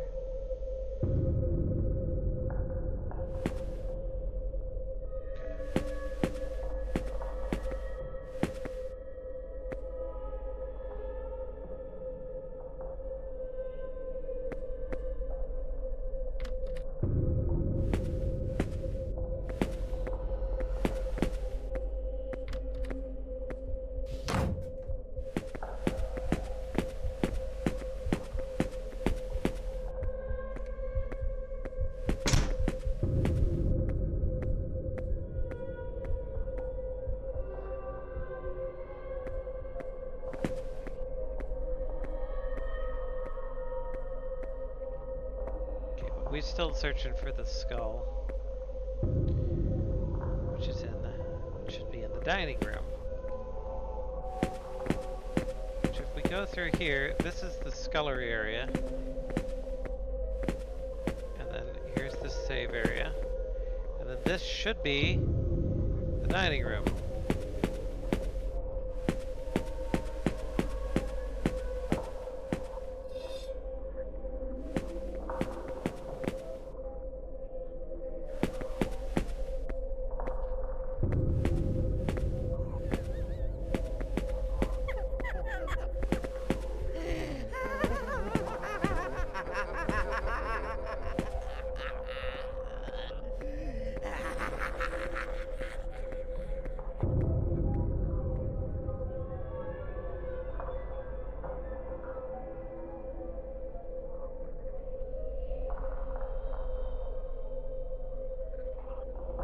Stove.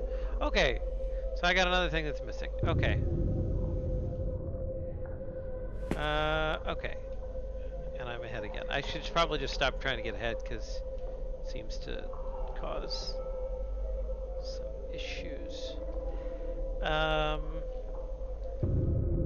load milestones.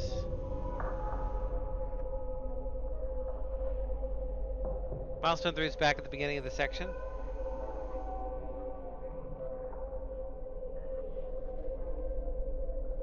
Milestone 3 doesn't seem to be working, guys. Alright, I've probably gone as far in this as I can for now. Because, you know, if I keep resetting, I don't think I'm going to get through it, but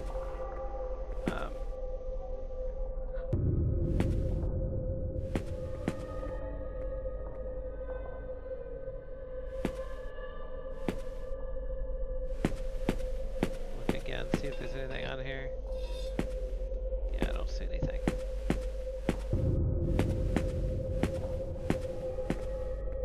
Because I have to go back all the way to milestone 2 now, because the milestone doesn't work. Okay. Well, I will probably finish this off stream because I do want to finish the last game here before midnight. So we're gonna call it here. If this is savable, I'll come back to this as well. Does it restart you all the way from the beginning, or are the milestones saved in save file?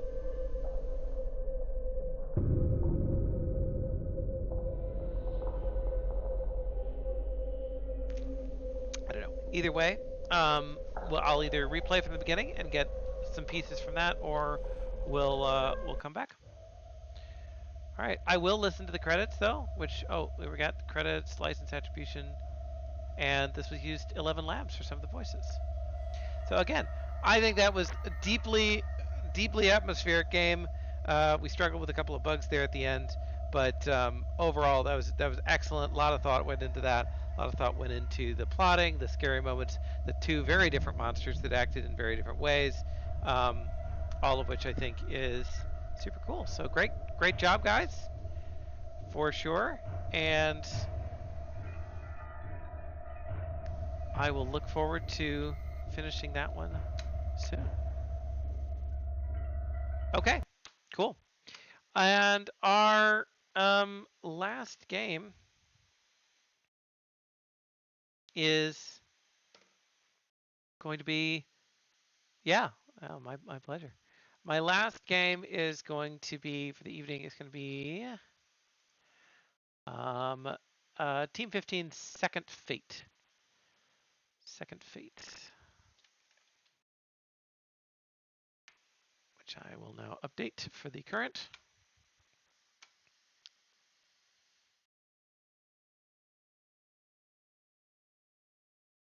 And we are now moving right along.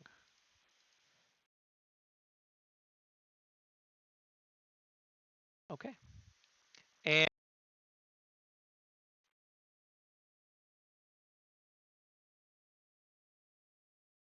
move on here to Second Fate. Team 15, Second Fate. Do a quick readme. We recommend you play the game with the PlayStation 5 controller. Awesome. I have one right here. Keyboard, mouse is fine too. You have to click load, create first slot, do this. It only saves as you spawn at bonfires. If you activate the bonfire with blood essence, that is not enough to trigger the spawn save. Make sure you click rest. To equip a charm, click an empty slot, then the charm. If you're stuck, remember there's a mini map. Press the create button on PS5. There's no exit to the menu to use Alt F4. Controller does not work to exit the purchase menu. Let's see.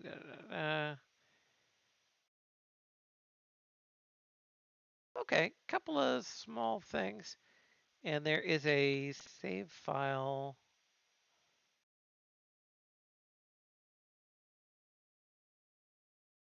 Okay. A lot of good info here. A lot of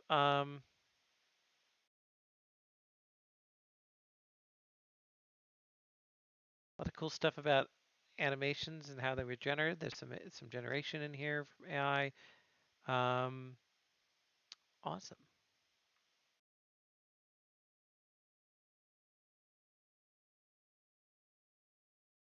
Okay.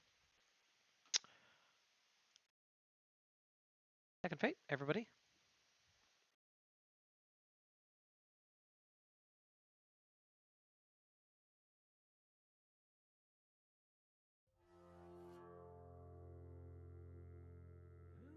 Okay, so control, move, jump, attack,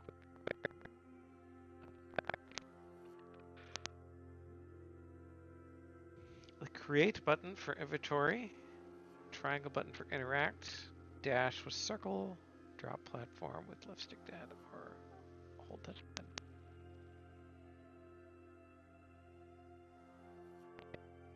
Now entering your second fate.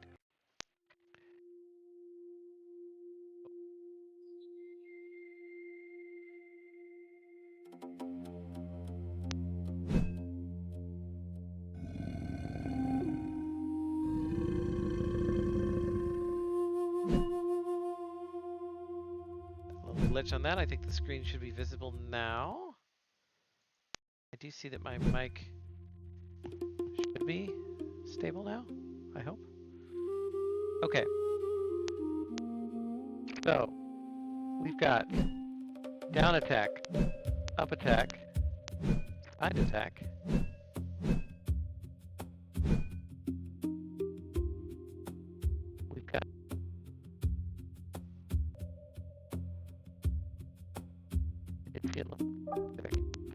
Inventory. Let's look at. Oh, map.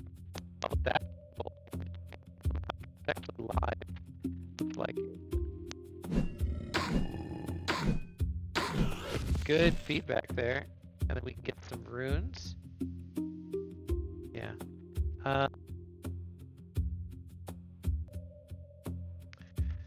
Here, USB.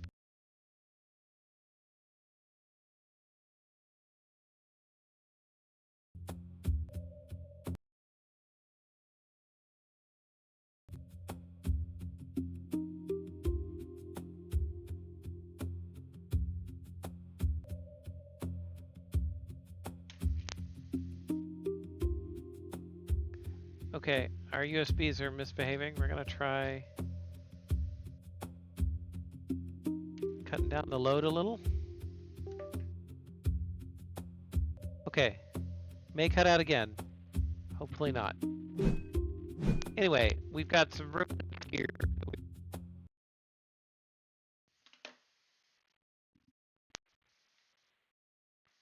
Okay. All right, I've lost speakers entirely.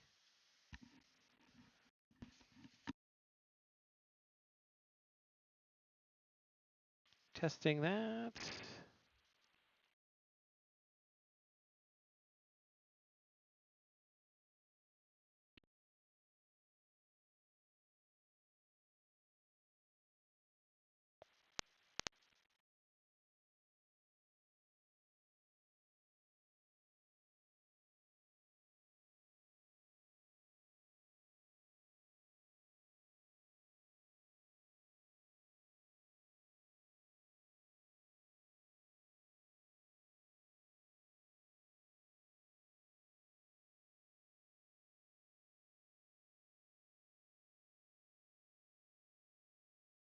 Old Blaze.